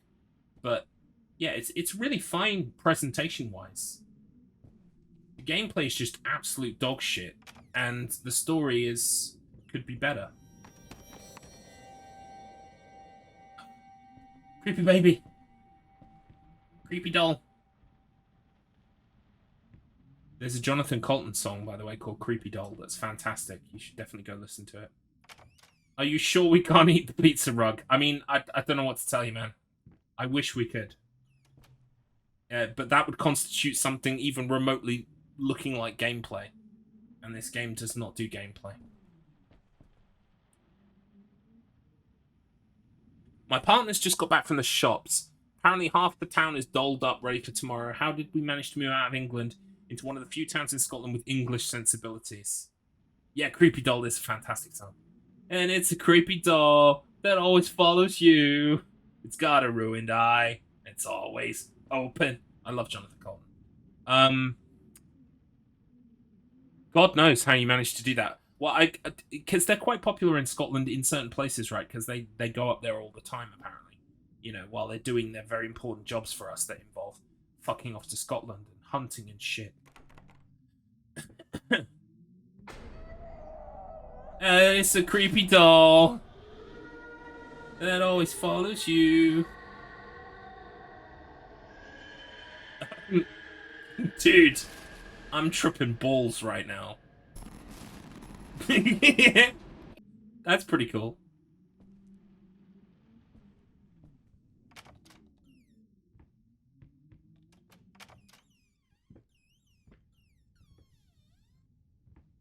Hello. You alright? Why so down?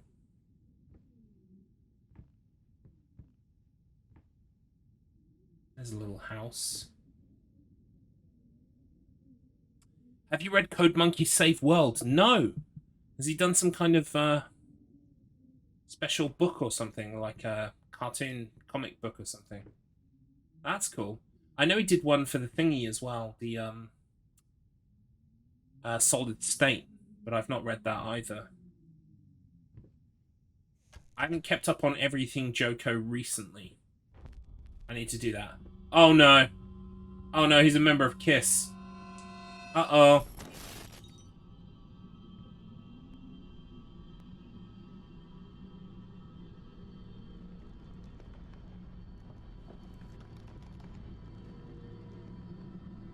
Uh-oh.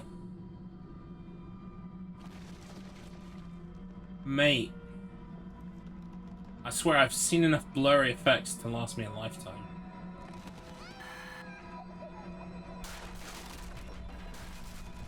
Hello. You alright? I'm being haunted. Like creepy little doll. Oh, hello. Creepy little dolls. If you struggle to find it, give me a shout and I'll float you a copy. Oh, thank you very much. Yeah, I will look into that. So is that what everyone's laughing at? Because that was a bit goofy. I wouldn't have said it was hilarious though. It's just a bit goofy. Okay, is it gonna happen more than once? You need to follow the child. Follow the small child. I'm back. I'm back, little baby. Right, so I don't think I do need to go that way then, because it's just looping forever. Let's go this way instead.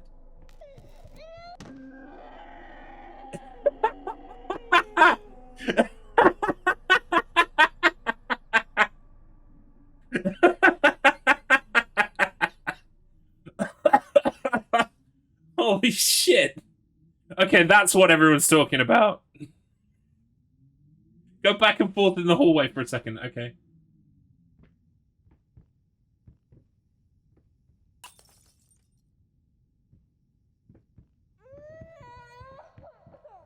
Yeah, let's see it again in slow motion.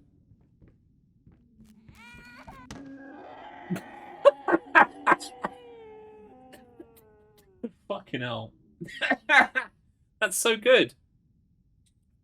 The sound effect is so good. It sounds like It sounds like a small child's head on wood. It's like a donk, plonk. So it's, yeah, wow. Oh dear. Now I see what everyone's talking about. I guess we're supposed to ignore the little kids and just keep going. Oh, hello. Now they're having a bit of a rave. That was fantastic, wasn't it?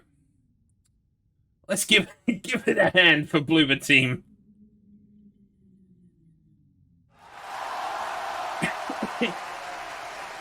You guys, yeah, that was tremendous. I didn't realize it was a horror comedy.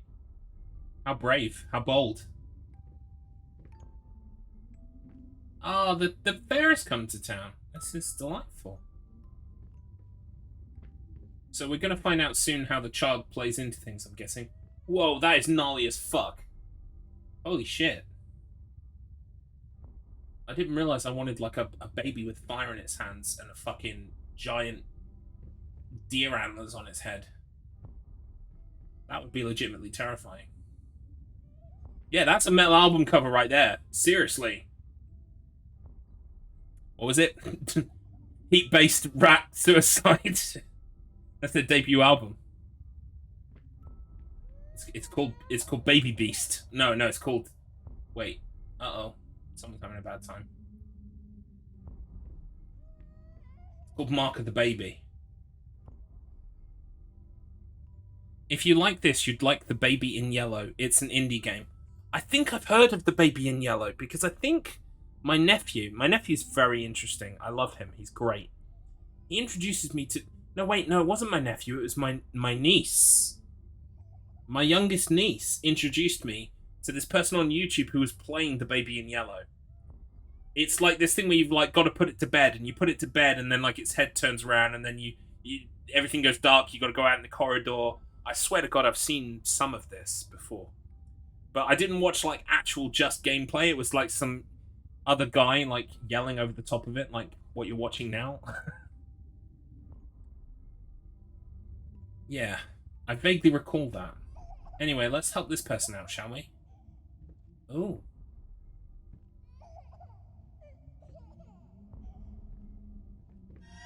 You're right.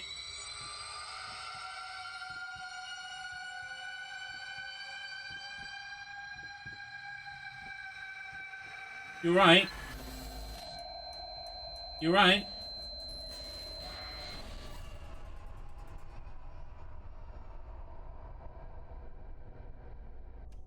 You're right.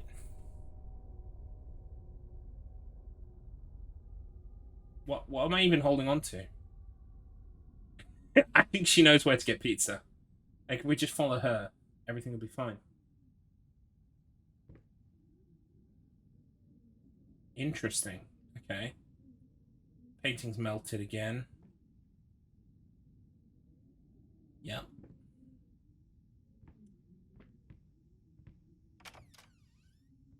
This is a doll cupboard where I like to keep all my dolls.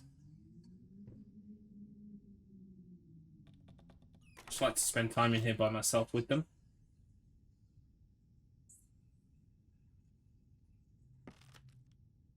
Now, see, I would totally make these eyes, like, very occasionally, like, flick onto you for a second. That would be cool.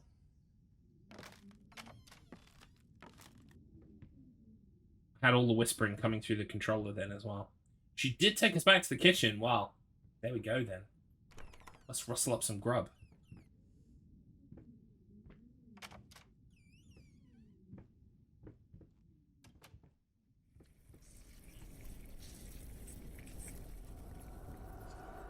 I had the most beautiful dream last night. I dreamt he came to me, embraced me, loved me, as he once did. But we both know that while I dreamed my silly little dream, it was you he really lusted for. What? You've been framed Haunted House Edition. That's a fantastic description of events. Yes, you go feed the doggo. The doggo needs feeding. Hello. You alright? Oh, nice picture.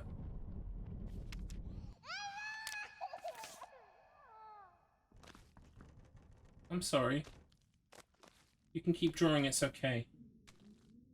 Bye. So, who is he lusting after? That's the question. I swear to God, if we're dealing with sexual abuse to minors again, then I will really see that Bloober Team has got a bit of a strange fixation on that specific topic. Bring me pictures of Pizza Man. Bring me pictures of Pizza Man. He's a menace. From the upper crust of society. We are in bedroom. It looks delightful in here. I'm just gonna have a little rest. No. No, I'm not. Let's see if it still says death on the bookcase. Yes, it does. Death for HF1. If your name's HF1, watch out.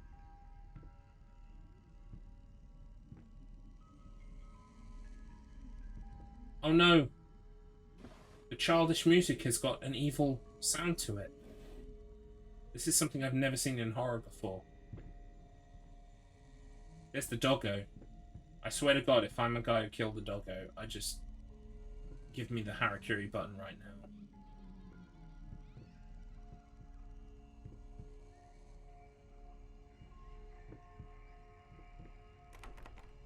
Right, that's locked.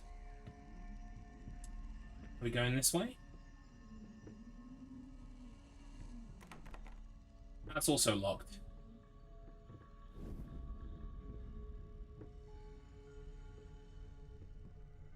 I've got to do something in here. Oh, here we go. Wait, this is also locked. Am I looking for a key or something?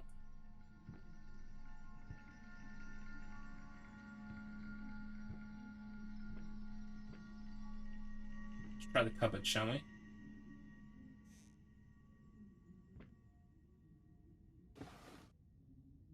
No.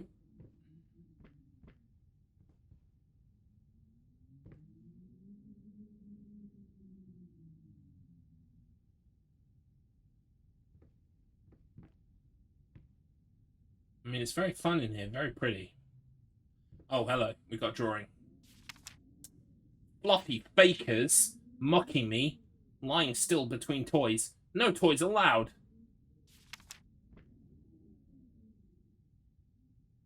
No toys allowed. Okay.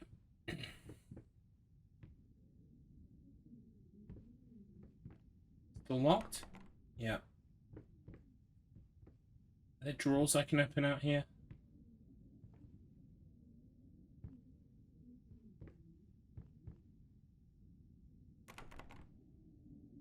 Locked.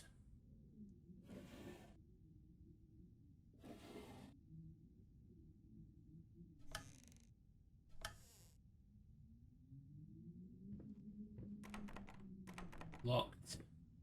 This has got an arrow going this way, and this way. Maybe I can go this way?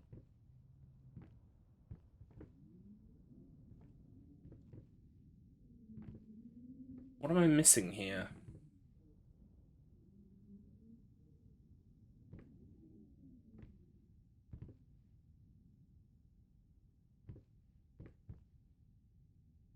I'm missing something, clearly.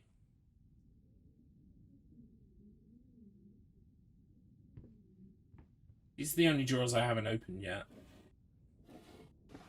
Picture? Okay.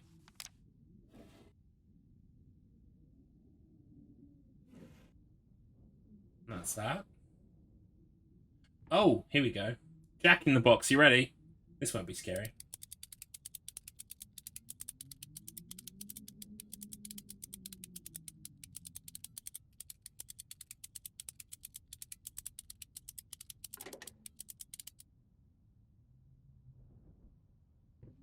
Go on then. Go on then.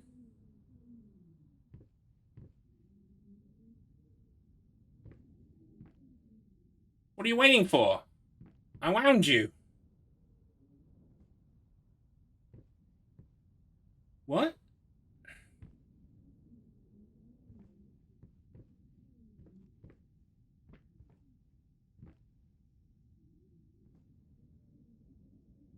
Okay, so now is it just being, like, genuinely obtuse? Or am I just dumb?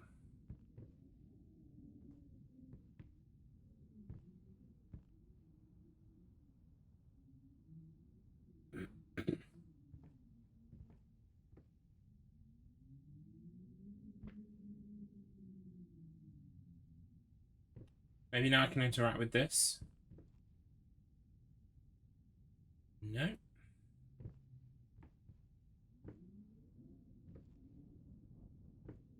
The fuck? Did I wind it too much?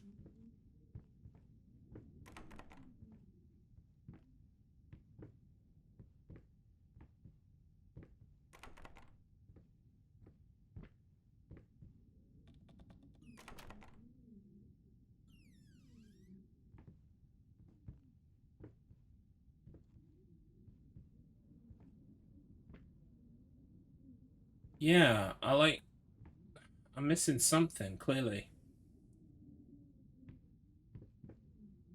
Because I'm guessing that's a Jack in a Box, right? So it's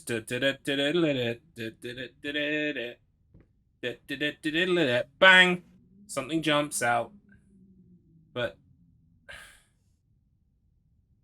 I wound it and it's not going. This is locked and I can't do this. I've tried every drawer in the fucking place.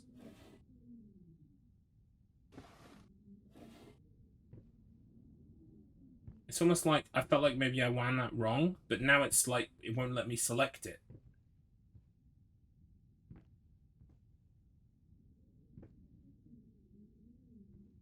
I've looked at all the pictures. Every single picture. I mean, are there checkpoints? Can I restart from checkpoint? Do you reckon that might work? I don't get it.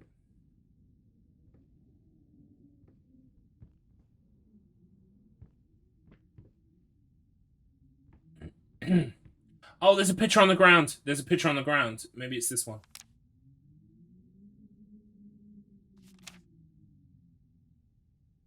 Now have I looked at all the pictures?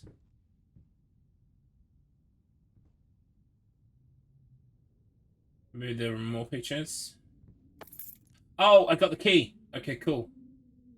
Right. So you needed to look at all the pictures. Then you got the key.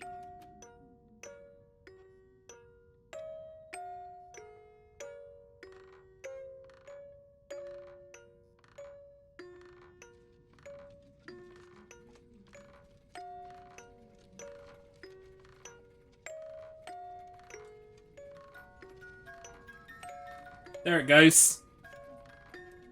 Oh, you didn't freak me out. Thank you. Yeah, this is nice. This is very pleasant.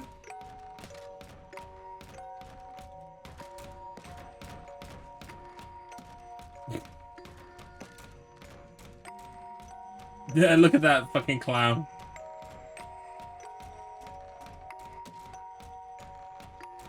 This is cool. Uh-oh. He's at it again. The noggin hasn't seen enough. Oh no. Yeah, mummy in a wheelchair, daddy going crazy. Daddy doing bad things. Hush, little baby, the night is stark. Uh-oh. What's that? Stars fade above you. The room goes dark. Oh, Jesus. Mummy used to come to tuck you in.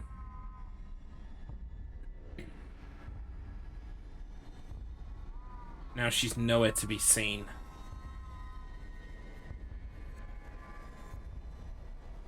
Hands.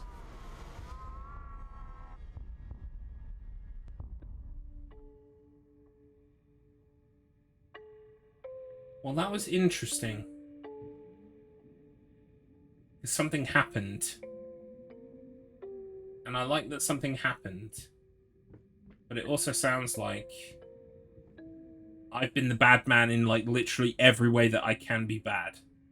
This was a special brush. Like a horsehair brush, but different. At that point, Did I something happen? hesitated. I think it did. I Will mean, this really work? Fuck it. I was already halfway through, and besides, it's not like I can just put it all back and forget the whole thing. okay, I got a hairbrush. As in a brush made of literal human hair. Fantastic. I'm definitely a well-adjusted and normal member of society. Creepy. Alright. Nice. Hello!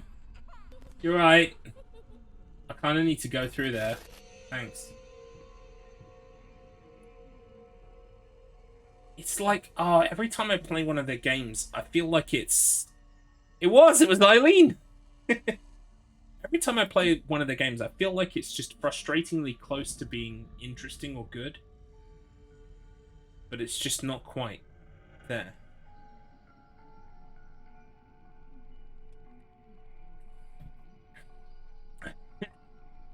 Look, Eileen is never in the wrong game.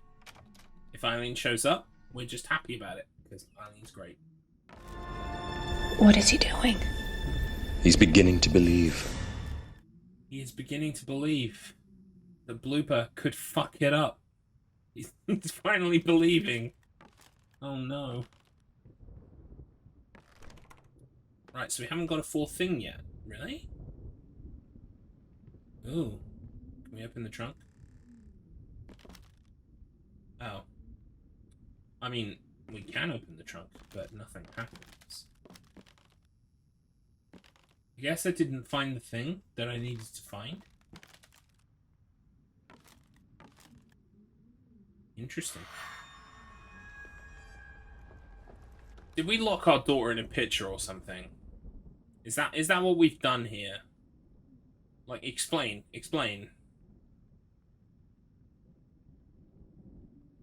I reckon someone's definitely locked in a picture. Ah, we have got the fourth thing.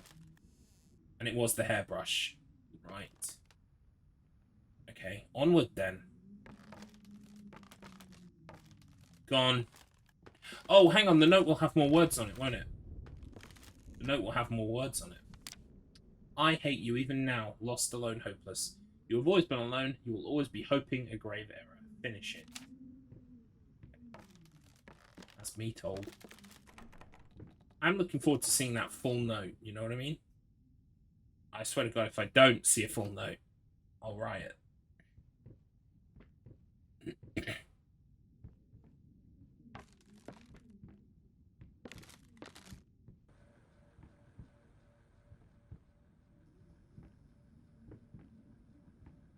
Right now, I just feel like I'm doing mad drifts around the corner. Drifting and drifting and drifting. Oh, hello. Nope, can't look at that. Okay.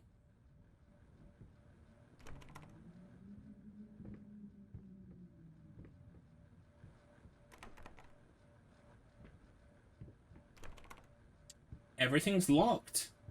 It's worse than Silent Hill. Going in circles. Tell me about it, buddy. Except you made the game. You could have changed that.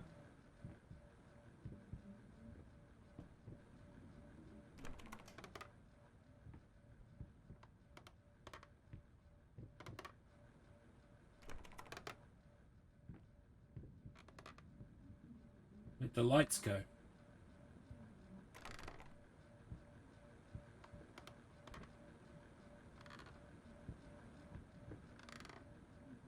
Oh.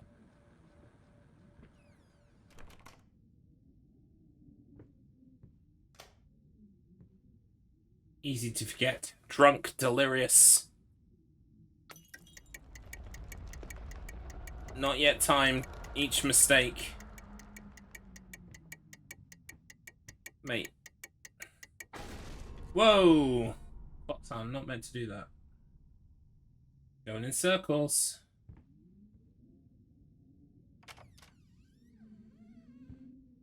That's the door we came in, right? Which way's the right way? Going in circles, going in circles.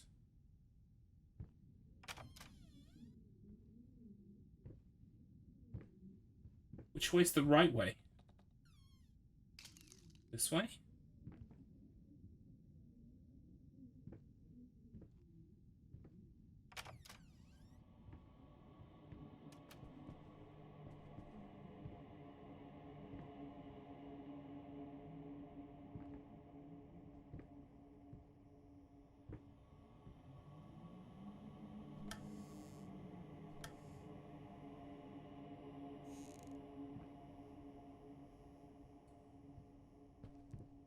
I just realized I'm probably going to have to replay this game if I want the platinum. Fuck's sake. And the DLC. Make up your mind. Make up your mind. Any more haunted slapstick happen while I was away? There was some creepy doll stuff. The whole room started spinning. Garlips, I have a leading question to ask you that is relevant to what you just said. Feel free. June 17th. He's on about the same damn rats again. I don't think I've even seen one, but that doesn't stop him from laying out traps all over the place. He claims he can hear them in the walls and that there must be hundreds of them. God, I fucking hope it's true. I hope they crawl out at night and eat you in your sleep. You cruel, self-obsessed, pathetic drunk. Nice. How many endings do you think this game has? Well, see, do you remember at the start it said something? Because I don't forget anything, okay? You silly little game. At the start of this silly little game, it came up and it said, life is about the journey, not the destination. The ending that you will arrive at will be dictated by 100 things that you do, and they will all be measured, and your ending will be just and right, because you will arrive at it based on your decisions. So I'm going to guess that there's like a really stupidly small number of endings. Like maybe 2? Or maybe 3. But right now, I'm guessing it's literally... My prediction would be complete the game, but don't get all of the stuff. Don't find all of the notes. Or complete the game and find all of the stuff. So 2 endings. I guess 2. Yeah, you can tell me. You can tell me. How many?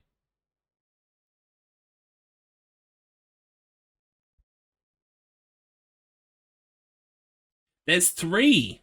Okay. So I reckon complete the game, find all the stuff, complete the game and make some kind of decision?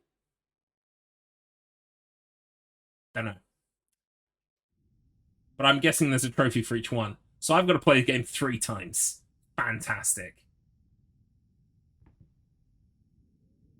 No idea, to be honest. It's obtuse as fuck. Great. Well, don't worry. There'll be a platinum guide. Some very clever individual will have written me a platinum guide that says, make sure on your first playthrough you don't do this. And, of course, I haven't seen that. So, great. That'll be like 4 playthroughs or something. Oh, there's the pizza rug, but we can't get to it. Oh, no.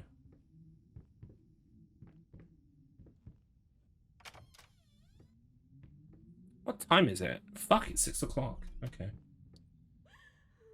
Oh, hello. Someone has definitely played PT. On the plus side, once you know where you're going, you can basically speedrun it the next 2 times. Yeah, that's true. How can you just sit there and eat pizza? When we're in this town full of monsters, Eddie, you know, and they represent our core, you know, demons, and they're made manifest by this town's sacred power. Why have I got to explain everything? Because the audience is dumb as fuck, Eddie. They don't understand. Uh-oh. Hey, lady. You stopped vibrating when the light went out. Hello.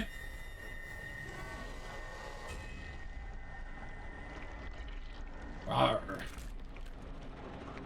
Hello. You're right. Embrace death for the first time. Oh. Was that like meant to happen or not? Could I have avoided that?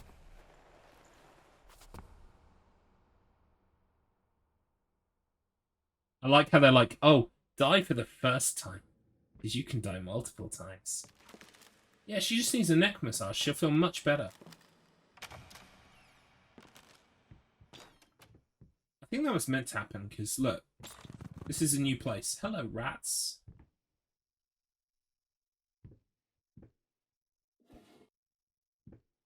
Right, hence the mouse traps. Can I open these? No, I cannot.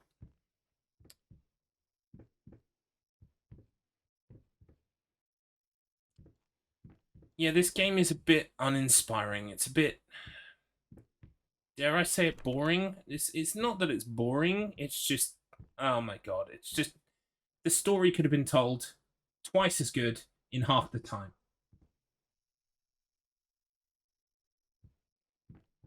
It is incredibly passive. I feel like I am just here to observe, which is ironic, because don't they have a game called Observer? I've never felt more like an observer in this game. The scenery is largely very drab as well, which doesn't help. Yeah, and it's just endless corridors of the same shit. I mean, even if just some of the corridors, you know, looked very different, it would probably not be as bad. It's all greys and browns, it's all doors. You try the door is locked. You turn around, you see a thing that goes boo. Then you turn around, suddenly that door is now unlocked. It's like, there is no agency.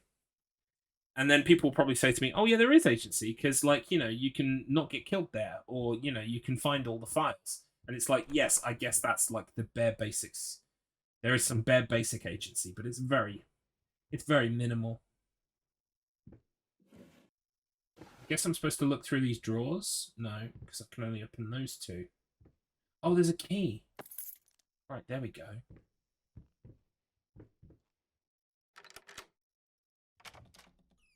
Fantastic. Oh. We're following the ret. It's a ret. It's a ret. Come back, ret.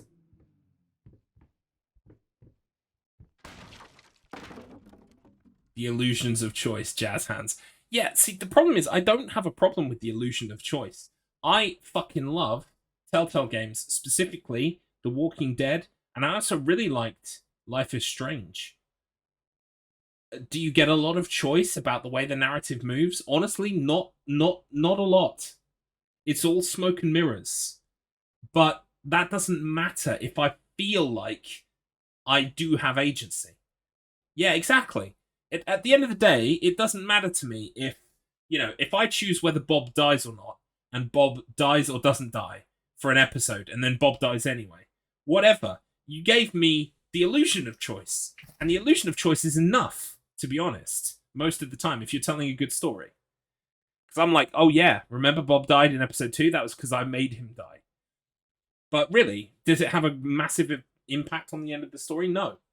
So, the problem with this game is there is no illusion of choice, but they told you there is, and you have to suspend that disbelief to have to buy in.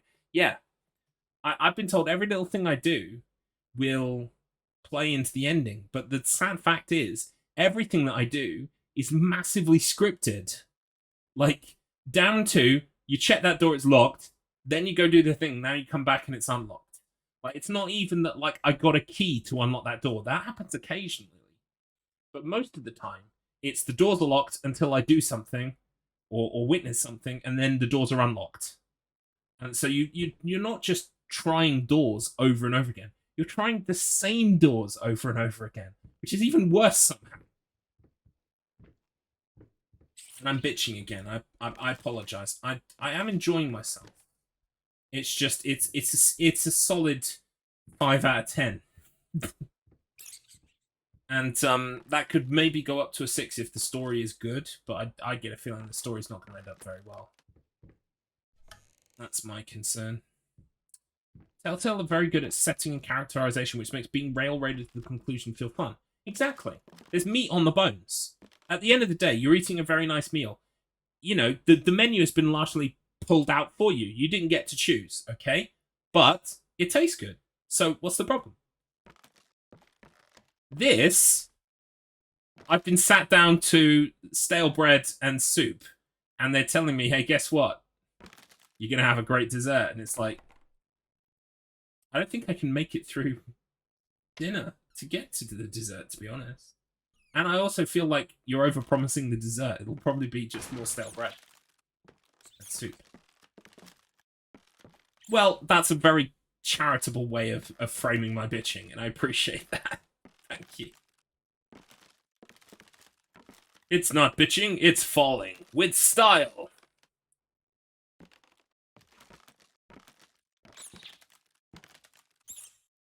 Yeah, now see, bread and butter pudding is ironically a really good way of using stale bread to make something awesome. So there you go.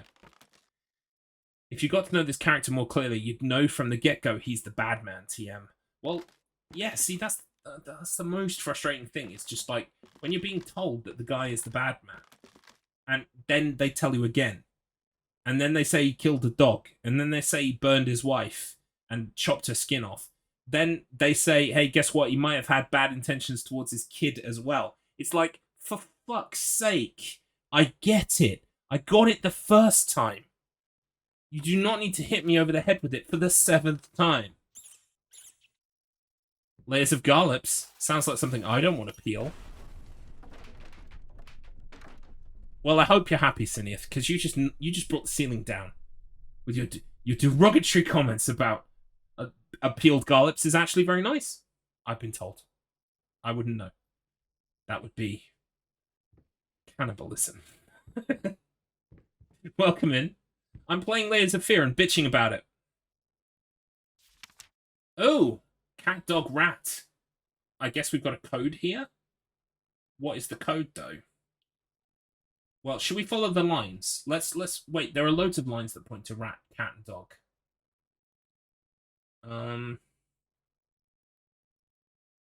Fuck it. We'll work this out in a minute. It's a puzzle. I don't want to rush it because, you know, this is the second puzzle of the game. So I really want to take my time with it because I don't want to go back to corridors. The game. What can I say? I'm good at bringing the house down. You are my friend, and you're most welcome as a result.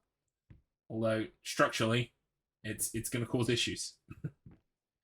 Cat, Dog, Rat, the Nickelodeon sequel we never expected. It's true. Cat, Dog, Rat. I feel like this is important, but I also don't know what to make of it, so I'm just going to leave it. Goodbye. Let's go this way. I'm locked in now. Great. So now I got to do the puzzle. Okay. So what is it I'm supposed to be doing in here? Huh?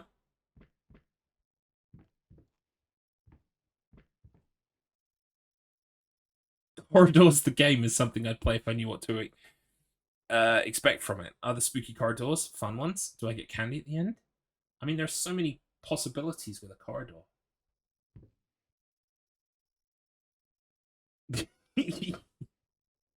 Yes, it has infinite replay value because it never ends. You can just go from corridor to corridor. I think I'm supposed to do something with this, but I can't.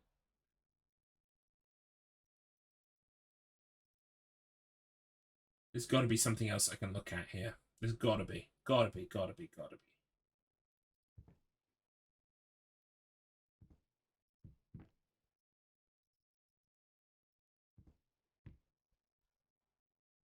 There's got to be something else here.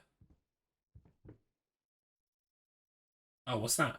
No, I can't pick it up.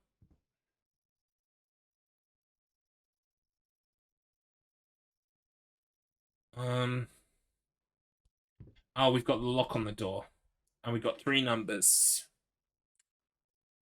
Cat, dog, and rat. So this thing has got to give me 3 numbers. Hasn't it? It's got to. Right, so I'm going to trace this because that's a lot easier than trying to do it. So I'm gonna use my finger and I'm literally gonna follow the lines. So We've got dog, cat, and rat. Which order do we think this goes in?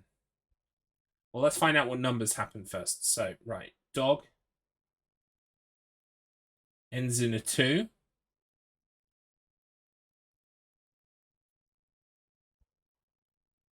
Ends in a 5.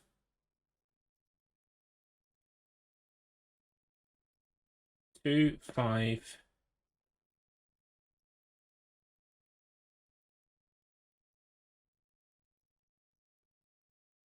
Two. Dog ends in 252. Cat ends in. Answer is 420. I really hope so. But there's no 0. There's no 0 on the lock.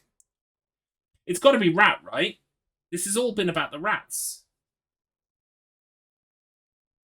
Let me follow the rat lines. Rat ends in 7, 8,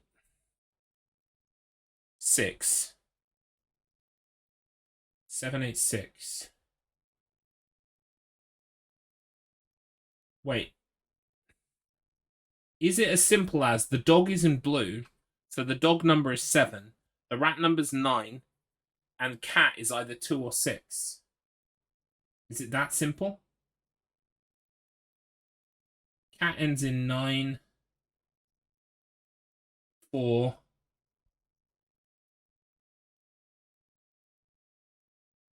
1.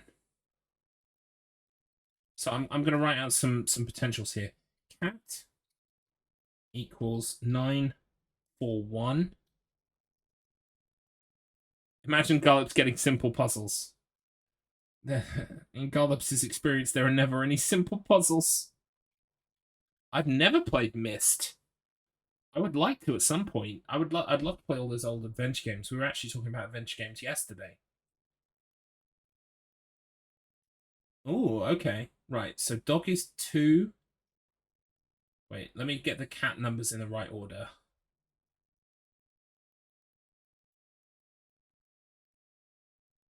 Cat starts with 4.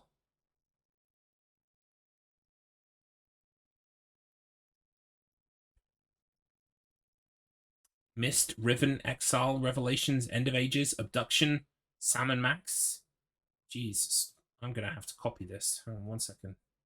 I mean, I've heard a lot of these names, but I will just copy paste them because that's easier to remember. There we go.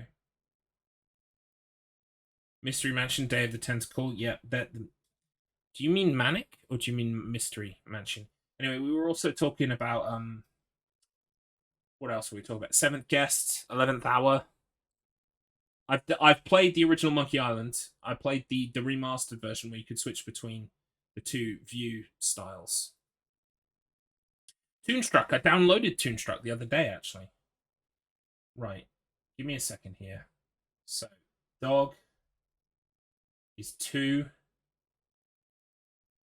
5. Excuse me. 9. Dog is 259. Rat is 6, 8, 7. Right, so we're going to try these 3 codes and then we'll see if we can work it out. But wait, there's also the fact that certain numbers have colors. Dog, cat, and rat. So is there a black number that shows up once? It is, it's 2. No, wait, 6 shows up as well. 8 is a grey one, and 7 is a blue one.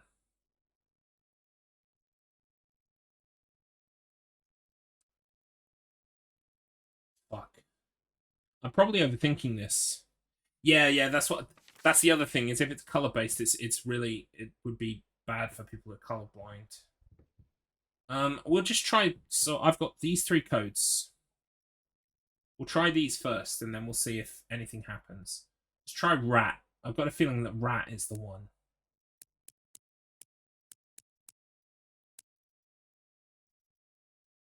Okay, it's not rat. Let's try dog.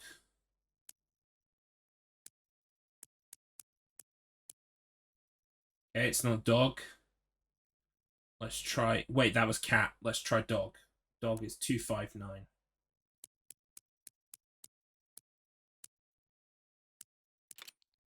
It was dog! We did it. It was a puzzle. That was gameplay. Blink and you'll miss it. But yeah, I do need to pick up all of these adventure games. I would like to play them. Especially, I was playing such a not very good adventure game yesterday that that kind of inspired me to definitely try the good ones. Uh-oh. Full Throttle is on my list. Full Throttle is definitely on my list. And Gothos. Yeah, I still have that page bookmarked for when Beep presented me with the clip of Gothos.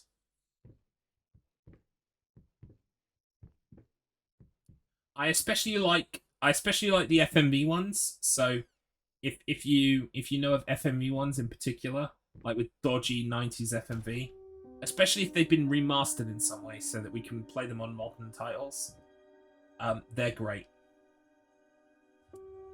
Yeah, I'm a kid of 87 myself, so most of the adventure games passed me by in the 90s.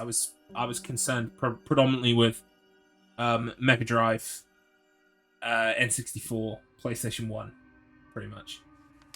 I did play some PC games, but they tended to be the FPSs, like Half-Life, like Aliens vs. Predator, that kind of stuff.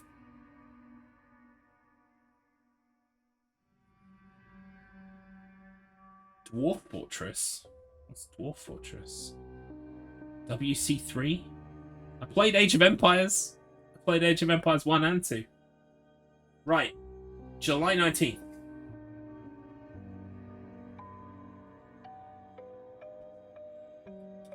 Judging by the silence that has now fallen over the house, I can safely assume that he has finally passed out. Undoubtedly surrounded by empty bottles and tattered pieces of canvas that have become his preferred bedfellows. Every time it happens, I pray it will be the last. I pray fervently, passionately. Our Lord in heaven, let him crack his head open and the rot spew out. Let him cut his wrist on the glass and the red bile flow. Let him choke on his own vomit, so that we may all find peace. For if you don't, one day I will find the courage to walk down the steps and end him myself. You of all should know, it's not the lack of will that stays my hand. Amen. Wow. Well, couldn't happen to a nicer dickhead, to be honest with you.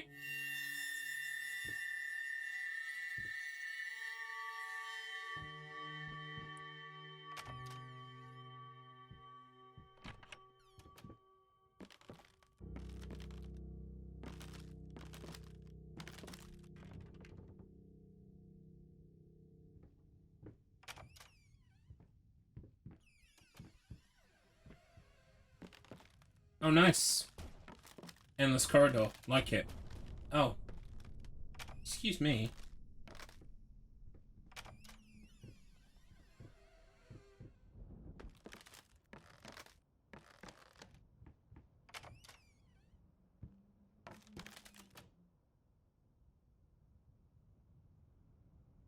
Oh yeah, that's a great idea.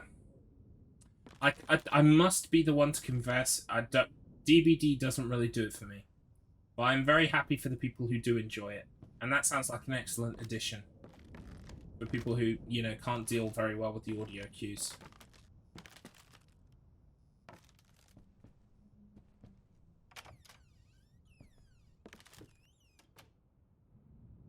Okie dokie.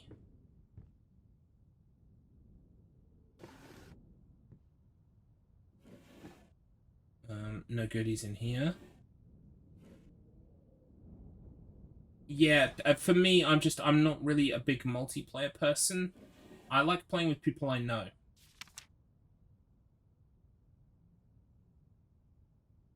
Oh no, really? Oh dear. Sounds like one good thing and then two bad things. Hey, sorry I haven't written in a while. I've been swarmed with work. I've got to tell you, your last letter was troubling, to say the least. I just can't believe she would set fire to your old paintings. Why would she do that? The Lady in Black, especially. That was your tribute to her, wasn't it? I don't know what to tell you, except to get her some professional help pronto. You'd probably talk to someone as well with all that's happened. I'm sure it would do you some good. I probably don't need to tell you that the buyer was sorely disappointed with the news. The new pieces just aren't selling as well as the classics. Anyway, I'll keep looking. You just hang in there and focus on your work. I know you still have it in you. I believe in you. Your friend and agent, Thomas Caldwell. I don't. So it sounds like she burned his pictures, in which case, props, mad props to the lady involved. Well done. Should have happened a long time ago.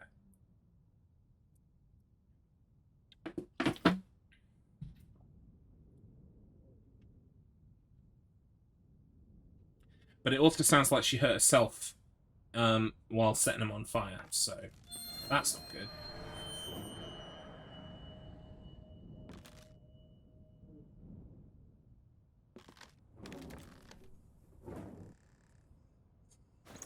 Fucking mutt won't shut up!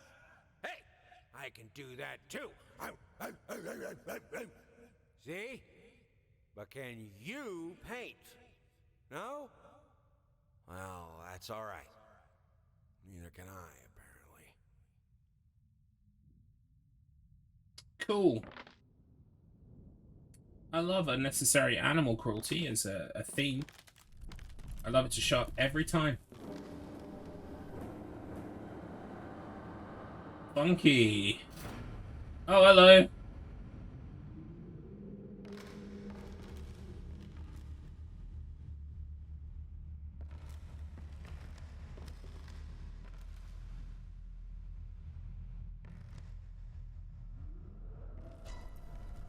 Hi.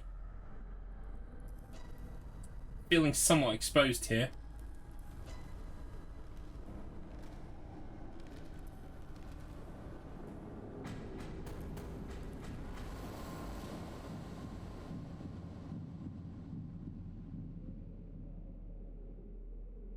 The problem here is that I don't know why I should care. You haven't given me a reason to care about any of this stuff.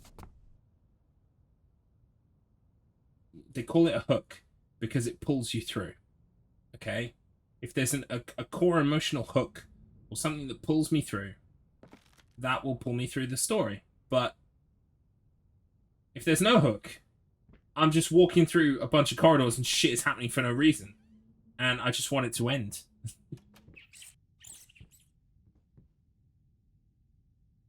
Can't be exposed if you're not out in the open. That's true. And paintings can't kill me if I kill all the paintings first, right? They hurt me. Need to be a bit more careful about threatening paintings.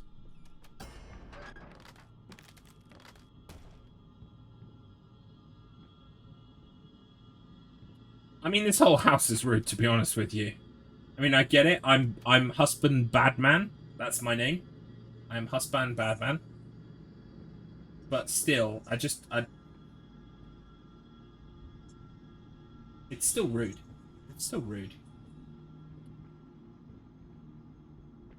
Going this way, I guess. Honestly, it's really sad because it gets to the point where I'm only playing it because you guys are here. And because I like closure. Which I'm probably not even going to fucking get at the end. Don't look back. Okay. I can follow advice. Oh wait, you wanted me to look back, didn't you? Whoops. Whoa, there she is. Oh well. That was cool. But I still don't know why I should care.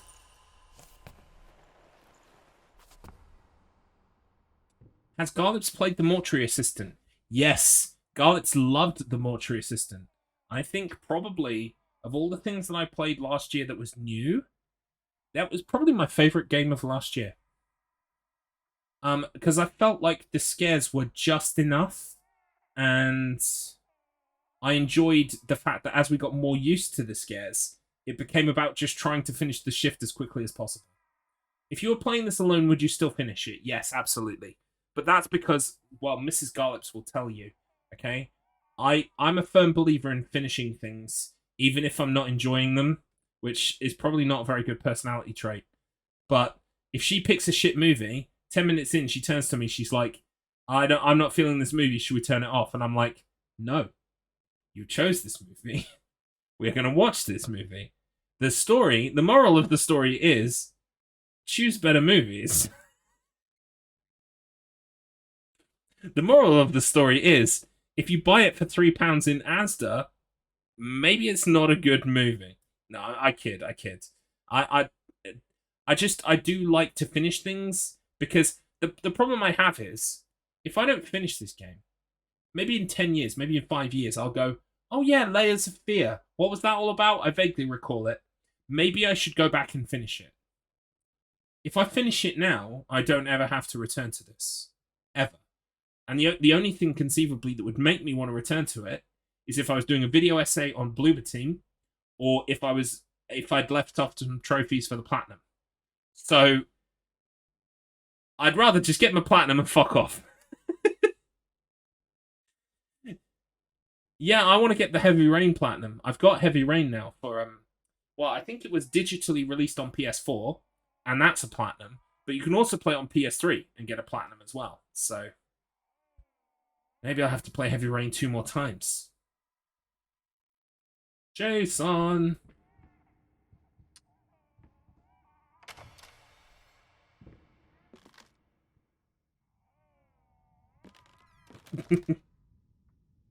Sean! Jason!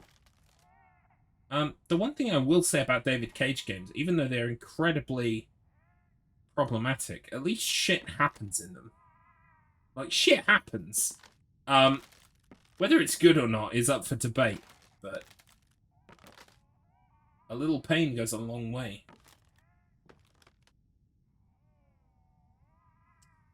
Cheryl? I'm looking for my daughter. She's 7 years old. Short, brown hair. Oh, someone's not having a good time. I can hear him. How do I open the door? There's got to be something here.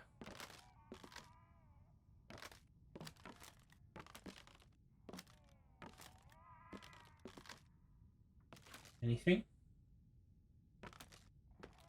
Oh, there it is. Wait, no. What am I missing here?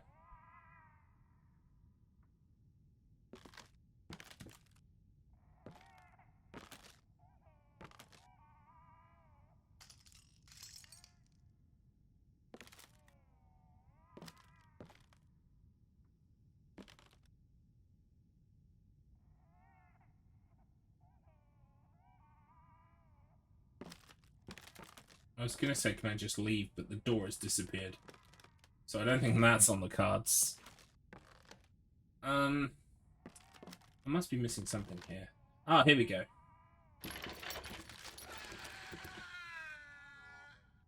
Sorry. But I need to open the door, isn't it? So just... you're gonna have to live with it, I'm afraid. Yeah, I'm very sorry.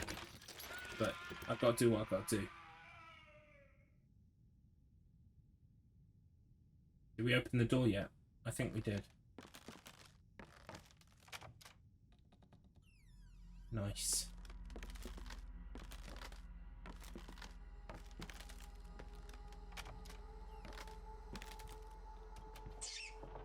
There's another rat. Rats everywhere.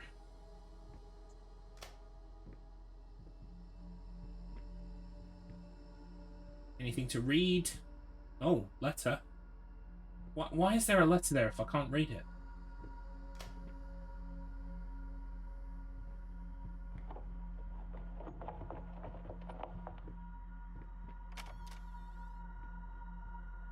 Okay, he's upside down.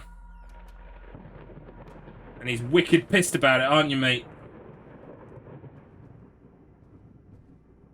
Can't walk through?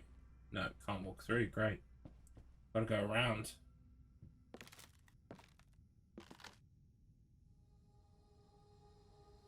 Okay.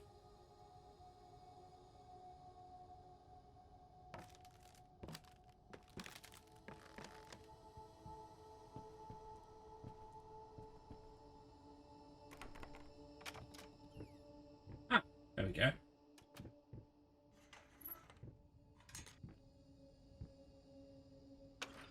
Guessing because the blood is there, we have to go.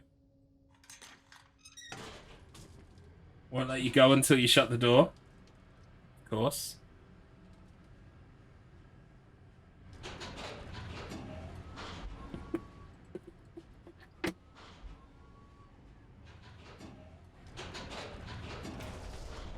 Uh-oh.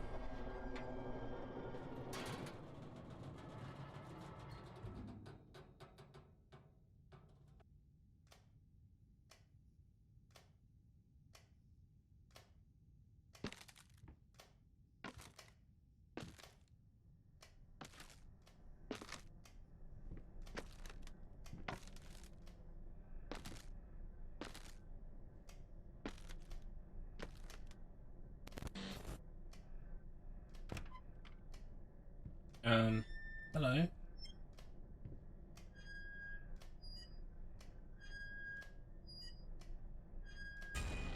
Hi. It's that lady I know. Uh-oh.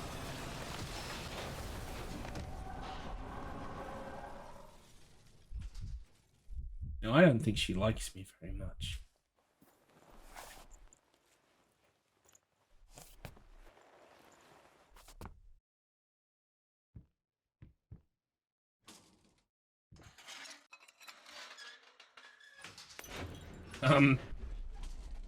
Okay. Huh?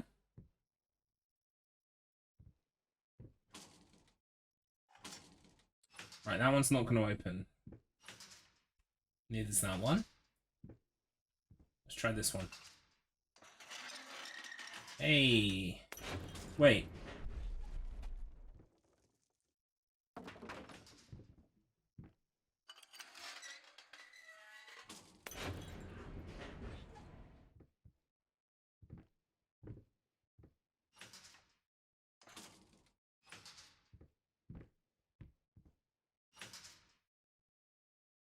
I have no idea what the fuck I'm doing, by the way.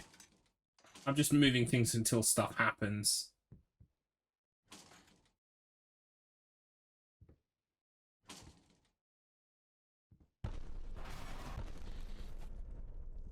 Right. Sure. Okay. Whatevs. I just want this to be over now. Look up, idiot. You're supposed to look up.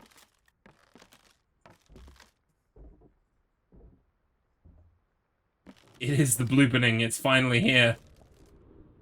I should have just clocked in for the medium and then clocked out again.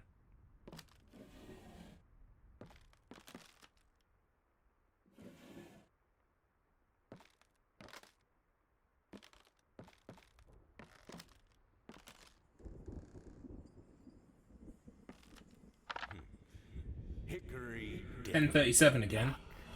The mouse ran up the clock. The clock struck one. Horde ran down. Hickory, dickory, dock. Yes. If you have nursery rhymes on your horror bingo card, tick it off now. And if you've got a full line of children's drawings, abusive husband, whatever the fuck else. What was it? What was that? Yeah, children's nursery rhymes. If you've made a full line. Wait, there were bingo cards. I should actually make a Garlips bingo card, but, like, what would you put on that? You put, oh no. You put, rambles about politics. What else would you put on a Garlips bingo card? Rambles about politics.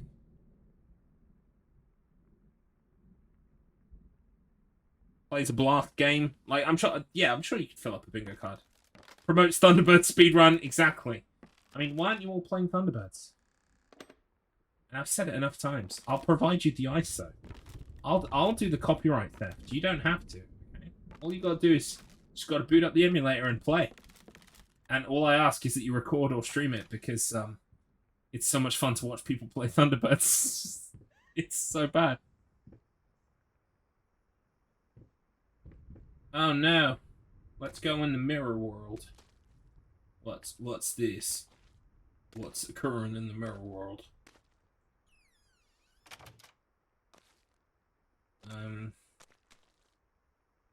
not even sure what I'm looking at.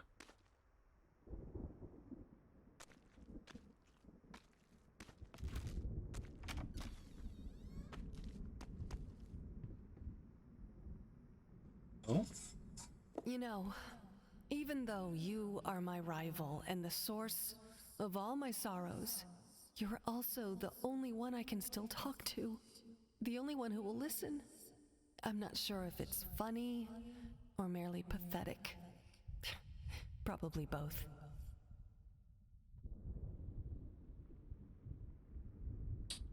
Okay.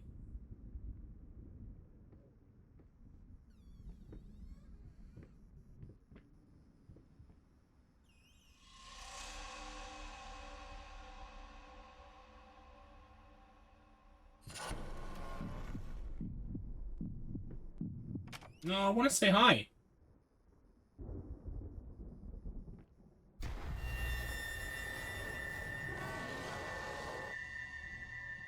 Every time I see her, she gives me a cuddle.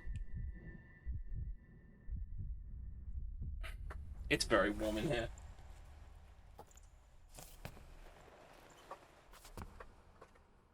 There we go.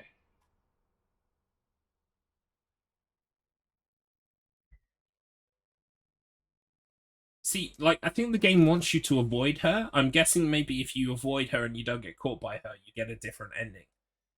But every time I see her, I just want to say hello.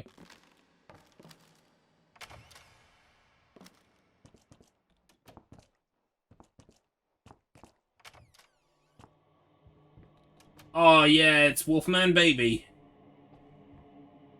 Hello, Wolfman Baby. Phone is ringing. Somewhere. Can't find the phone. Where's me phone gone?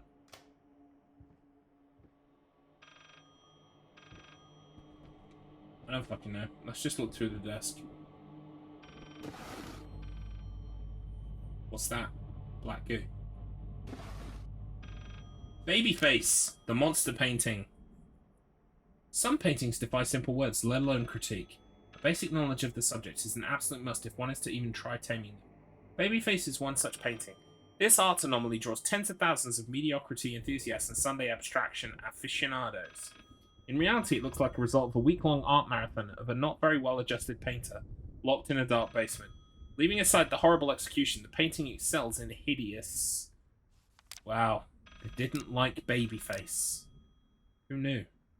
It's just something about his baby face I don't like.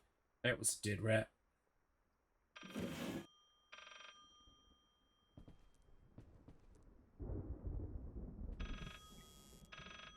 Booze. And smokes. Fantastic. Where's this fucking phone? Oh, nice! Babyface has got a clue! 363. Thanks for the answer, Babyface. You're all right. Don't know why people don't like you. Right.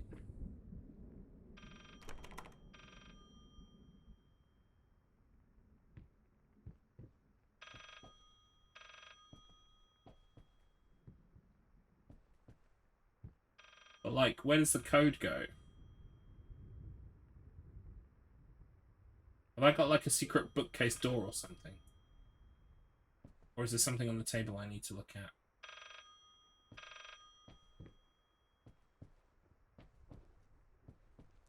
No. Where's the phone sound coming from? There's a weird book. Ah.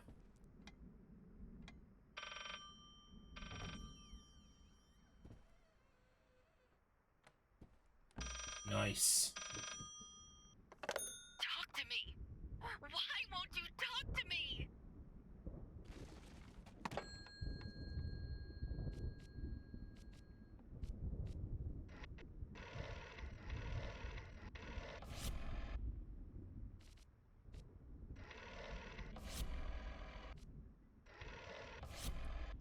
you imagine the confusion for anyone who doesn't know how to use a rotary phone?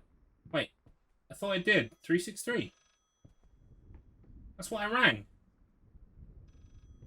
Did I not? Is there another secret telephone?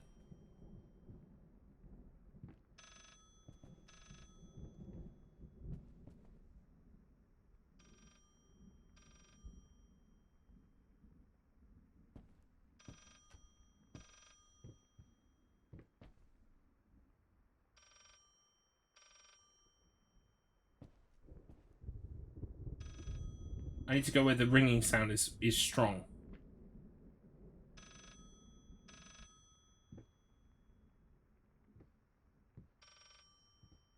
No, it's coming from this direction. This part fucking sucks. Oh, you gotta look up! Oh, you gotta look up! Oh, what a shocker. I just don't think of looking up that often.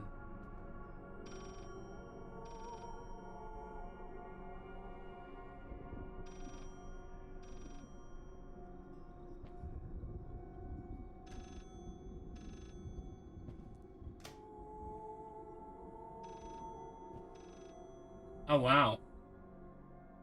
That's pretty cool looking. Not gonna lie. That is pretty cool looking.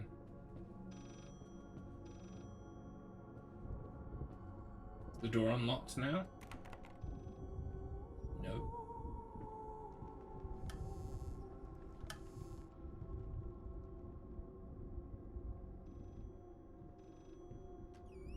Oh, now we have a door. Great. Okay.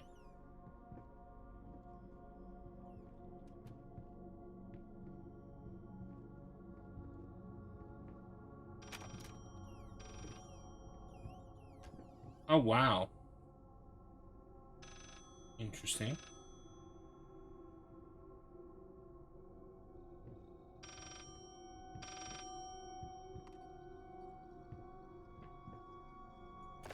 You promise.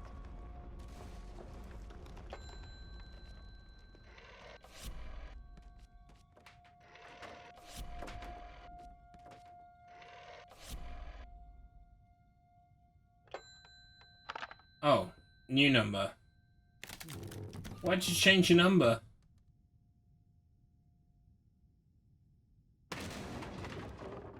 Is that? No, that's not a rat, is it? Can I fall to my death? Oh, great. Okay, I can fall to my death. Fantastic.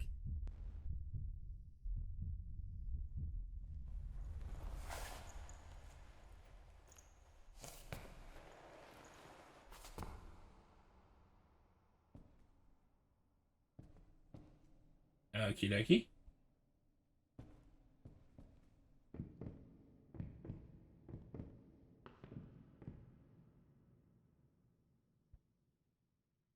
There he is, the boy. He is fantastic.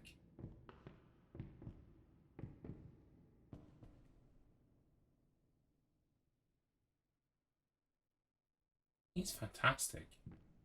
Why he's small? Well, I don't know.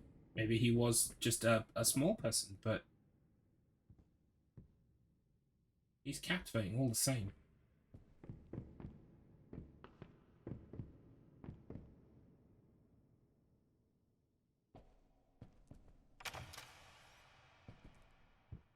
Okay. We're back in the office. Oh no. You're gonna make me do all this shit again? No. Oh no. Honey, no. I don't need to do all this shit again.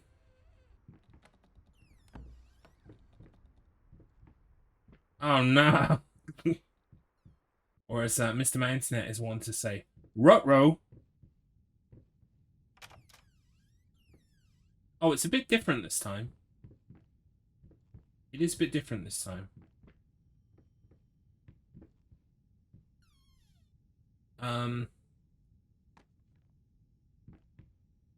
It's not very safe though, is it?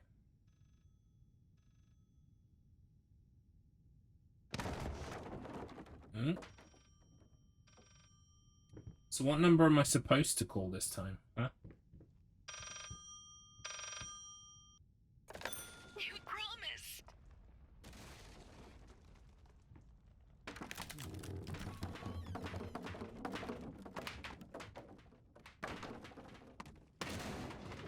Maybe I'm supposed to not die and come back this way.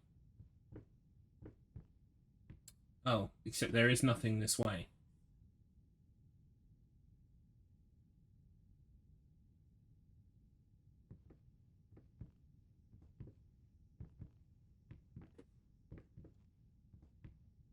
I'll try 363 again, I guess.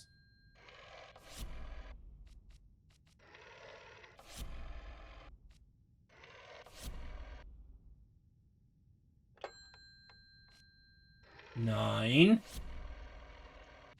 1. 1. Oh. 1. Why can't I select that? It won't let me call 911. Oh dear.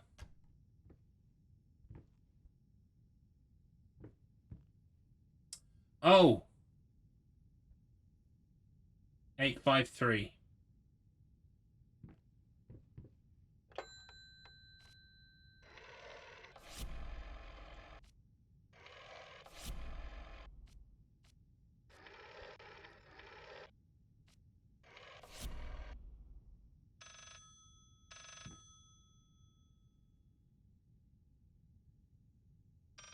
Yeah, that's the number I rang.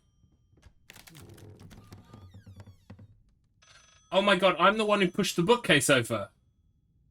What the fuck? Okay, it's finally started to get interesting. At this very late juncture. Who knew?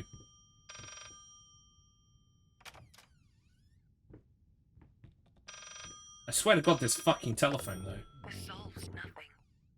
It never has. It never will. Uh-oh.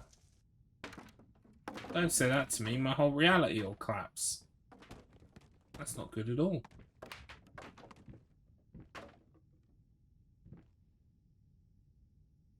Alright. Oi! I needed to walk there. Am I supposed to die again? See, that's the thing. Sometimes you just feel like I should just jump. Because what else am I supposed to do here? Don't know whether you have to walk back and forth to make something spawn, or if you're supposed to just jump off. Can't see anything else obvious, so I'm gonna jump off. Or maybe I'm supposed to land on this desk. Nope. There we go.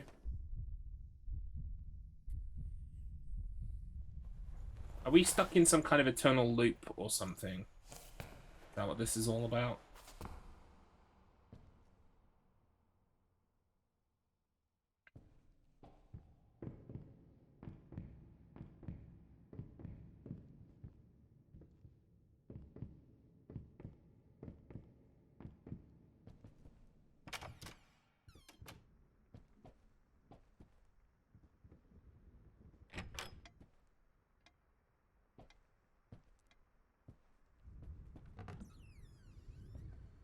There's nothing on the paper this time.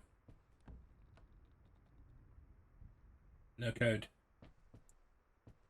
And I'm now locked to this side of the desk. Alright. Off we go. What happened?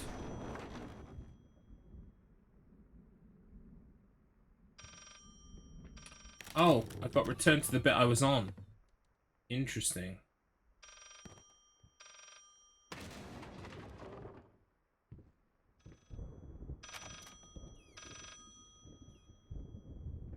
No clipped. I did. This solves nothing.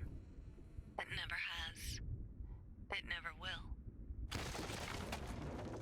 Uh-oh. Right. Huh. So, if there's a painting here that I can't open... There's a little baby. It disappeared. Ah, right, okay. I wonder if you have to die to see that, or I'm just stupid and I didn't see it the first time.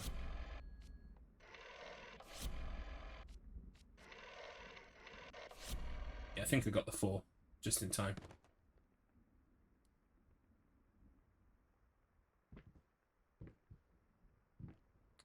Oh god, this looks precarious, doesn't it? Whoa! Almost.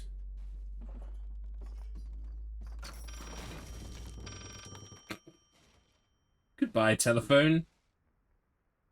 It's been nice knowing you. Shit falling from above.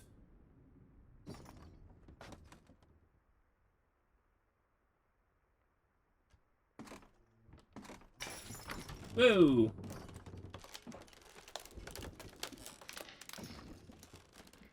I was gonna say, now I'm kind of stuck, right? Fucking hell, mate.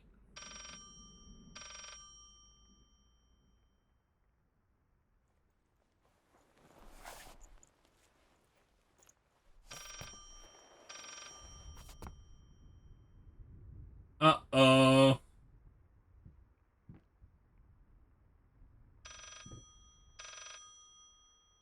Welcome in, drunk. What's up? We are playing some Layers of Fear today.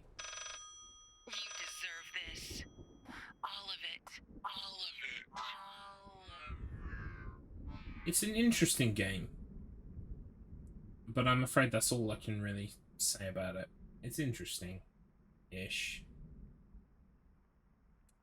Wild that they're like, don't fall just to make you fall. Yeah, because, see, that's the most frustrating thing about this game. It's just, the door is locked until it's not. You know, you need to go through this way until you don't, and then you do. Like, it changes so arbitrarily. Add the, how should I put it? Final touches. A finger. I needed a finger. Chopped it off. Easier than sawing a leg. Washed it.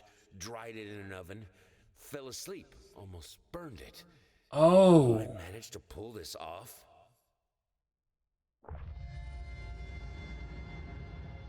Oh. Does he need, like, body sacrifice to make his paintings good? And that's why his new paintings were sucking, because they didn't have body sacrifice, or he wasn't sacrificing something for his art. So this is like a weird analogy about sacrifice, like suffering for your art? Is that what this is? Yeah, of course it is. That's what this is about. He's pointing right at me. Garlips. Of course that's what this is about. I guess.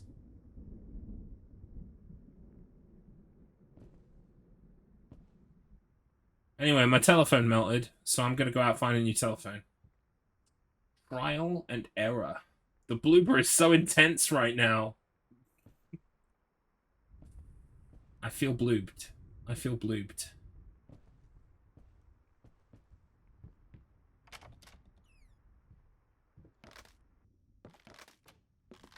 Right, okay.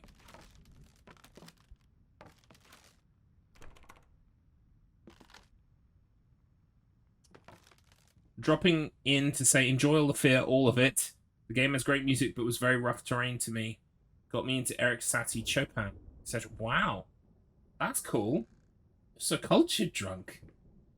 I must say, like, classical music, I can appreciate classical music when I hear it, but I don't really go to it. It's not my go-to. I don't listen to it. But props to you for pulling something out of this game, because honestly, this game is a bit kind of meh. But I mean, there are some interesting ideas in here, as always. I think this is the problem. Bloober Team have interesting ideas, and they just don't know how to capitalize on them effectively. I think that just some screen shaking and some weird noises will make it work somehow. Oh, who's that? Who are we painting? Is it my wife? I think it's my wife. I'm painting my wife. I chopped off a finger. Right, okay. So we're on the last part now, I would say, then. Oh, the note. The note. How could I forget the note? I used to hate you. Even now, you must feel lost, alone, hopeless. Finally realized you will always be you, something deserve. The quintessential part. There is still a way. finish it. Right. Okay. Off we go then. Last part. Let's get to the bottom of all of this. Go left. Always go left.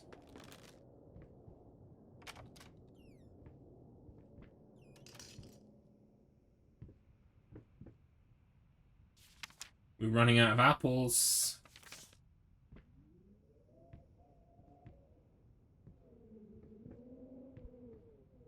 I don't know. That looks like a lot of apples to me. I mean, I would call that a lot of apples. I think we have an unreliable narrator. How could you tell, God? Well, he lied about the apple. The drawers are full of apples. Fuck's sake. It's hilarious. And plates.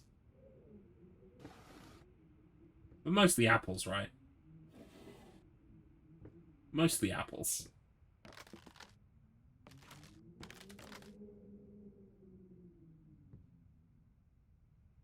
It made me runk cultured. Need to mention T.S. Eliot, Rhapsody on a Windy Night if you're feeling poetic and full of apple juice. That sounds delightful. Yeah. I could sit me down with some poetry and some apple juice and have a good old time.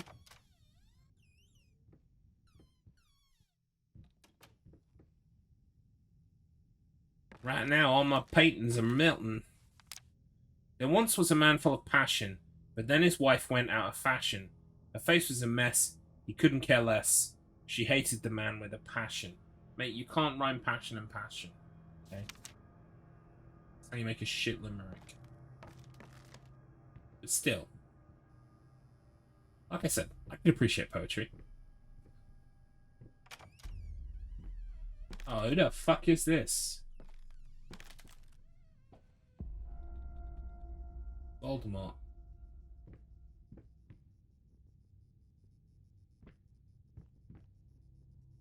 Oh dear. It's a triptych. It's a triptych.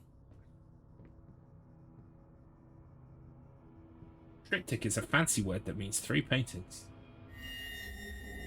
Mate, don't wobble the paintings.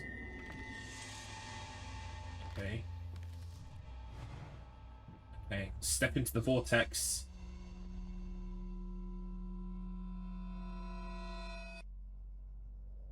I felt for sure the paintings were gonna wall me in. Oh my god. Uh-oh.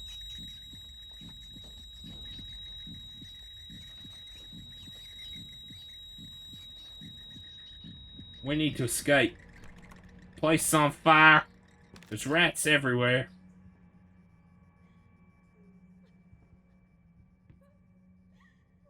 Welcome in, Taratanaka. Hey, yo. Yes, welcome to some Layers of Fear. I feel like we're on the final layer.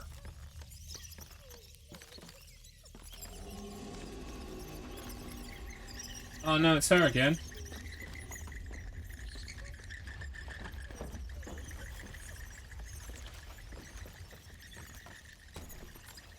Was I meant to do that? I should have given her a hug, shouldn't I?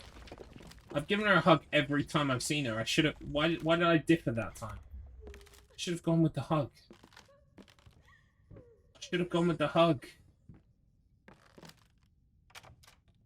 I regret my actions.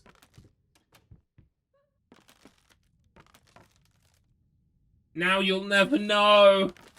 I know! Now I'm locked into one of 3 endings.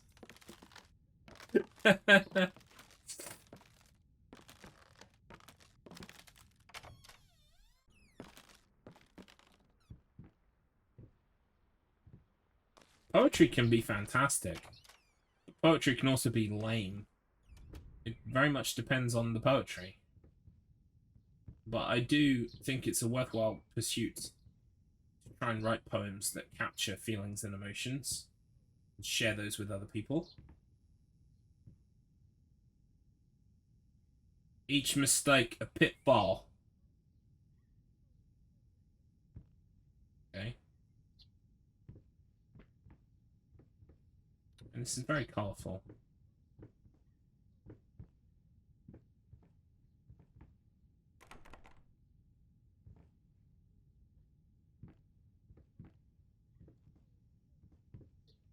Oh, we got a door.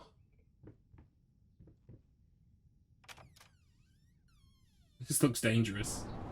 I'm in danger.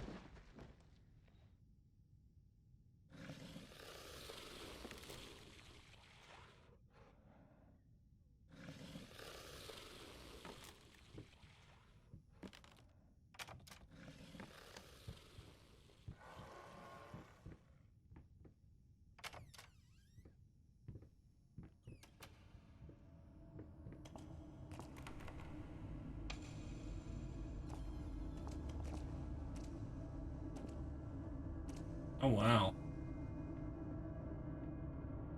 Can we do the thing? Can we make the machine go?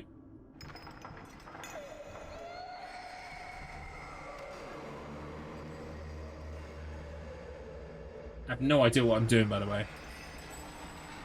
Literally no idea.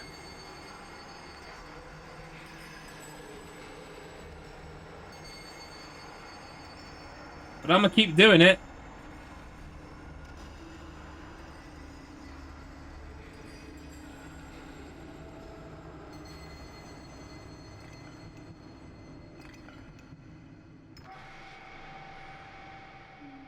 Okay.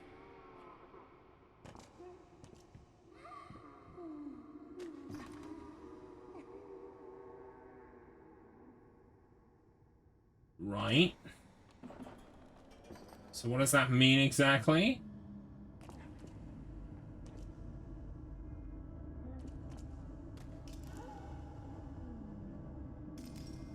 What did we do?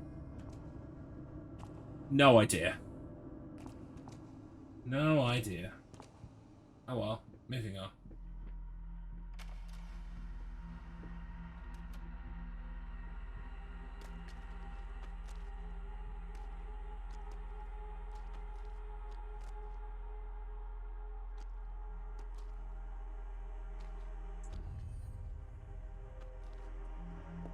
Is that her? Oh, God. Can she hear us? This is all fixable, right? No, Wow. you don't understand her face, her hands. She will be devastated. Wow. What a dickhead. In ashes you shall reap.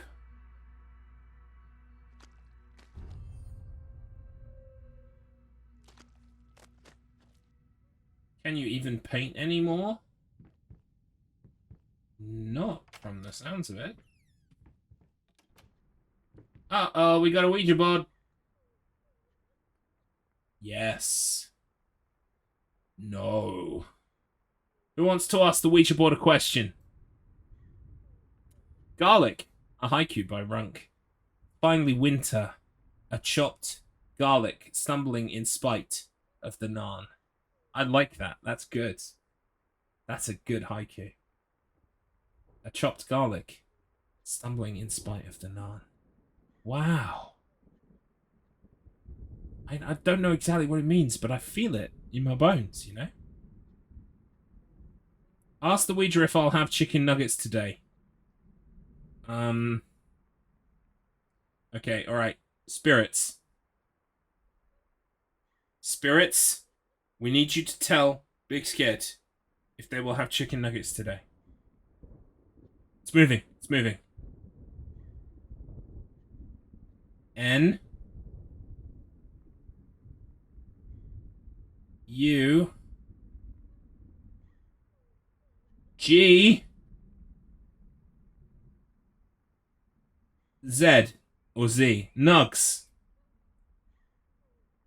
Yes! Oh my god, look, he's going crazy over yes! Nugs. Nugs, yes. Big yes. How many nugs? How many nugs? 9, 0, 90 nugs! And then the star and the moon. For no reason. This was fun, wasn't it? Is there actually a point to this? Or, wait, some of the letters glow. O. N-O-P... Wait, R-S... Some of them are actually doing something.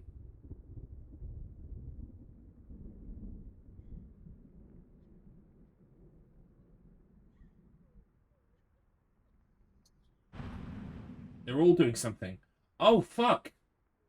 I can actually do something here. Right, I don't know what I'm supposed to do with that yet. Let's see if we can find a clue. Oh, here we go. Dear sir, my wife would be thrilled to play at your wedding. Please give us a call tonight and we'll work out the details. Our number is 363-853. Hope to hear from you soon. Wait, what was the numbers? These were the numbers I had to dial. 363-853, and then the last one was like 34... No, not 345. Fuck, it was on the weird baby painting thing. Fuck, what was it? 363-853.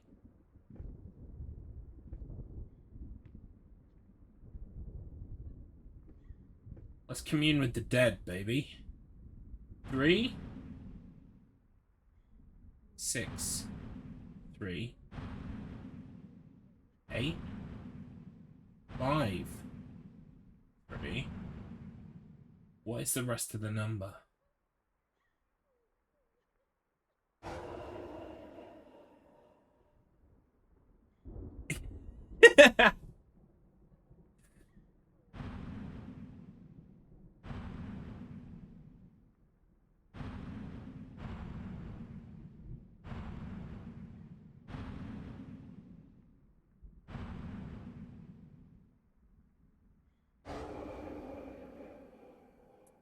It's not the solution.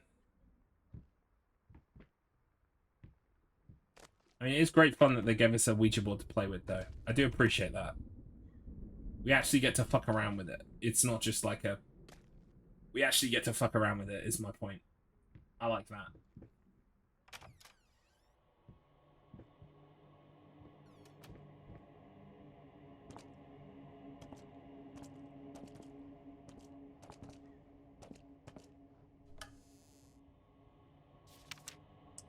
November. I think I should be happy. Why am I not happy? I have a beautiful daughter. I think she is. I know she is, so why can't I look at her without feeling sick? I used to have a loving husband, wonderful, sensitive. Now all I see is this strange man who only cares about his paintings, like they matter at all. It's also pointless. Music used to help. It doesn't anymore. Now I understand why the piano music was burnt. It's because the wife burnt the paintings, right? So I'm guessing her music also got burnt at the same time.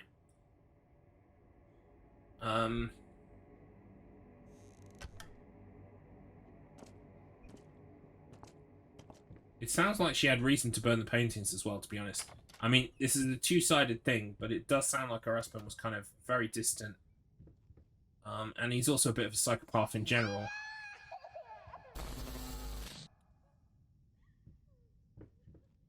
My controller's whispering at me again. God, I am such an idiot. To think that someone like me could ever compete with you in all your sublime beauty, everlasting, immortal. Is she talking about a painting? Is she talking about trying to compete with a painting? In which case, it does sound like she also... Like, her husband is fucking a bad person and a bit of a psychopath, but it also sounds like she has her own problems as well. It's just a fucking painting, yo. It's just a goddamn painting. Those are my thoughts on the matter.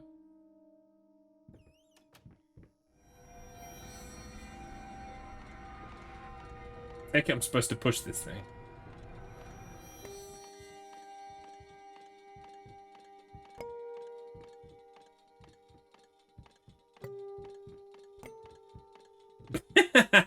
No worries, drunk. You should absolutely crash. But thank you for stopping by as always. And sharing your love for poetry and classical music. It really, it means a lot. It's really, really nice to think about poetry. I don't usually get a chance to very often. But when you're a burn victim, comparisons are easy to make. This is true. I can't push the chair anymore.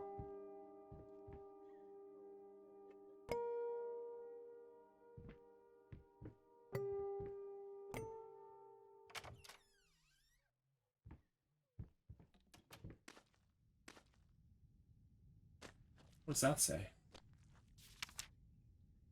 Vermin growth, cancer of the house. Foul stench, oh god, the sounds. So yeah. You remember at the start of this game, you remember I picked up a book that said, this is about Dorian Gray, and on the back of it, it said Miskatonic University. Literally, this game is like if someone took the picture of Dorian Gray and like mashed it together with that Lovecraft story about the rats. You know, I think it's literally called The Rats, or Rats in the Walls, or something. It feels like they literally just smushed the two things together. Take it easy, Brother Garlips. Check out Rhapsody on a Windy Night. Very thought-provoking. I will. Rhapsody on a Windy Night. Let me copy that out. Thank you. All right. Let's see if we can put this game to bed. I feel like we're very close to some kind of revelation. Yeah? What is taking so long? Open this fucking door! I need to go! Open up! Hell is... Oh, God. No. No. What have you done? No! It's like one of those 3D movies where someone throws a knife at you and you just see it coming in slow motion. That's what that's like. So someone killed himself in the bath. Great. Okay, cool. Was it the wife? Was it the child? Did the wife kill the child? Because I got a vibe at one point that the wife thought she was competing with the child. But now, I don't know if she was talking about the child or a painting. Was it the rats? It was the rats. 17 of them. In a one large trench coat and a knife. It was the fucking rats. Anyway, let's drain the water, shall we? And let's see who the fuck's waiting for us in the bathtub.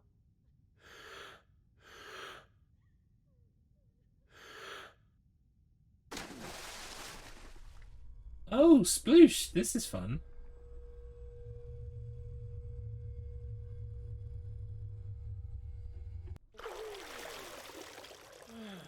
Wait, I was supposed to hold R2 the whole time.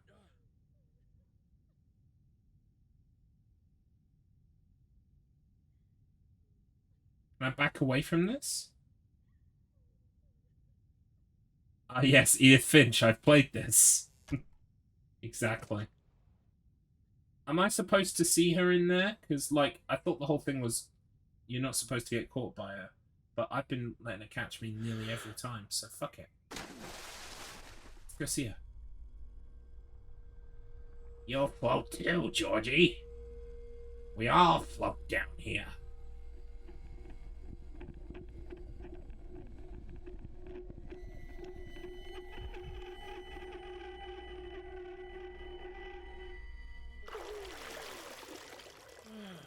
Right, okay, so you get forced out of it anyway. Interesting.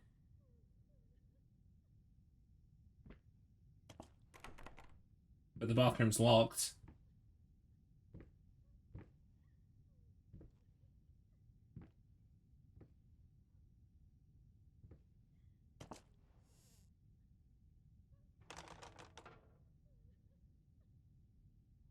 I can't flush the toilet.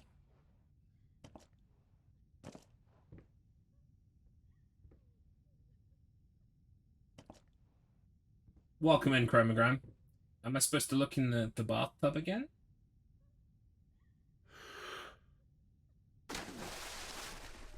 It's different this time. Yes, I was supposed to look in the bathtub again.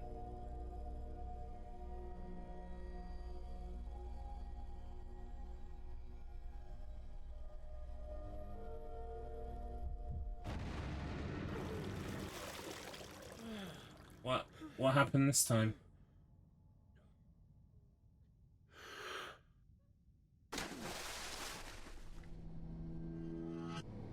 Hello. That's the little girl. Is it?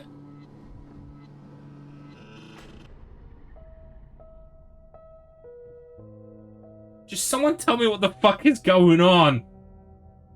Jeez Louise.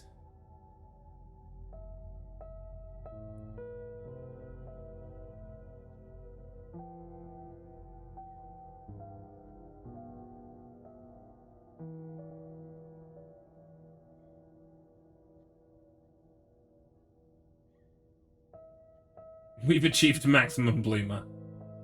Bloober. It's blue bitch. It is maximum blue bitch. Who's in the pond? What is it? Finally, someone had to bear witness.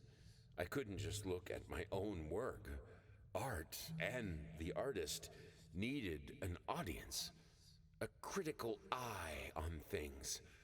I knew what I had to do. I gouged it, scooped it up like ice cream, felt like a butcher, a monster, but at least there was to come something beautiful from all this filth. Right. So I took someone's eye and put it in a jar. Again, for the 5th time, I'm a well-adjusted member of society. I'm not weird. I'm not evil.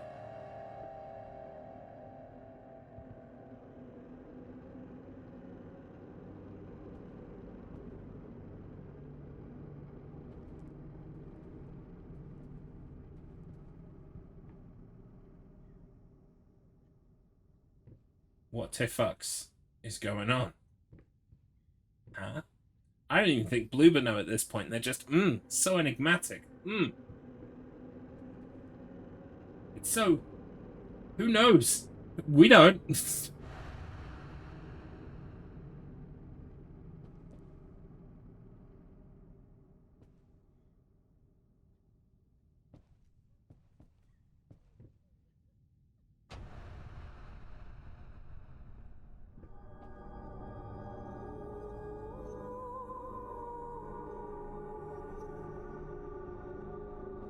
Bonk.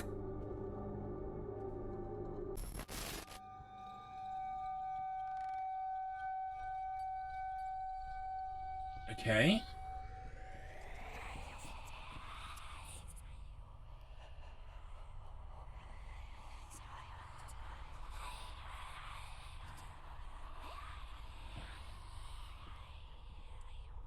Can I do something with this?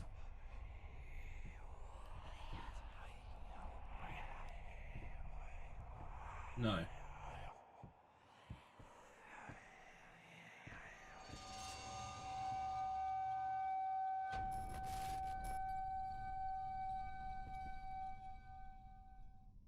Like, what is it you want me to actually fucking do? Just walk backwards and forwards in this room while you fucking dim the lights? Like...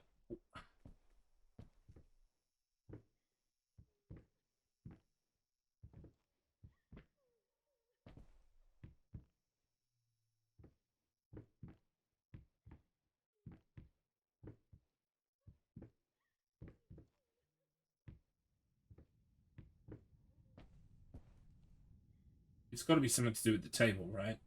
It's got to be. Ah, there are drawers on the table. No?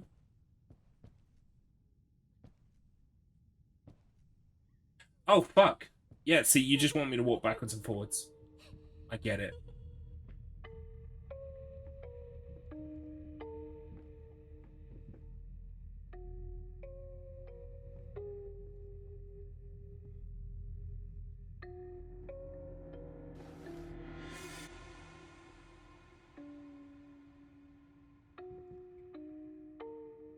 Right.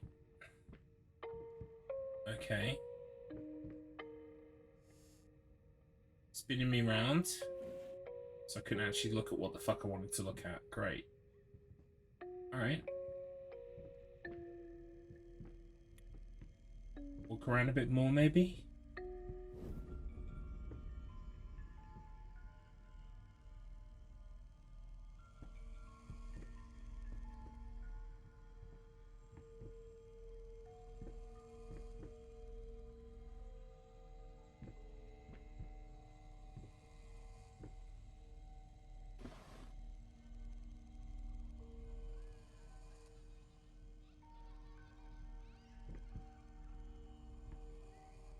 Oh my god, what do you want from me?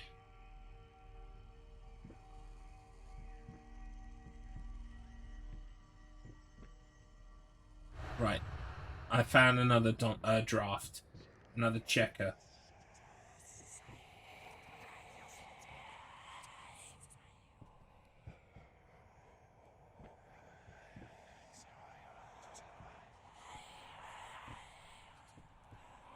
Have I got enough checkers to play yet?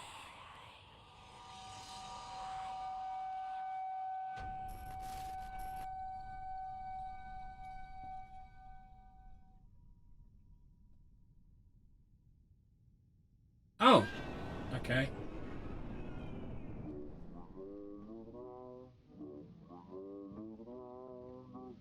Stomping all around. Stomping all around.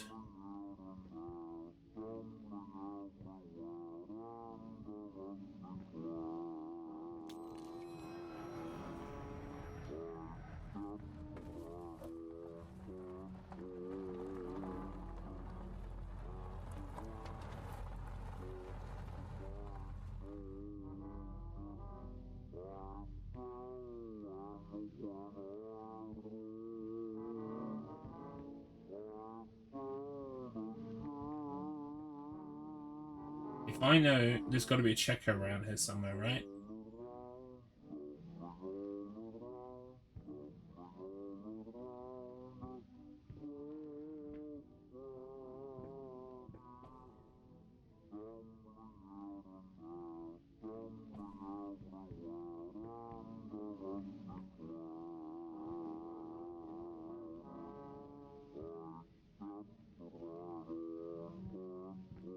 Fuck, you know.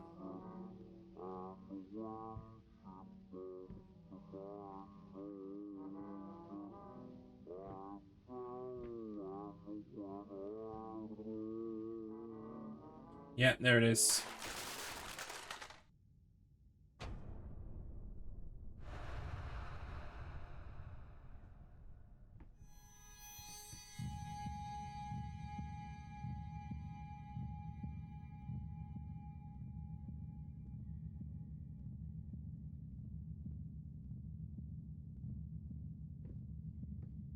I can't see anything.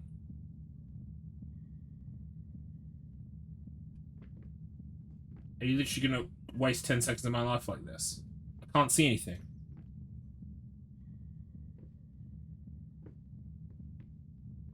I'm holding forward in the hopes that it puts me somewhere.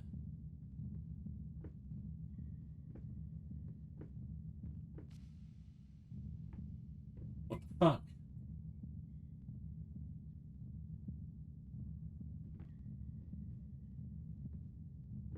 Is this meant to happen?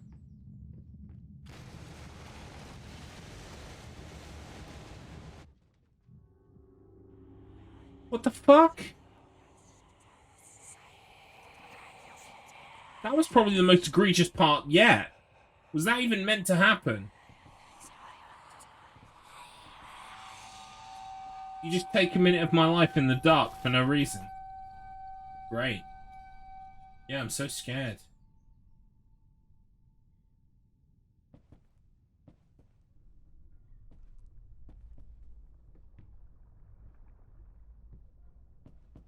Alright, looks like we can go upstairs now.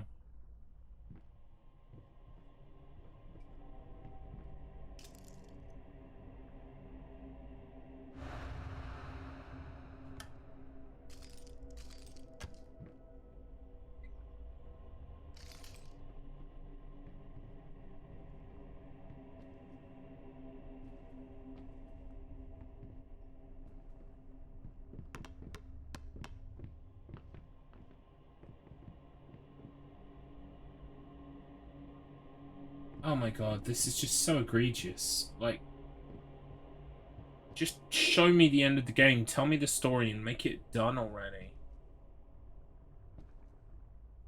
Why is the chessboard a PSP? Oh wait, it's a checkerboard. Question still stands. It does look kind of PSP shaped, doesn't it? Or Switch.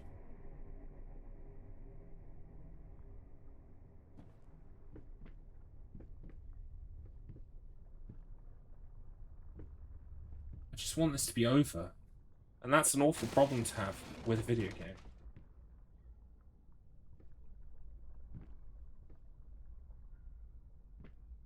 Painting go vrr.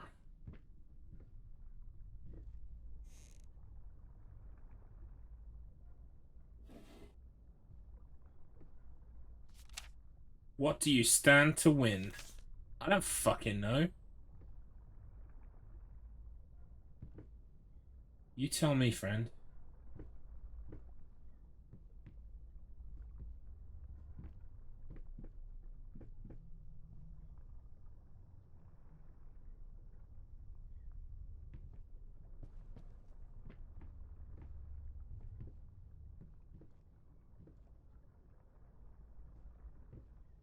Oh my god.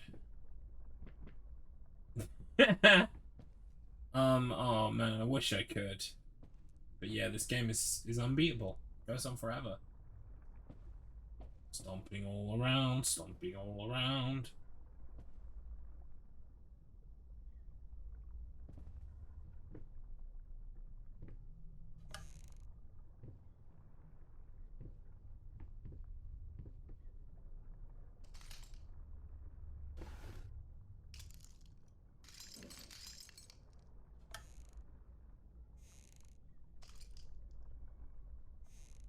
We'll close the toilet lid on the apples and flush the apples away.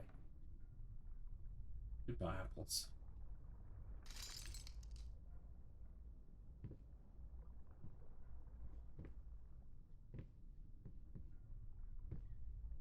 Fuck me.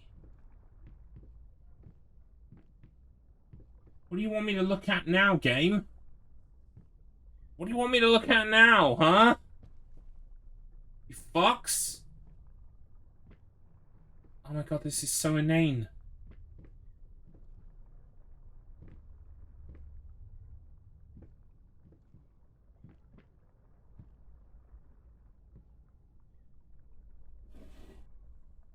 Oh my god. There's probably a checker somewhere that I just haven't fucking caught out the corner of my eye.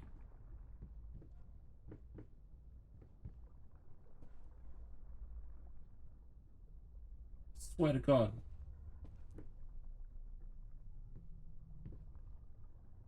No, that's not it.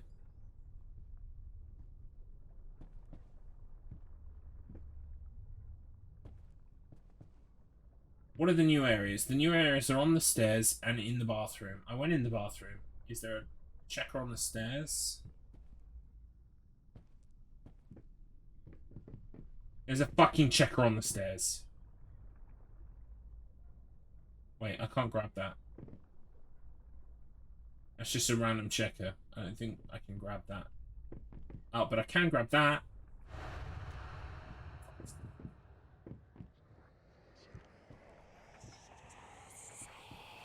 Stop wasting my fucking time.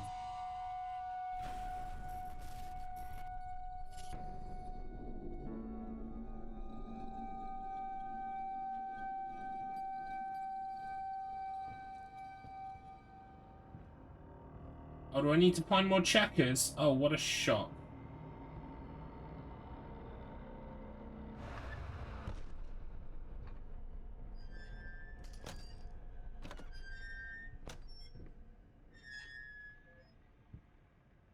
There are paintings in the oven.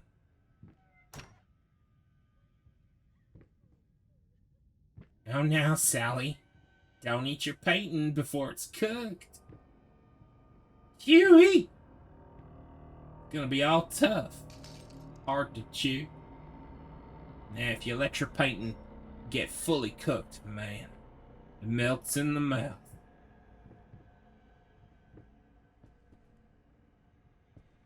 Oh my god, just let it stop, please. Please, just let it stop.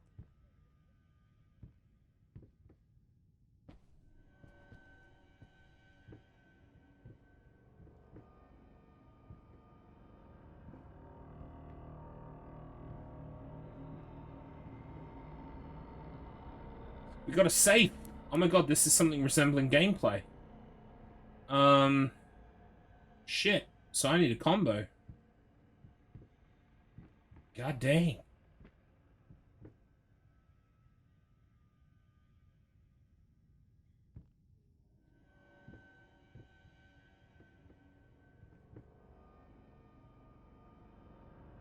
Anyone got a combo?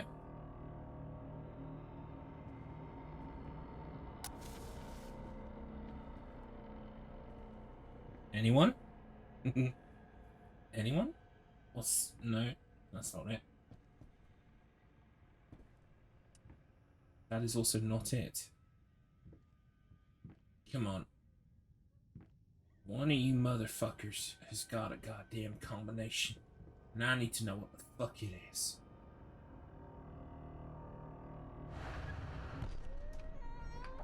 I just did that. Wait. Well, that makes everything in the kitchen go crazy. I've got that, whatever that is. Alright.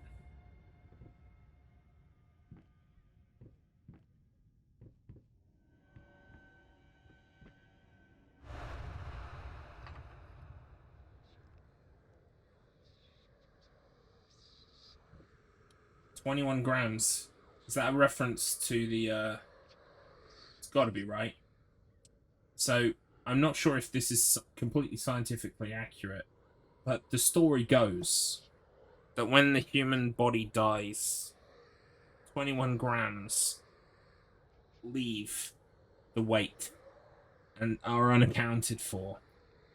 And apparently that's supposed to give rise to, is that a soul? Is that a soul leaving the body? What is it? What is in that 21 grams? I know they made a movie about it, but I never actually saw the movie. I'm guessing that's what that's a reference to. Like, what is lost when a body dies? 21 grams. Maybe? Is that a reference? It could be. Oh, something went bonk. And I completely missed it because I wasn't looking in the right direction. 21 grams is the big fart. Mystery solved. Mystery solved. It's just... It's the gas of the deceased leaving their anus. That's all it is. You thought it was a soul? Hell no.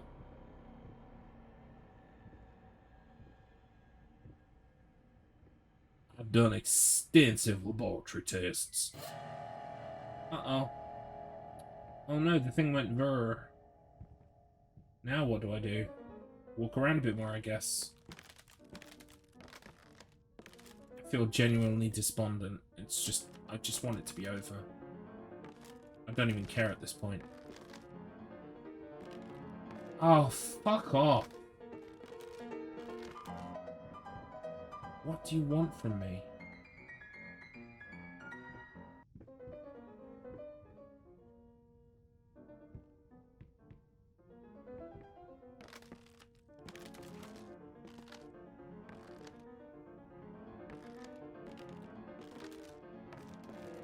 I feel like in this game there are certain puzzles that if I knew the solution to, I might get a different outcome. Like, you remember when we had the Ouija board? If you know what it is you're supposed to put into the Ouija board, you probably get a better ending, right? And that safe that I was just looking at, if you know the combination to the safe, you probably, like, get a different ending or something. I don't know. Maybe it all counts towards an ending. At this point, I just don't care. I just want it to end. Oh, right. I had to look at the table. Great. Now what?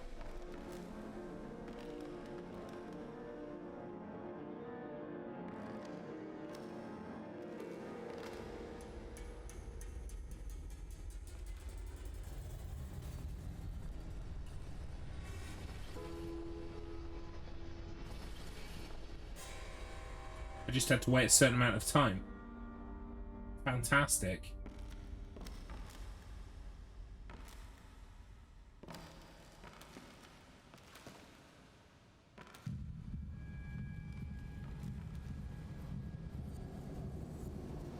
Oh my god. Just make it stop. Right. This is the last one, isn't it? This is the last one. Right, please, dear sweet God, let it be the last one. Here it comes.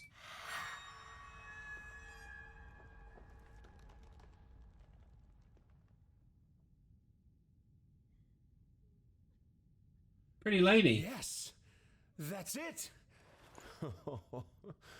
It's beautiful. Perfect. She's my dream girl. Oh no. What is this? I don't understand. This is AI. This is AI art. I can tell I've seen a few. Please. I was so close. This time, I almost had it. Okay. He's an NFT artist, exactly. You know it.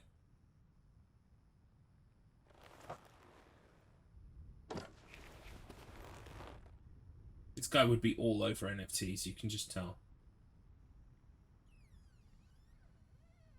Oh, so we keep trying to do this, and we never get a better outcome. It always ends the same. So we are trapped in a cycle.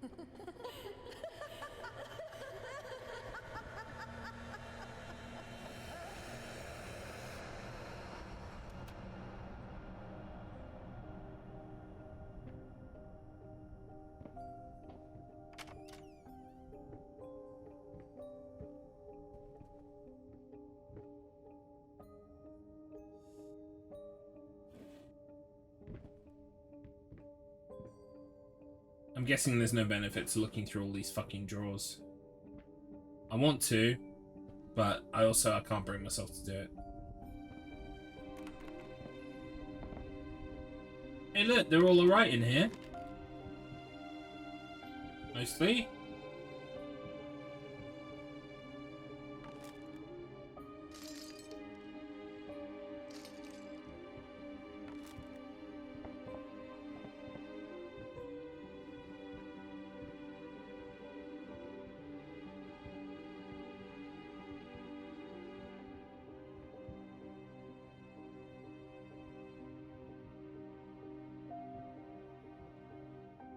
Oh, I got a key.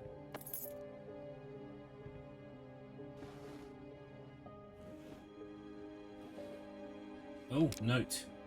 My dearest wife, I know that the past few months have been devastating. I know that I should have been more supportive, more caring, more selfless. I still can't believe some of the things I said to you. I guess I was never meant to be a great husband or father. I thought I could be a great artist, but that dream has ended as well. In its absence, I will do my best to treat you all with the love and compassion you deserve. You are the love of my life, my muse. You will never read this letter. I am so sorry. Oh dear. What did you do, fella?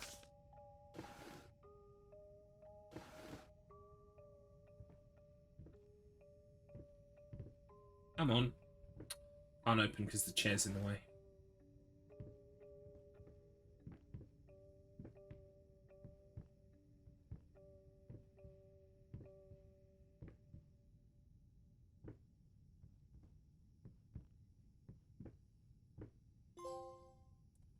Sketchbook of the Damned. Uncover the developers' faces. Wow, this isn't immersion breaking. Not at all.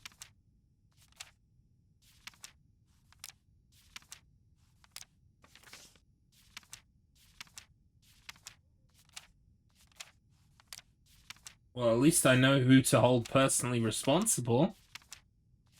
I've got all their names right here. Just call it a hit list.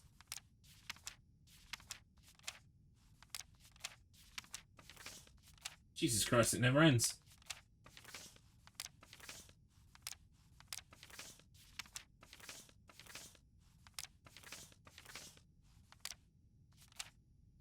Is this like instead of credits or something?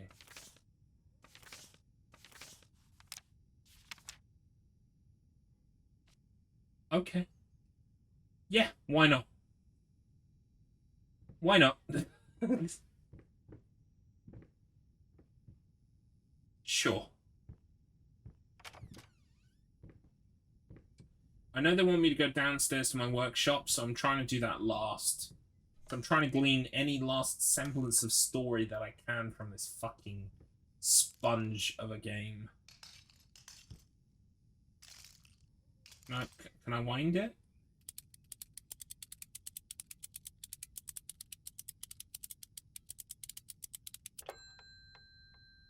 There's no record. Garlips, you fucking genius. There's no record on the fucking player, you idiot. In my defense, I don't collect vinyl, and I've never owned a gramophone. Moving swiftly on. Wait, what was that? Oh, it was the door. Right, okay, fine. Right, so let's try this one. Okay, I thought that was a checker. It's a tea light. That door is locked. I've got a key, though. Oh, I guess that's not the right key. Because it would use it automatically if it was. That's the study? No, that's the bedroom. Wait, why is it turning my camera around? The fuck? Why am I spinning? The fuck? Is that meant to happen?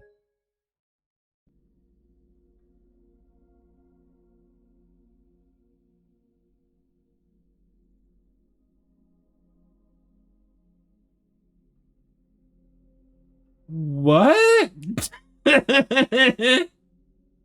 Fourth wall break. You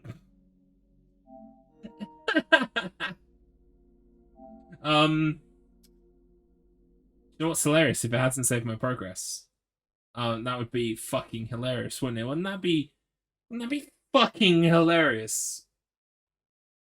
I'm ravaged by suspense. I don't know. Is it gonna let me continue or not? Layers of Fear. Aren't they supposed to be making a new one called Layers of Fears? Are you fucking kidding me? Garlips, have you ever played God Hand? I think it would be a hilarious game to race Mr. Matt to. I have not played God Hand, but I know of God Hand. I've seen some cutscenes, etc. Yeah, I guess there's a speedrun of it. I'd have to play it casually first. And it would also be if the speedrun uses emulator or not. But yeah, ultimately, yeah, I wouldn't be adverse to playing God Hand. Finding out what all the fuss is about. I also heard it was difficult. Is it actually difficult? Also, this better have saved my fucking progress. I swear to God. Right, okay, we're not too far back, are we? No! No, you're not gonna make me do this bit again! No! No! Oh no! For some reason the oh no didn't work. Oh no! Yeah, trigger fire's fucked up. Hang on, I have to refresh trigger fire. Where's trigger fire? Refresh. Okay, it might be refreshed now. Give it a go. Oh no. No, it's not working anymore. What's happened, trigger fire? What you doing?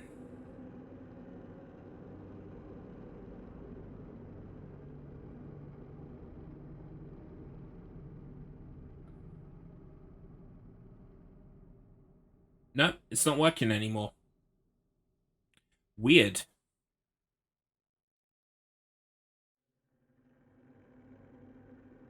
Sorry about that. I'll just have to say, oh no, oh no, oh no. Yeah, Bloober team strikes again. Ah, for fuck's sake. Right, okay, I've just got to pick up these checkers as quick as I fucking can then. There's one. Fuck off. There's one. Fuck off. Now I'm a speedrunner. I'm a Layers of Fear speedrunner. Oh no. Oh no. Oh no, it's finally happened.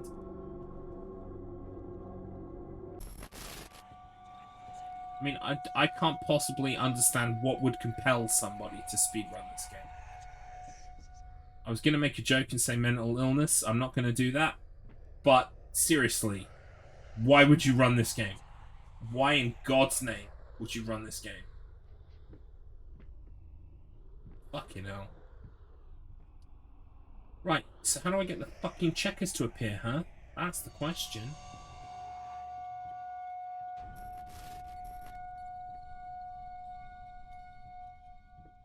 Imagine liking a terrible game that's easy. I mean, I can do that. It's called Casper Scare School. But the problem is, this isn't, like, this is easy, but at the same time, it's not. It's not easy casually, because you just gotta walk into... Do you know what the problem with this game is? You just have to walk into triggers, right? That is the worst kind of gameplay, is just walk into the next trigger. Walk into the next trigger. Again, and again, and again. We've had about 3 puzzles. I can count the puzzles we've had on one fucking hand. Oh my god, I'm starting to get angry. I'm starting to get angry, and I'm sorry. I'm taking it out on y'all. I'm so angry. Why do people say that this one's also good? I don't understand. I swear to God, someone said to me that this one's also good. It ain't. It ain't. What is it they say? This ain't it, Chief. This ain't it, Chief. It's really not. I can't even remember where the fucking things are. Oh my god. It gets worse than this? You've got to be joking. You must be joking. I don't think it can get worse than this. Oh no. Oh no. See, even now I know what I'm supposed to be fucking doing, and I don't know where the fuck it is. Blair Witch is this bit in the forest with more animal cruelty. Fantastic. Sounds like a fun time. Oh dear, that is supremely disappointing. Where's the fucking... Where is the cunting checker? Where is it? I just did this. Where is it? Fuck this game.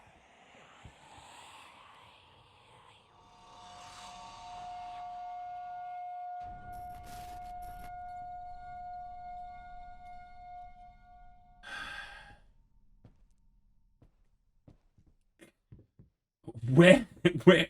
Oh my god, I swear. I'm losing it. I'm losing it. It's happening. Oh, we needed you to walk over here so that you wouldn't see while we painted in another fucking tableau for you to go and gawk at. Now you need to walk over here and look at this thing. Now you need to walk over here and look at this thing. Then you can grab the checker. Fuck's sake. Where's my goddamn checker?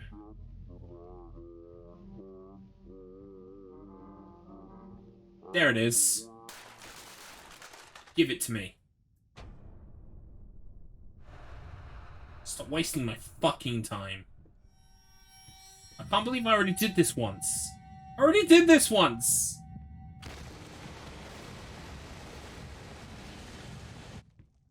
Is that what was supposed to happen when the room went dark for a minute? And I saw nothing? Is that what was supposed to happen? no way of knowing at this point. Right, there was a checker on the top of the stairs.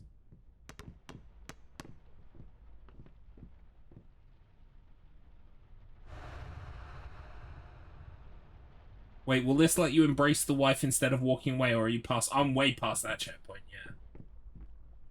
I should have just hugged her every time. I feel bad now. But at least I've got all the fucking checkers.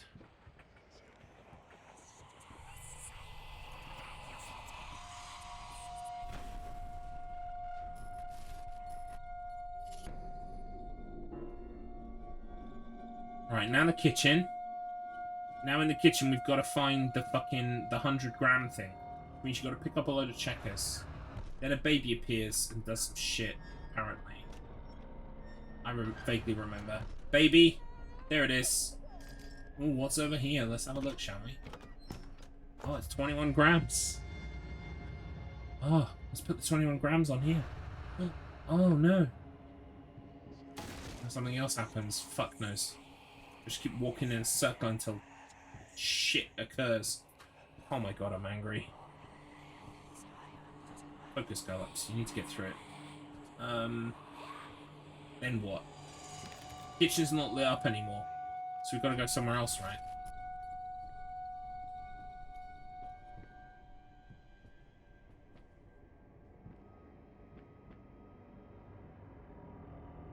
Ah, here we go. Then I think I looked at the table, and then I think stuff flew away. No, there it is. It's Wolf Baby. Oh, no, the picture changed. Oh, how terrifying and or scary. Oh, no. Do a lap of the room, go back, look at the thing, move around, blah, blah, blah. Jesus Christ.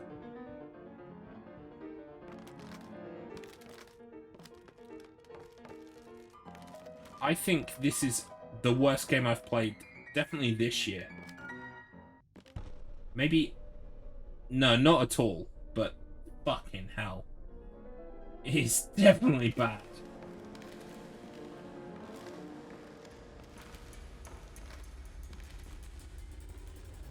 Come on.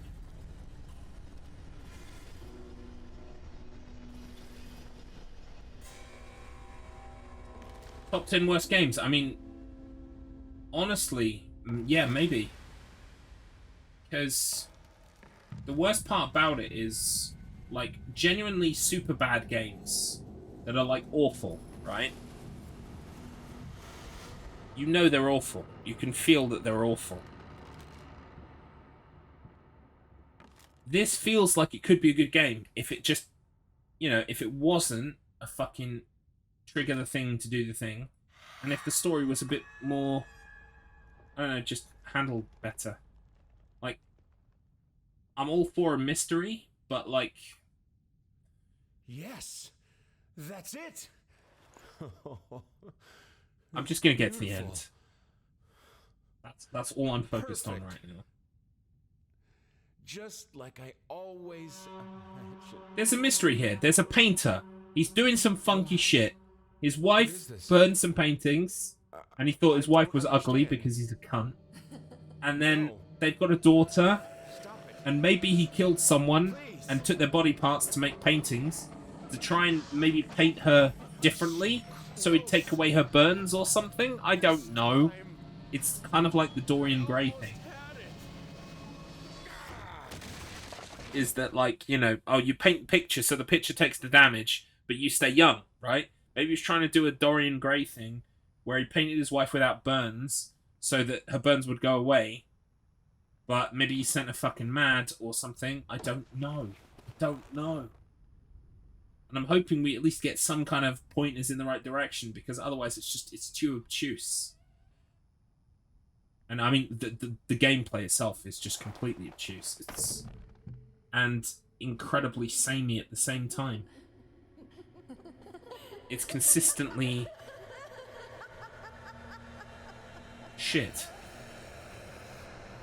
I am disappointed to say the least, because I fairly enjoyed the medium. I gotta be honest. Hold my hands up. I genuinely, I enjoyed my time with the medium. It felt good. You know, yes, there are issues about the plot overall, but I think overall, I did enjoy myself. I enjoyed it. This, I had hopes for this. And it's just not delivered.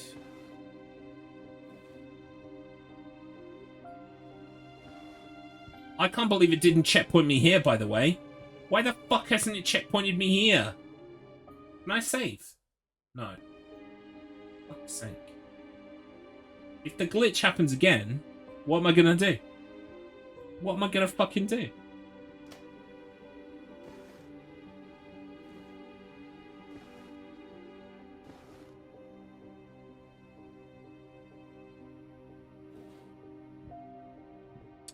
Right.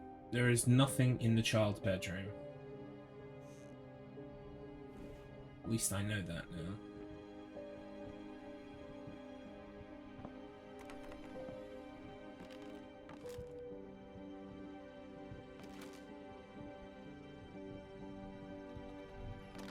Oops.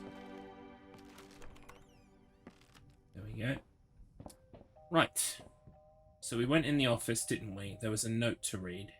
I think that was the only thing in here. There's a note in the second drawer? No, first drawer, maybe. Yeah, there it is.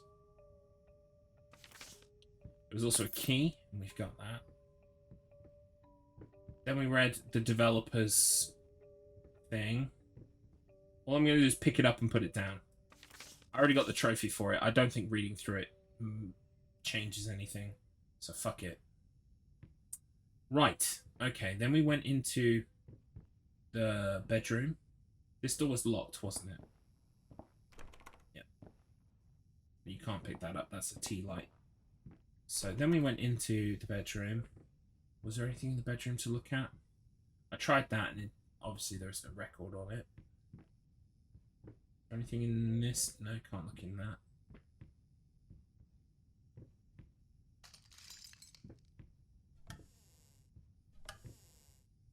Nope.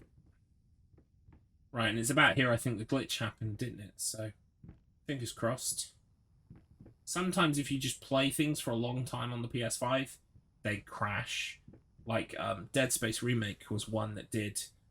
And I've had Resident Evil 4 Remake crash once as well. So, I think it's just if you play for an extended session on the PS5, it starts to shit itself. I don't know why. So, that's probably what happened. Hopefully it won't happen again. Right. So the workshop. Where was the fucking workshop again? The workshop was this door, I think. So let's try all the other doors first.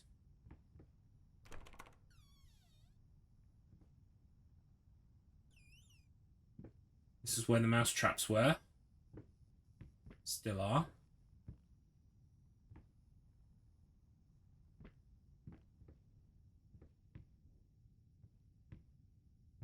Well, this might have been the study.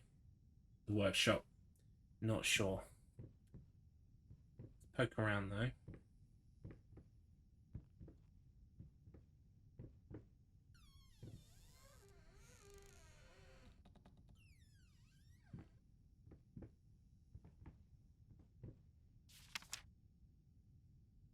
Dear Sir, this is a reminder that your payment was overdue as of January 26th this year. Enclosed is a statement of the account for your reference. Therefore, I must inform you that your order has been suspended. Please arrange the payment within the next 7 days, or if you cannot make full payment at this time, please contact us to make a payment arrangement. That is mutually acceptable. If you fail to comply, we'll be forced to take the case to court. Regards, Ronald Wilkins. Oh dear. We are in trouble.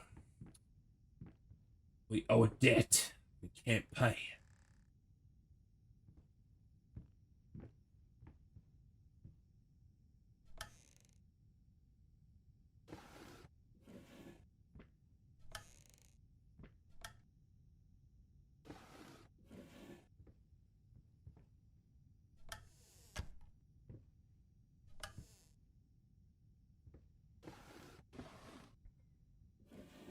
again. Don't think there's going to be anything, but I never want to have to play this game over again, and then I'm probably already going to have to. Right, that's the one that's locked, so we'll do that in a minute. Basement. No, I never did go down the basement at the start, did I?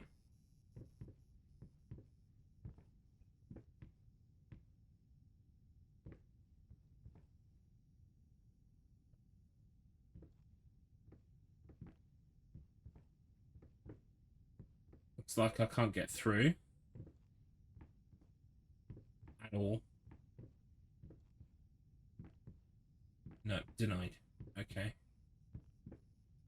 Maybe I can access those doors on that thing, though. Nope. Alright, never mind.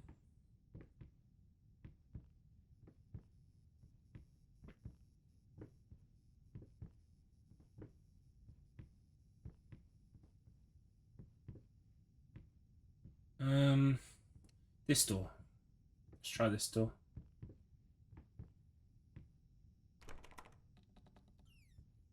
Kitchen.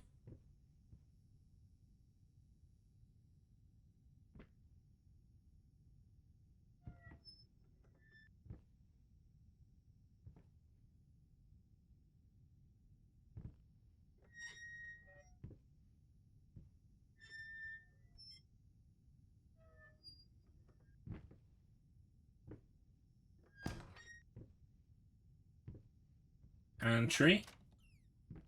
Oh. Lots of air fresheners. Interesting.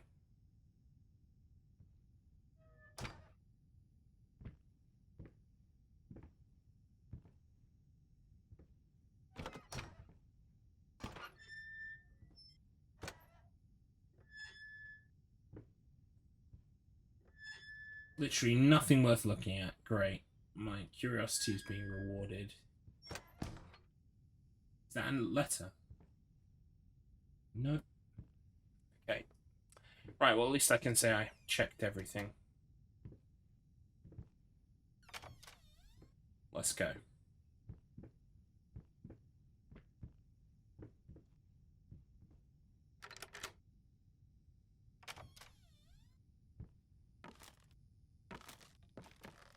I guess I'm going to start trying another painting, yeah? It's going to start over again.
Yeah, it's time to start again. Start the whole thing over again.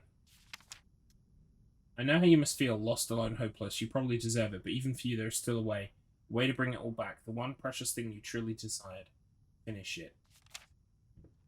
So I didn't even unlock all of that letter. I thought I would.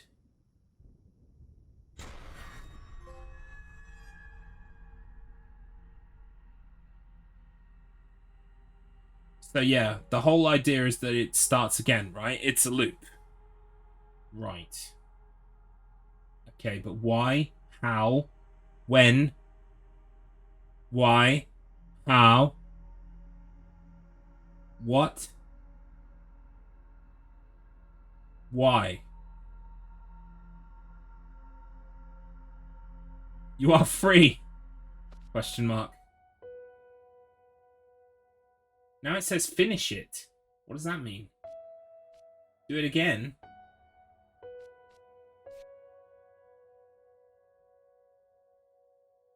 I beat it. Yeah, but I'm left with this empty feeling like I didn't beat it.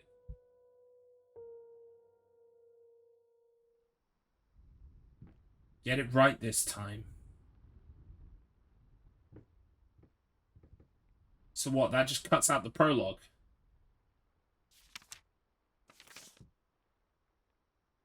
I kept the pictures that I found. I'm guessing I also keep the notes that I found in this thing.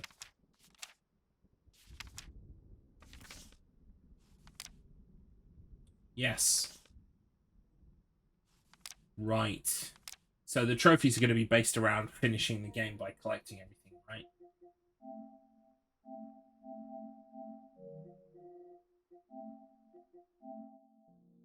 We can now look at the trophy. 42%, for fuck's sake.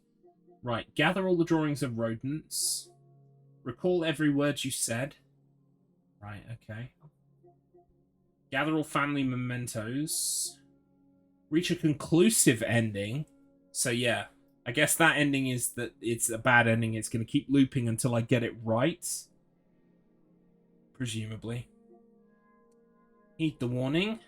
Embrace death for the first time. Wow, so there aren't that many trophies, actually. Gather all the drawings of rodents. Recall every word you said. Gather all family mementos. So those are the ones in the book. Those are the ones on the wall. This presumably is that letter. Like, filling out that letter. And reach a conclusive ending. Presumably that all happens because of that. So yes, I will play this with a guide. I will probably play the fucking DLC as well. Simply so that I can complete it and have it on my tag complete. But that was frustrating and disappointing. The main problem I had with it is that it was very samey. It was constantly just walking into a trigger, walk into another trigger, walk into a trigger.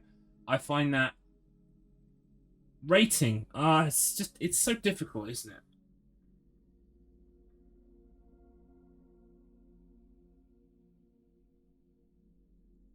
Honestly, I have to say, with everything taken into account, the poor gameplay, the frustrating story. I mean, the presentation was fine. It was a little bit muddy at times in the dark, but overall, I did like the use of the paintings. I did like some of the effects. Some of the scares were cool. I mean, none of them really scared me, but they were cool.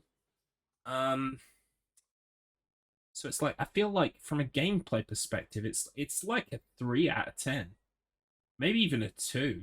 It's abysmal to play. It's not fun to play. And my main argument with that, right, is that's fine if your story's good. If your story's good, it can pull you through, right?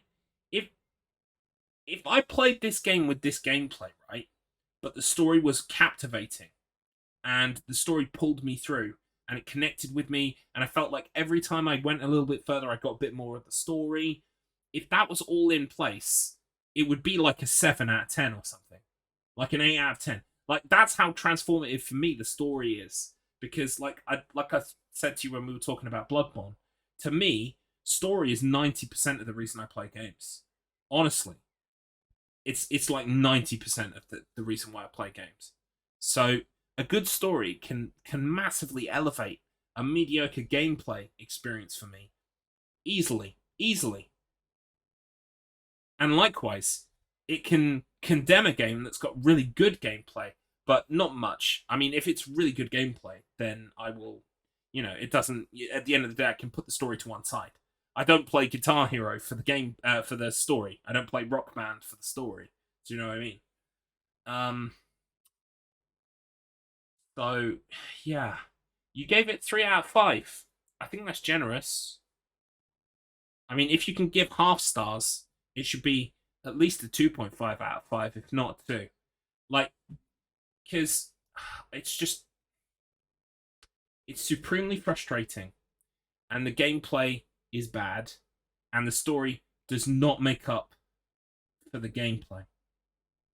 The story has its points, but it really there weren't high points at all. Like some of the like I'm trying to think of what was revealed that actually made me sit back and go, "Whoa, that's cool."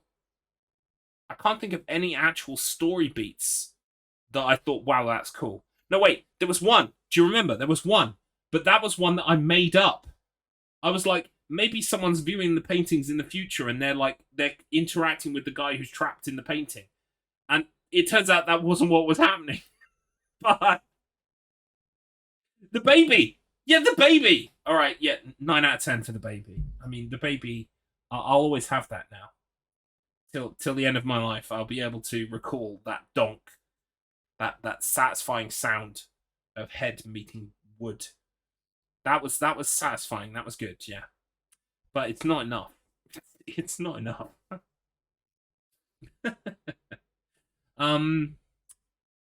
Jeez. Okay, right. So I think I'm gonna move away from Bloober Team for a while for my own well-being. I could see I was thinking of doing. I heard Observer was really good, but right now it's just anything that's even remotely first person for a Bloober Team is just going to make me think Layers of Fear, and I'm going to just walk away very quickly. Observer was boring. Wow. Okay. Shit. I can see what people are talking about now when it comes to Bloober. Okay, I can see what they're talking about. I just hope the medium was good. I enjoyed the medium. So I'm just hoping that is kind of like an upward trajectory. They're on the upwards climb now. And that says a lot because I finished this one more than once. Well, yeah, I'm going to have to, aren't I? But I'll play it with a guide. So the guide will say, go over and pick this thing up. Go over and grab this thing. So I'll be less frustrated because I won't be bouncing like a fucking ricocheting pinball down the horror alley of this fucking game. Like, oh, ping into this, ping into that until shit happens. I will have a guide telling me exactly. Oh no! Why does the Ono work now? What? The Ono stopped working for a while. Fucking trigger fire. I need to change. Trigger fire are not reliable. Thank you, Markman, for the Ono. Yeah, the TLDR is Layers of Fear. Not good.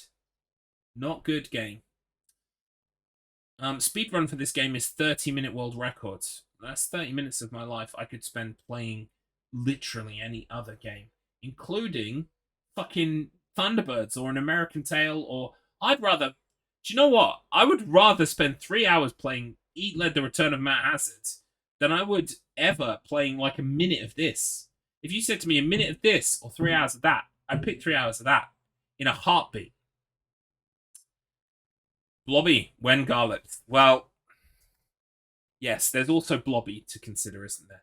Now, see, the thing with Blobby is my streamiversary was in March. My second year streamiversary.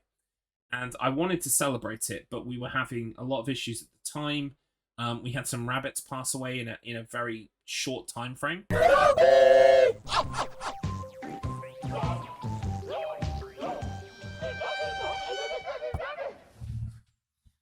Fuck. I lost my pop shield. No. We had some monies pass away in a short time frame. And I just wasn't feeling it. I was depressed. And I wasn't feeling it at all. So I kind of cancelled my streamiversary. Now, here's what I'm going to tell you. For my streamiversary, I was planning to go out in the woods at nighttime and film like a short 2-minute trailer for Blobby, for playing Blobby. And it was going to be like a horror film, right? I was going to make like a 2-minute horror film promoting the fact I was going to play Blobby. And then I was going to have a bunch of people record little clips of themselves, and I was going to put them in on the end. And I got one from Mr. McSqueezy, I got one from Kuno, and I got one from Mr. Matt Internet. And no one else took me up on it. So I really still want to make the video to promote the Blobby, and then do the Blobby game. Because there is a Blobby game, viewers, if you don't know, for the PC. I have it downloaded. I have it working. but I've been holding off because I still want to make this stupid little video. But now I sit here and I think, well, what's the point of making this stupid little video? It's just holding up playing Blobby. So I don't know, because my stream anniversary is truly come and gone. There's no way I can realistically celebrate that anymore. It's 2 months later. So, I mean, I still want to make it, though. It's just finding the time to go and do that, because I have to go to the woods. I have to go to the woods at night. I have to ask my brother to come to help me film. It's a bit of a ball ache. But, yes, I would like to do Blobby soon, because, like I said before, the goal is to get Blobby to GDQ, okay? I'll even wear a fucking suit. I don't care. I will do it. I'll do it. I have no shame. So if we can get Blobby to GDQ, then that would be fantastic. So, but that begins with playing Blobby casually, and then devising the speedrun, creating the speedrun page, racing Mr. Matt, beating Mr. Matt. So, you know, there's a lot that goes into it. But I would like to get that happening soon. Maybe I'll be able to go and film that sometime this month, and then start of June we can do Blobby. Incidentally, if you're watching this and you're like, Garlips, I would love to record a little bit for your video of me going, oh my god, Garlips, why are you playing Blobby? You can go ahead and do that. Just take a minute, record a thing, whatever you want.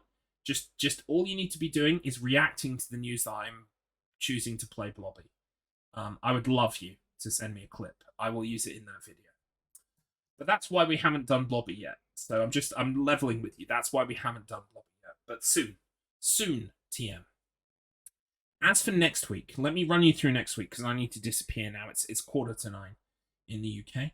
So next week, Monday, is going to be a Resident Evil 4 randomizer race, the second one between me and Mr. Matt Internet. It will be on Mr. Matt Internet's channel, and we will be there, I think, somewhere around 4 o'clock UK time. Look out for us. You can always follow Mr. Matt Internet. It's just all one word, Mr. Matt Internet. He's a great guy. So you should follow him anyway, because he's great. He does streams usually on a Wednesday evening. But next week we will be doing Resident Evil 4 randomizer race on Monday. Tuesday, I'm going to be playing Aladdin, Disney's Aladdin, because the Wheel of Struggle, I'm going to try and catch up next week by doing 2 Wheel of Struggle submissions in the same week. So I'm going to do Disney's Aladdin on Tuesday.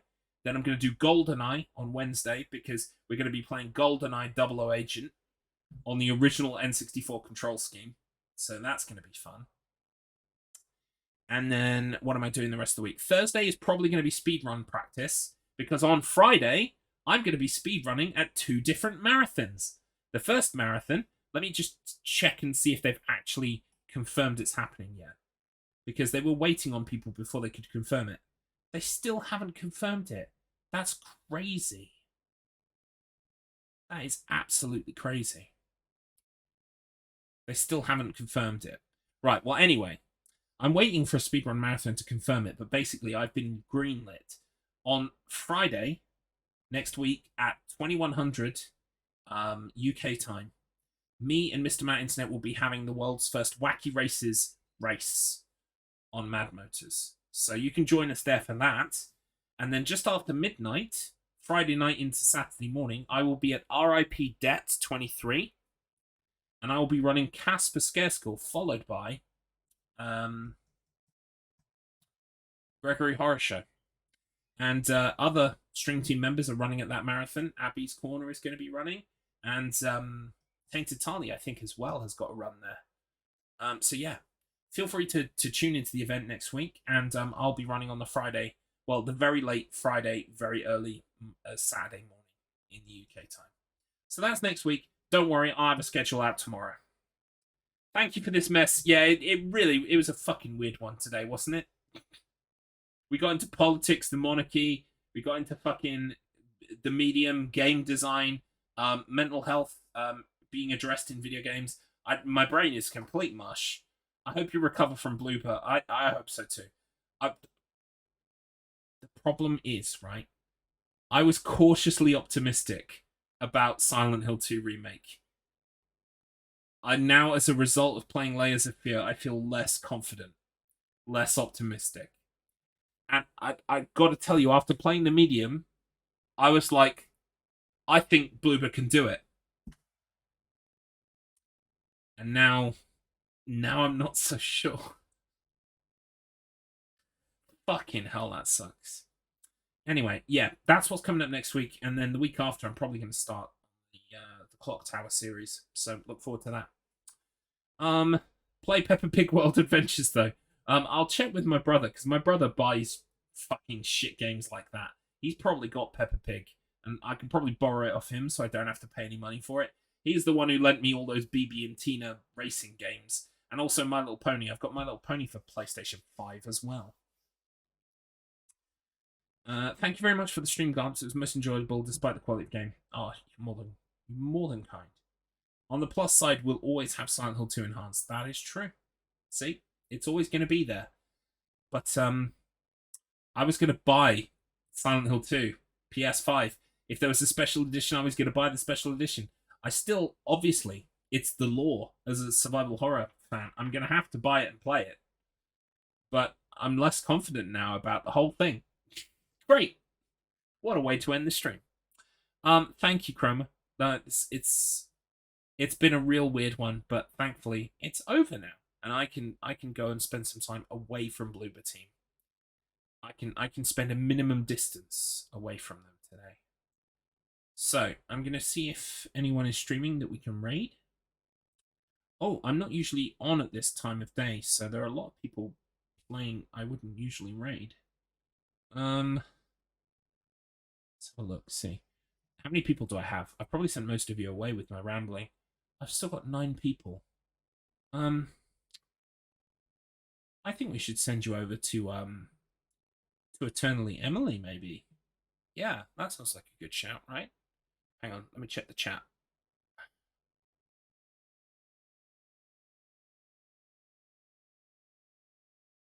Oh, I tell you what. Let's raid Late to the Beard Party, because Late to the Beard Party has raided me several times, and I've never been able to repay the favour. And they are playing Police Noughts on the Saturn. Sounds like a good time. So, yeah, we're going to go raid them, because I've never raided them before, and they've raided me a bunch of times. So, it's time I repaid the debt. So, Late to... Oh, fuck, I can't spell. Like I said, brain is mush. Late to the Beard Party, there they are. Let's get the raid all set up. And I will catch up with you next week. Have a wonderful weekend. Thank you for being here. Thank you for putting up with this stupidity. And I will catch up with you later. Alright? Have a wonderful weekend. Bye for now. Fuck the monarchy. Fuck the monarchy. Fuck the monarchy.